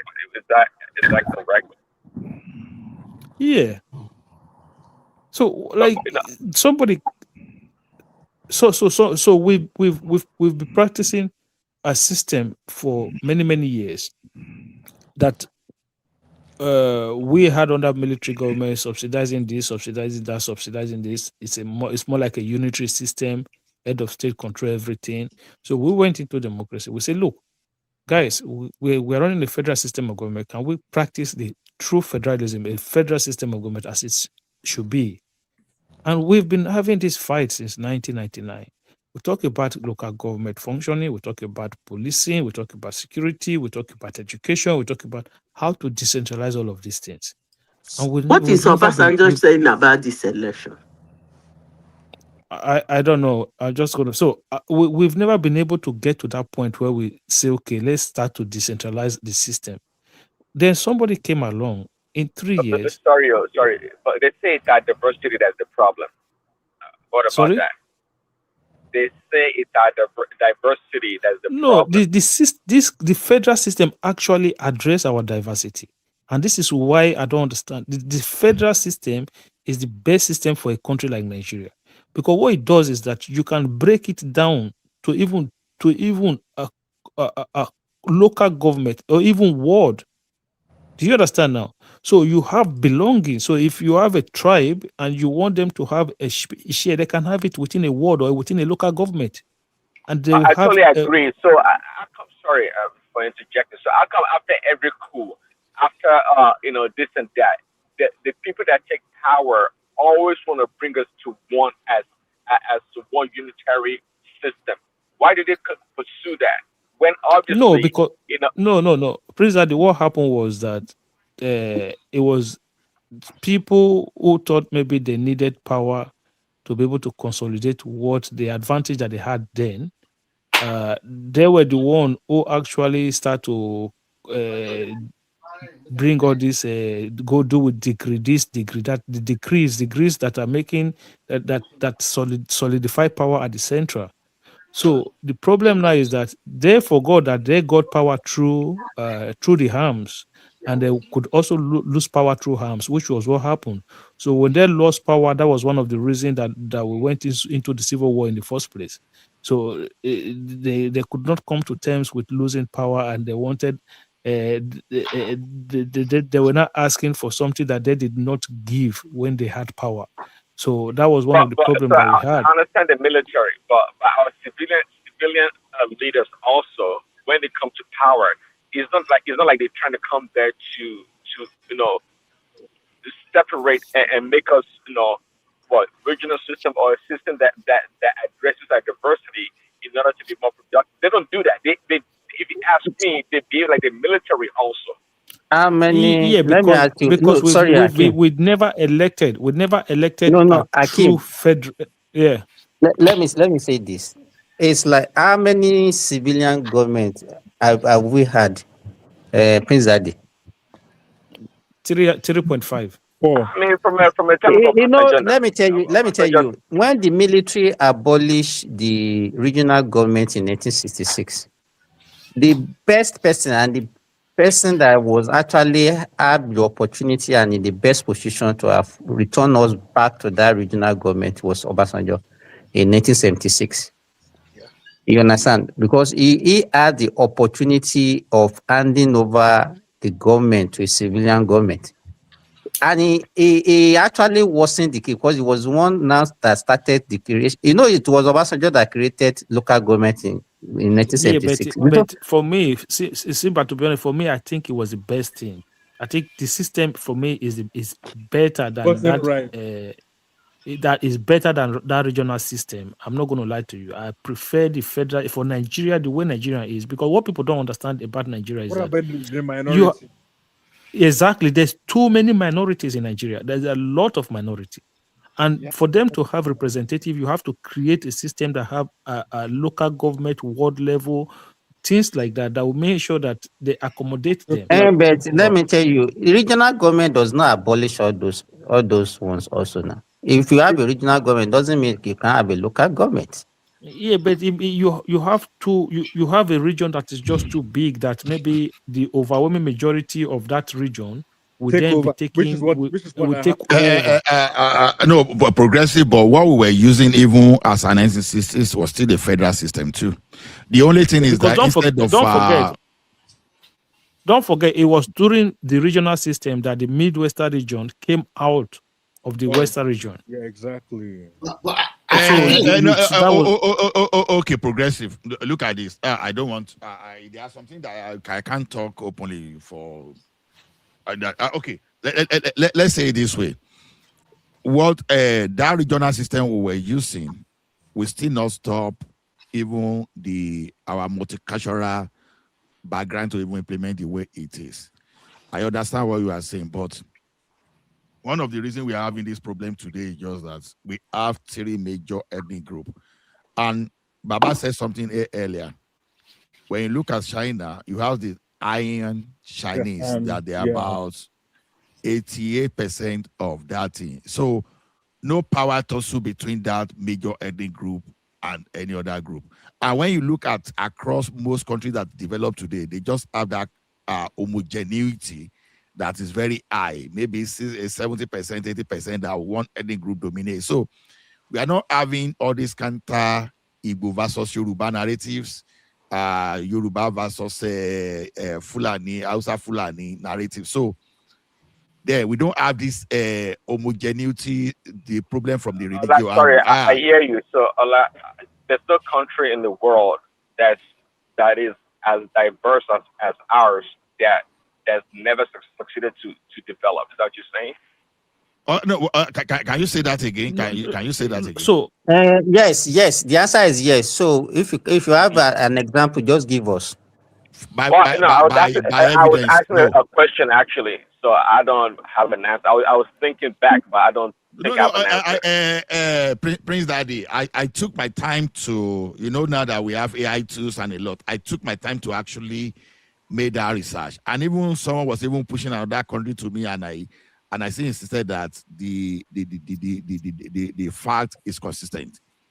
So because you have one major ethnic group, and what they do is that they assimilate others. Now, the problem between Igbo and Yoruba today is just because of problem of assimilation. Now, in all those Chinese things, you understand, some people, even though they are not Aryan Chinese, they drop their culture just because they know that there's nothing they can do when you have 88% Aryan Chinese. So the best bet is to just play along with them. To intermarry. But now, in a situation in Nigeria today, no. So I still think for me, Ola, listen. I think the federal system for me is the best way. The American system is the best way for us as our regional system of federal too. That's what we are saying. Sorry, Ola. Ola, let me no. So hold on 1 second. Let me just explain. So, but what I would like to see in this system would be that local government, states should have powers to create local government. It should not be something that is constitutionally enshrined that you have to create it through the National Assembly. No, I believe states should be given powers to create local government. So that for me will make it more. Sorry, isn't that dangerous? Okay. No, Akim, how can you even say? How can you even say every street can become a local government. Every street will become a local government, right? Let's look at it this way. Remy, you will talk. I don't just want us to shift us away from there. No, I'm not shifting. I'm still on the same thing where Akim is trying. Okay, go ahead then. Go ahead. Okay, I want to say is this. There is something that is flying out in Nigeria nowadays. I don't know whether it's true. They say there's a bill that they will introduce soon and probably pass before October 1st. The bill tends to regionalize Nigeria into 6 regions, which each region have 7 states. And after that, and I think they also. Remy, forget it. It's not true. Forget it. Don't Okay, just. okay. What I want to say, what I wanted to say is that I like You said that they carry Akim Indian woman. I like Akim idea, but on one caveat. What is the caveat? Let each state or region now control their resources by themselves. Nobody go to Abuja to collect money anymore. But that's where I was going, Remy. That's okay, Remy. so because the idea why you guys say it was dangerous, or because you think we will still be the federal government was you can create as many local to be governments. sharing. No, we go to the point whereby state will be generating their resources, and you can create as many local government as you want. It's up to you. But then isn't that weaponization of? I would start by saying that it should give the state the option to be autonomous. Okay. Okay. Let's Prince Daddy land now. Let him land. Now all of them just okay, go ahead. Go ahead, finish. Go ahead. So that's you are bullying me because I'm one of the moderators. Go ahead. Prince Daddy, so you chicken out now when we are Prince Daddy. Okay. No, I will come. I'm coming. He's even afraid. Don't mind him for talking. He's afraid of talk to talk, sir. He's even afraid to talk. Prince Daddy, who are you talking about? Don't let them mock you. Who are you talking about? Okay. Okay, Prince Daddy, if you are not ready to talk, let me talk then. If you are not ready to talk. I mean, everybody wants to talk now. Of course, you guys. I stop Ola for you, and you said. I know, but Ola was to keep talking. Okay, I appreciate it. I was going to say that let's start with giving each state the autonomy to want to go independent of the federal. Let's start with that. Okay. For example, if Ogun State says, okay, I want to be independent of the federal. Okay, let it give them that status. Okay, to do their own thing, and contribute to the center a small percentage until each state is ready. See, Simba is beyond just having the resources or the natural resources in your country. You have to have the experience and the know-how and tacit knowledge and all those things to make it work. Simply having natural resources doesn't mean that you're going to have the money to run your state. So states that are like you can say they are ready to go. Lagos State, Ogun State, for example. Which Ogun State? Autonomous. That governor is useless. That's the most useless governor that Ogun State has ever had. No, forget about the governor. The governor will come and go now. Forget about the governor. Exactly. I'm not based on the structure of the state and a lot of activities going on the state in the state. Ogun State can choose to be independent state, okay, and run its own affairs, its state, local government, and whatever, okay, to start with. And each state along the line that wants to go independent, be autonomous, they should be allowed to do so instead of making a blanket approach to the matter. Because if you make it blanket, it's not going to work. It's going to take forever.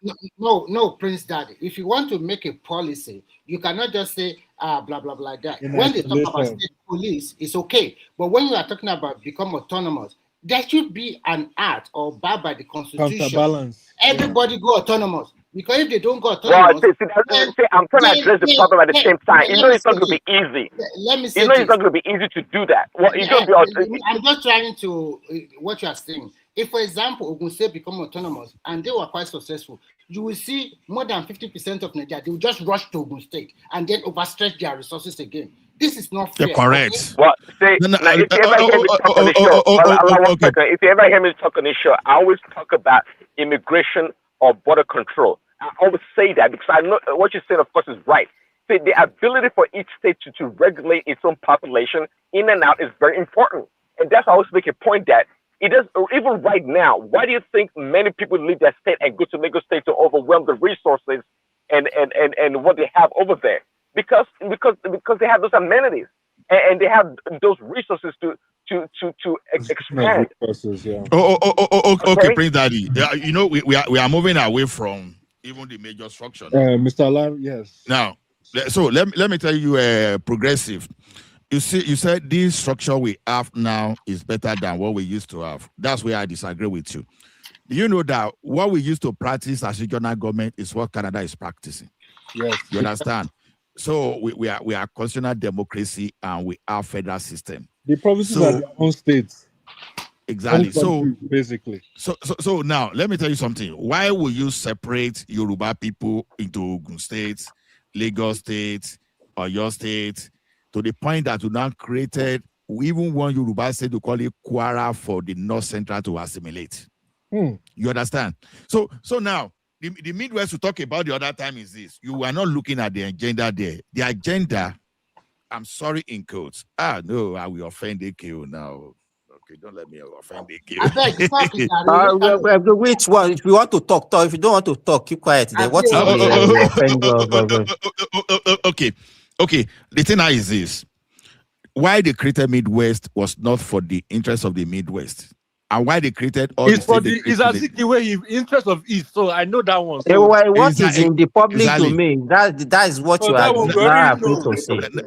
Now, the Eastern region, they wanted to assimilate Midwest. That's true. Now you will see the strategy they put up both Obafemi Awolowo and Nauru. You understand the strong figure there behind the bar before they did that rubbish. So this problem of assimilation, trying to assimilate this land grabbing, has been happening in Nigeria for a very long time. Now, it is easier to assimilate you even when you divide into state than when you form a block of region. You understand? Just imagine Ondo State, Lagos State, everybody, you understand, you form a block. You understand? You can even easily repel or do or accommodate those people that even want to overload your state or your region. So I still believe that if we can go back to that regional structure, maybe six structure now. Now, because of the diversity of the South-South, let the South-South people, Ijo, Ishekiri, Urobo, let them put themselves in a block. Their diversity will manifest better. Now, but if you carry a door inside Yoruba will assimilate you. Even if they don't plan it naturally, if they don't plan it intentionally, naturally it will assimilate. Yeah, they'll intermarry. So the thing is, I think that regional structure, if we can revisit it, is the best for us, to be honest. You understand? So within your structure, if you like, you can create 1 million states. That one no concern us. You understand? Then we can have this counterbalance of people that want to go perpetrate themselves in power forever. That's okay. We can even have, like, people have suggested that, okay, we have 6 vice presidents. And you now rotate that president among yourself for ceremonial purposes. But Ola, when we discuss that regional government, then we have to also look at the problem that occurred that period. Mr. also. You did, Mr. Allah, you did. Yes, we can hear you. You can hear you. I was. You didn't finish now. Now, no finish. I told you now. We are still discussing now. I'm interjecting on that. Progressive don't come out. Anyone talking. You don't finish. Mr. Progressive don't come out. Wait. Every time you guys don't want me to talk, especially since I You don't know just what the finish problem talking is. now. They allow you to talk. Prince Daddy and then Prince Daddy, what did you say? What did you say, Prince Daddy? Don't mind him, Daddy. Simba continue. Don't mind him. You are behind you. No, what I want to say is this, yes, in as much as most of us were not there during that regional government, is the story that they told us that make us to think, it was very rosy, it was a good thing, and all those things. Though it comes with its own attendant problems, not even problems that time. Because let me tell you, the federal was too powerful also, and the federal power was actually was suppressing the regional government. Yes. So if we want to go back to that, we have to make sure that the power at the center was actually not too the center is not too powerful for them to be suppressing the regional government. Because that was what happened, and that was what actually led to the collapse of the regional government. Mr. Ola, Mr. Simba, there's something that Mr. Ola said that hold on, sorry. Talk about During the regional government, why was the federal still powerful when we have regional system? Mr. Prince Daddy, hold on. Let me. There's something, Mr. Ola and Mr. Simba, you said that I want to agree with. Before, when I used to look at the history of our regional government and what happened with Awolowo, and after the Biafran War, and how I used to not like Awolowo, but when I read his book and I read his philosophy, I started to say that Awolowo would have been a better president for Nigeria than Azikiwe. So it would have been the best president Nigeria ever had. It's unfortunate that it never became I president. think, Ako, to support your idea, I think what Tinubu is doing now No, is don't bring Tinubu in here. Ola, I I mean, know. I just want to say something. Let me say whatever. You are free to say your mind. And don't stiffen people's voice. because I wanted to answer the You question are that like things a that they asked. General Simba, Abi, you are General Thomas now. I'm just looking Okay, at when he said that he likes okay, go ahead. when he wrote Awolowo's book and he read his philosophy. To me, I think the current president just combine the ideology of Awolowo, that of MK Abiola, and with his own and Jara Dua. I don't mean the president or that General Jara Dua. The mirror, yeah, Yeah, general. he put them together, and I think that really give him that wisdom to know how to navigate the complexity of Nigerian politics. So, and how to really rule as a president. So, in whatever you guys have been talking about, I will still support the idea, whether it's going to be regional or federal system, with a weak center and strong region or state, whatever we put. Let this state control their resources. Once they control their resources, the people in that state, we have mouth to hold their governor accountable. Because if you are paying tax to the governor and the governor is not doing anything in your state, then you don't need to be shouting your president or shouting the vice president or shouting people in the National Assembly. You hold your people. Leadership is through your own community. In this advanced country, I don't need to know what is happening in the capital city of the country. I just go to my local government to do whatever I want to do. And their local government office is not as big, as wide as in Nigeria. It's just one story. It's over. And everything you want to do there, you can do, and it's fast. And they use digitalization very well. They communicate with you easily. But when so sometimes, but the problem we are having in the country is that what I see about Nigeria is that some people, because it's still a muddy place, and they have been eating from that kind of mud for a long time, they don't want that kind of change. They still want Uncle Remy, you see what I'm still talking about? I don't call you uncle. You started with your own politics. I was talking about, I was talking about homogeneity the other time. You understand? Yes, Dividing into the state status. You understand? Why can't we put you back together a spade? Yes, and form a region? Right. You understand? Yes. Carry look at together. Like China. The reason why they were able to... And Mr. Ola, sir. To say what you're saying, I think why Azikiwe wanted to pull the Midwest, because when I was even reading about philosophy between Azikiwe and Awolowo, Azikiwe wanted a sanctified, unified Nigeria. And I think the reason why he wanted to do that is because he knew that the Igbo people is in our nature for us to want to dominate. No. It's not. And it's not like that. It's not. That's not. Let me tell you what happened. No, but that's unfair. It's not about dominance. Wait now. It's not about dominance. During the Civil War, you hear people saying that, when they cut off the food supply, that was why a lot of people died, and that was why they were able to win the war. No. Even ever before the colonial masters left Nigeria, let me tell you, in the Igbo region, that it was Ajayi Crowther when he was doing his what do they call this thing that the Christian evangelism, when he went to the east, he met a lot of people with malnutrition in the Igbo land.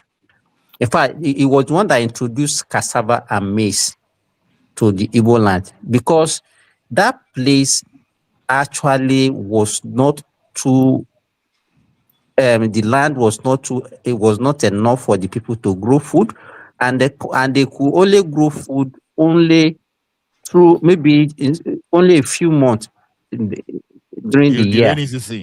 Yes, and then they lack protein. They don't even have any source of protein. Yeah, no. You understand? Protein, so the thing has been there. So they knew. And let me tell you, all these traveling that you see the Igbo doing is born out of necessity. It's not because it's in their nature, though. You understand? So when they say, It "Oh, was discussed. Igbo like to travel," they just no. It was born out of necessity because that land cannot contain them. That's why So they need to this. move out So and make the need for them to Timber, what was expand their to get population more back then? land and all those things is so Okay. it's not about dominance. It because they needed it to survive. Well, you have to listen to Ikeo. I think that's what it resorted to. Eventually, Exactly. That's what yeah. Azikiwe knew. And that's what Awolowo was fighting against. Awolowo was like, no, that cannot happen. Let me add my voice if you don't mind. Okay, no, let me have my voice first. Okay, go ahead.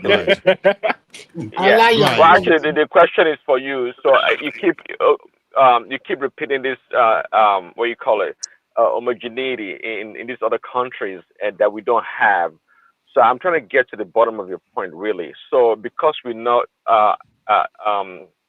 homogeneous country or society, meaning we cannot develop like these other countries, or what is the point about that? Let's keep repeating it, because you know what? At the end of the day, before you answer, at the end of the day, sometimes we black people, we make too much excuses all the time. Okay, we have to let's wait for the white man or the Chinese man to go and do it in a diverse way before we know it's possible. So we always have excuses. For example, in Nigeria, hold on.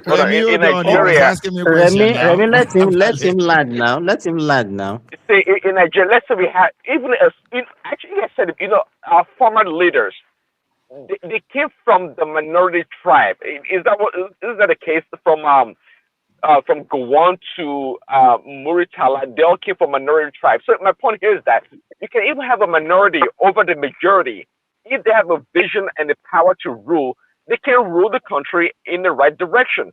So this excuse about we're not homogeneous society, therefore we cannot be as developed as the Chinese and this and that. It just cockamamie baloney stuff, if you ask me. Okay. Right. Okay. Do you want Remy? Hold on. The question is for me. Farabale, cool down. Cool down. No. If you want me to address it, I will address it. Okay, go ahead. Go ahead. No. Let me tell you one thing, Remy. What we are trying to do is to learn. There's difference between we want to talk and want to learn. So if he's asking me questions, right. I just want to chip it this thing and then you can ship it and go ahead. Because when Prince Daddy was talking about homogeneous society, I look at a country like China, but I look at how they have a dictatorial and authoritarian society for more than 30 years of their life, when their Mao Zedong was the chairman of the political party, and he had this enormous military and political power that can now, because it's a huge population, they need a strong leader. They cannot copy the Western style democracy. I think that is one of our major problems in that country. If to say Azikiwe, Awolowo, and the rest of them, they have worked together, not thinking about personal interest, and they have held that country for more than 25 years with the regional government. Maybe all these military khaki people that came on board, we wouldn't have had the opportunity to come on board and distort everything totally. So the Chinese example shows that when you have an homogeneous society and people, and they have true leadership that is dictatorial, authoritarian, with such a huge population, and then they use the power of the country to whip everybody together, the sky is your limit. That's why I believe that Awolowo would have. Okay. Prince Daddy, when I told you that I made research about it, I'm not just saying I just Google AIO. I put hypotheses forward. I put my hypothesis forward to now back it up with data. Maybe when we meet in the background, I may have to show you data like I was showing you about fencing Nigeria too. Now, the thing is this. When you go around the country across the world, you will see consistent data that's okay. The country that have huge percentage of homogeneity, they tend to develop better than those people without homogeneity. It's a fact. It's not a suggestion, it's not a makeup. You understand? It's a fact. So now the thing is this. when you have a country, even right in Nigeria, even things were not rosy in the earlier days. But when you look at the Western region, you look at the Eastern region, and you look at the Northern region, that homogeneity prove a point there. Yoruba, whatever crisis we had was not a crisis that was bringing us backward. We were still developing. Even the northern parts, whatever crisis that existed within them, you understand, it was not stopping their development, even though they were having crisis. The same thing, Eastern region. Now, but today, in the name of state now, we now have another dimension, because the tendency is now that you want a region that want to dominate the other. As a matter of fact, that's what scattered our first republic. That thing they said the other time, you understand, it was Azikiwe in the name of Pan-Africa and its agenda that crashed our republic today. Let us put culpability where culpability belongs. Azikiwe was happened to be one of the major reasons we are where we are today. So when they disrupted our homogeneity, what happened to us? We started coming backward. Today, we introduce a federal character. We now put some people that are incompetent there. So if this person get there, maybe a Fulani man come to that place. Now you now bring the matter of nepotism. Sorry, we learn it. I need to follow you. So it's when they disrupt our homogeneity. When did we ever have one? We had, because we were socialized. Okay, we were put in hold on. Then you have to define for me what you mean by homogeneity. Then no, let me explain to you. Let me explain to him. Okay, go ahead. The homogeneity Ola was talking about was regional homogeneity. In the east, that time were dominated by the Igbos, in the west, Yoruba, and the north by the Hausa Fulani. You understand? So that was what he was talking about. So and those regions were like autonomous. You understand? Now in Yoruba, now you cannot come and bring the idea of religion and say, oh, we must do this. They will push you aside. You cannot say I'm from Ekiti, you are from Ondo. Nobody want to listen to you because Yoruba is Yoruba. Nobody cares. But today, what we have today now is it because we be fragmented into states. Now you started hearing some kind of idea where even when you want to do this thing, when you want to move forward, some people will bring ethnicity. When ethnicity, you are able to tackle ethnicity, they will bring religion. When they bring religion, you start bringing different things. But now, if you structure the thing in such a way that you are giving autonomy to a group of people that they share the same cultural heritage, they have the same belief. You understand? Now, let me tell you one thing. If you had Kwara, even in as much as I would say, I don't want Kwara to join Yoruba, I bet you the crisis in Kwara State, if Kwara join Yoruba land today, they'll be assimilated. Because Yoruba will tell you that in my region, you can BS whatever religion you are bringing, it is my tribe first. Although BS, we will never see it there.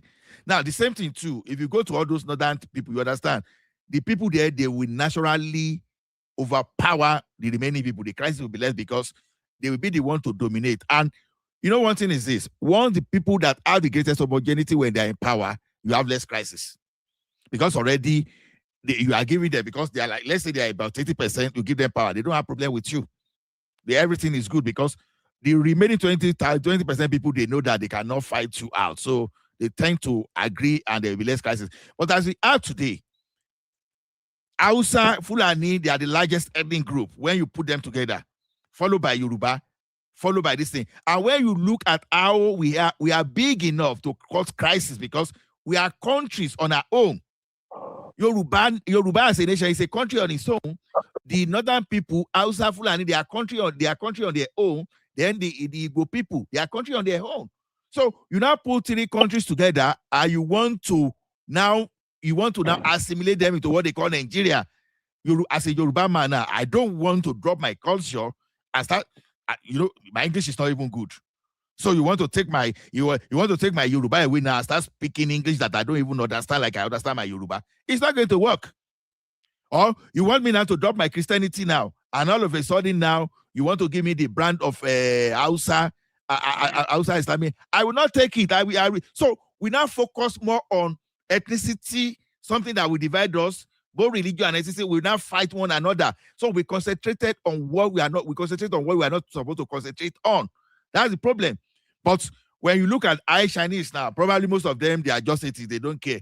And you just want to go tell them that the social is you want to tell them how they are going to perish in hell. They will pursue you out because they can overpower you because of that population. So that regional homogeneity help each region to develop according to their own. But when you now merge us together now, and you are now putting federal character, you are now posting police now from Oyo State now to Kano State, Kano State. No, you've created confusion among people. You've created distrust already. The reason why Akim was talking about that, I think it may be because he's a minority. He thinks that the federal system that we are practicing now give minority voice. That maybe by the time they give them regional, they might be swallowed by the dominant tribe within the region. And they are even the worst victim now. Simba. Exactly. No, I get to Akim. Even you don't even realize that you are even the worst, the most victimized as we speak today. Look, your son from Jonathan got to that power. Some people did not even want to see that man. Oh, a child of fisherman ruling over me, all those kind of things. You know, Atiku started threatening. You know, Buhari started threatening. No. See, Ola, that's not even the point we're talking about. So what we're trying to, so you see the reason why you get all these issues when it comes to somebody in Abuja, right? Is because the power is over concentrated. If you decentralize that power down, nobody will care what's going on. Because don't forget, Ola, so you live in your community, right? In your community, you have electricity, you have your public schools, you have your primary health centers, you have your roads to your farm, to your market, to everything you wouldn't care who is in Abuja. Like, you won't care. What is happening to your connection, Akim? Is it not the people they were Akko? Prince Adi, they are the one that are defending the poor quality things that China are manufacturing. No, it's not the phone. Is my I think what is happening is my phone is overheating. I've tried to. That's why it came off. Maybe it's Techno. Maybe it's Techno phone that Akim is using. No, Techno is Samsung. I don't know who has what's wrong between Akim and the Patoski. It's like Patoski on I was pass. The other one. No, Akim, I'm not really against what we are talking about. I just want you to understand. Now, let me tell you one thing. The South people can form their own South region. Then you can now decentralize power within Europe. Okay, where you have concentration of a journal, you section them to the local governments and you let them rule themselves. When let's say you have 80% of Ijo, there is no way 20% Igbo there will say they want to destabilize you. Then go keep quiet. That's what we're saying. So those are kind of structure I'm saying. In the First Republic, we were still federal system. But in the Southwest, in the Western region, Yoruba dominated. That is why there was no crisis. We were moving forward. In the Northern region, Hausa Fulani dominated. That was why there was peace. In the Eastern region, the Igbo people dominated because that's what there's peace. But when you now mix them up in an unholy manner, you have this crisis. There was no peace. So in the recent of it, there was no peace. I'm comparing. No, I'm not saying, of course, peace. Like, since the word that said there's no peace anywhere, but I'm just comparatively. You understand? So but now, you cannot be comparatively. This is what Ola, you cannot be comparatively in the age where we have social media and compared to the age where we barely even have newspapers. Like, we can't be doing that, man. Like, do you know what was going on that was not even captured? That were not. Do you want to tell me today? Do you want to tell me today that what happened in OD? You want to tell me today what happened in OD during Obasanjo? That if something like that happened today, do you know the outrage? It will happen. That will go around that country. It will happen. It will happen. Because you know the outrage that will go around that country. It will happen because it's how many people? Ola. Ola, how many people knew in that country that Omishore contested the election from inside police custody? We Police know now. custody or How inside many people prison? was aware? Inside Inside prison. prison, No, not police police custody. That's what I'm custody. inside You are prison. addressing From the inside, word. It's in prison. No, it was in prison. how many people knew that Omishore contested the election while being detained for murder investigation, and he won that election? Yeah, And that was Obasanjo for you How now. many people? How many people know? I'm telling you, how many people are aware of that? Do you know how bad things were that you have to be no, politically aware progressive. Is Rufai for you to tracking even have those your information? phone? Then this one, Is now you see Rufai very that tracking your one they phone? call very dark man. We carry camera put for this thing. You carry camera put for this thing. They say they do journalists. You see the other one they call different. All everybody everywhere carry camera everywhere. But things went down then that if they happen today, you would think the world has come to an end. No, progressive. I think you are not getting me. You see, I'm not necessarily moving away from your point. I think where the problem is this. Where the problem is coming is this. No, You Ola are looking. try and get his own point. He was saying that there were a lot of problems that time, but most people are not aware because of lack of information. You understand? And I agree. Simba. I agree with him because if you look at that time, Ola, hey, it was terrible. No, Simba. It was it was terrible. I said people will tell you that this is the worst that Nigeria has ever been. I'm just look at them as like, you're stupid, man. You don't know nothing. Like you No. No. When I talk it was better, nothing. I was not How talking. can you say this is the worst Nigeria has ever been? No. You should understand where I'm coming from.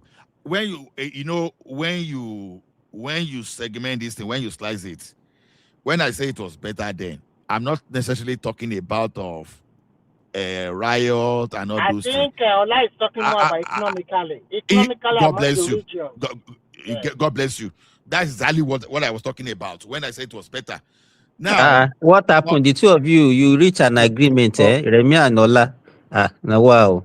I saw. So you want us to be fighting, Abby? Okay. I mean, we know our enemy now. so like, even Ola, even economically, I disagree with you. It was not. It was not. No, we were not better there economically. Like, let me explain something to you. When things were good for you, okay, other people were seeing that sky from their basement. There was not too much light coming from that sky for them. Okay, so there were people who had it rough in that time where you say things were better. No, in a time where it was not better then. What you have to look is that if you want to look at it like this now, look at a place like Edo State, right? At the time, even when people would tell you, because that road is closed now, even there were times when that road was closed, but you have boys, girls, young children plying that route. 15 years old girls, 14 years old girls, 13 years old girls, they were taking them on the road. Parents were granting their children to human traffickers to take them through that road. But that has reduced drastically. People even try to even get this. There's people say but they are trying to do it the legal way. Even though it costs more money, it tells you that people cannot afford to do it financially. Or compared to them whereby they just compared to them whereby the money is not there, you have to go through. When you look at global road. data, when you look at global data, World Bank, everything, you understand. The fact on ground suggested that it was better. You look at it through the social program, you look at it through education, how our industry was developing, and how some countries were coming to Nigeria to study our case and replicate the model we're using in our own country. See, let me tell you one thing. If we're not doing well, there's no way countries will come to you and go and replicate your model. Nobody wants to replicate Nigerian model today. Is it Boko Haram you want to replicate? Or what exactly are you going to replicate in Nigeria today? But those days they were coming to Nigeria to replicate. So you want to replicate? So you want to replicate the era where you don't have access to connectivity. You want to replicate? Remember that time? You know what time TV station is talking and what time they finish? hold on. Even as far back as 2020 something, even as far back as 2020 something, Aussies were still dumping their dung on the road of America. Yeah. When you see all those great depression when people pie, you know there was a time that that disease wiped almost half of European population. Yeah. You understand? Those were the kind of those diseases. So you play within the time. So when you want to do economics, you analyze within that time. Context, so you put it within the context of that period and the context of now. So you can't put the context of 1950 something. You can't dump it with that context now. You understand? So performance of the economy relative to that time compared to our economy relative to today, you understand? In fact, Nigeria was like a developed country. That it was even higher growth. I totally agree with Ola on this submission. How can you say Nigeria? How many kilometers of third road did we have then? You see, what are we talking about? What is the population of the country that back then as well? What is the population of the country that have access to jobs? Forget that one. How many kilometers of third road did we have then? But if you compare with all these developed countries in America too, where in the early 1970s as well. If you want to ask this question, you're talking about time where. Oh, okay, progressive. If you want to talk that way, I said Aussies were still used as means of transportation as far back as 1920s in the United States of America. And the United States of America was still one of the world. You understand? Now, on the road, go back to 1920s. We're comparing the Nigeria of that time and today. Of 1960s. I'm telling you, but that's a take America out of it. Take America out of it. I'm telling you, so the indices you were using is not fair to the current reality. It's not fair, exactly. That time we have industry that even with our population, it is a comparison that we are making. We're not comparing today Nigeria with today America. We're comparing today Nigeria with yesterday Nigeria. Exactly. So that's the comparison. So why are we going to America? Saying that if you're comparing, you have to be fair in the comparison. If you are comparing today with yesterday, but how am I supposed to be fair? Like, tell me how am I supposed to be fair? Because you have to consider the context of Nigeria then. Nigeria was a rising which of the generation would you prefer? Which of the generation would you prefer to live in? Today generation or then? Okay, can I respond to you? I think it's a kind of mix together because there's no something static here. Things continue to change year in, year out. So if you put that one into consideration, we cannot totally say which one do we prefer. Because as of today, we can see what technology can do for us. And but you came to a conclusion to say one era was better than the other era. So if then you are saying, but you cannot compare. I supported Ola on the economic viability that we have under the regional government. I'm not talking about the political angle. But this is the same conversation I'm having. We are good. We are good in 1960. We are really good. You can see that competitiveness was there. No, you were not good. You were not good. You had you were not good. You had your no. You were not. You were not good. You thought you in your head you thought you were good, but you're not good. Okay, fine. We are not good. Mr. Progressive, please explain that statement. I think Baba should be. Yes, in your head you thought you were good. You thought that was. Are you remember? Yes, that's. They were giving them. I'm talking about the 1950s to the early 1960s. Free education. Awolowo was giving every citizen free education. Hold on. So how many people have access to electricity then? How many people have access to water? You are mentioning this wrongly. How many people have access? What do you have access to then? You had food. Wait, I even want to. Do you know, Mr. Progressive? Do you know that then Nigeria even used to have street light before London? London they used to use gas to run their street light. Nigeria was running electricity with street light. Street light that time. That's not true. How can you say Nigeria was street light that time? Who gave you street light? Street light where? Let me respond to Progressive. You got technology to put street light where? Where did you come up with the technology to do street light? Street light that you didn't do today, you were doing it then. Yes, because Nigeria was actually very advanced then compared to now. No, Nigeria was not advanced then. Let us stop this now. Let me respond. Nigeria was not advanced then. The first set of railway that we have was built by the British people. What are we talking about here? You are right. Let me respond to you this way. During that time, the education was top notch that time. So if you are extremely good, you get to the university. But at that time, standard 6 that time was so superb that when my father writes, when he talk about us about what they gain, you will be they were really treated nice. Most of my brothers they went to boarding house, and when you see the quality of how they speak, how they handle themselves, you will know they have top notch education.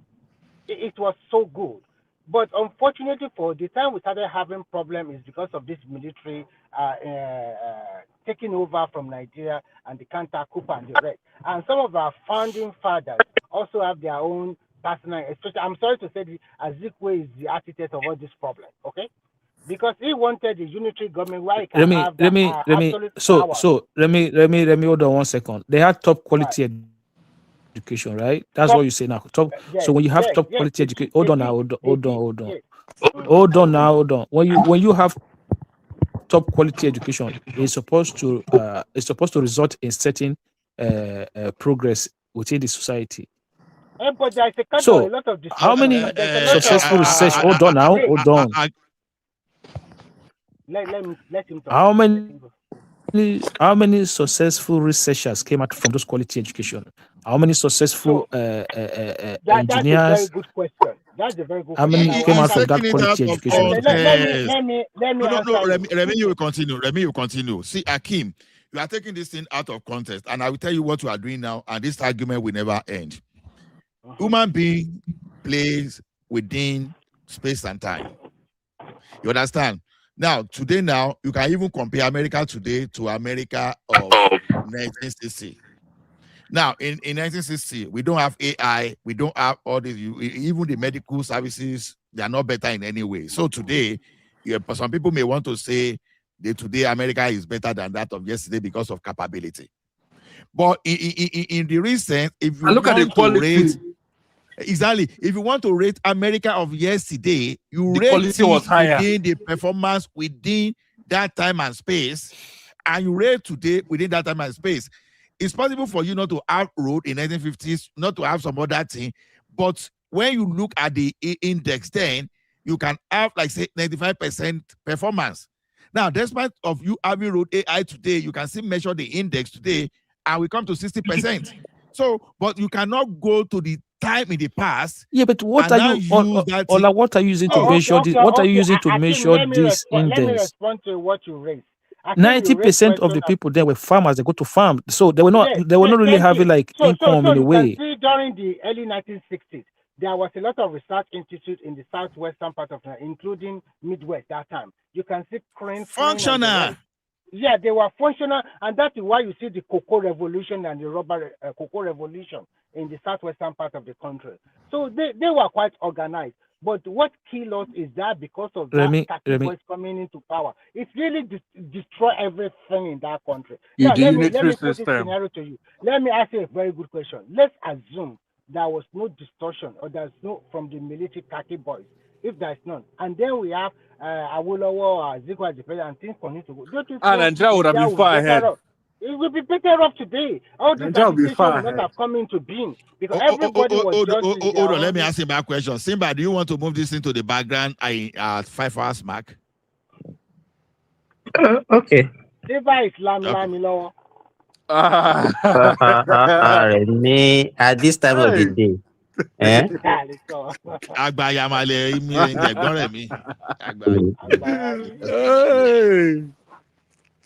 Remy, you need to understand that Siba is in Saudi, or don't be saying things that you're not supposed to be saying. It does not matter. That is where the action is. Akim, I want you to get my point. So, you see, one thing is this. Those days, okay, if you want, this is the indices that we use for 1960s. Now, you said people were farmers, whether they are farmers or whatever they were doing. That time, we have a very low unemployment rate. Yes. The crime rate was extremely low. The purchasing power was very strong. Now, if you now come to healthcare and healthcare now and education access, it was limited. Because we cannot compare access to education in the 1950s and 40s to what we have now. You understand what I'm saying now? So if you want to say, okay, is education now better now than in 1950? And then, of course, yes. But was our purchasing what power? about the quality? Quality. No, it's better. It's quality better now. No, it's better now. Baba is better now because the fact on ground is showing it. That is why that you see when you are seeing invention, when you are seeing Nigeria that is better now. So use facts. It's not this. I'm not even using the feelings. Facts on ground and what is coming out. So those are the thing.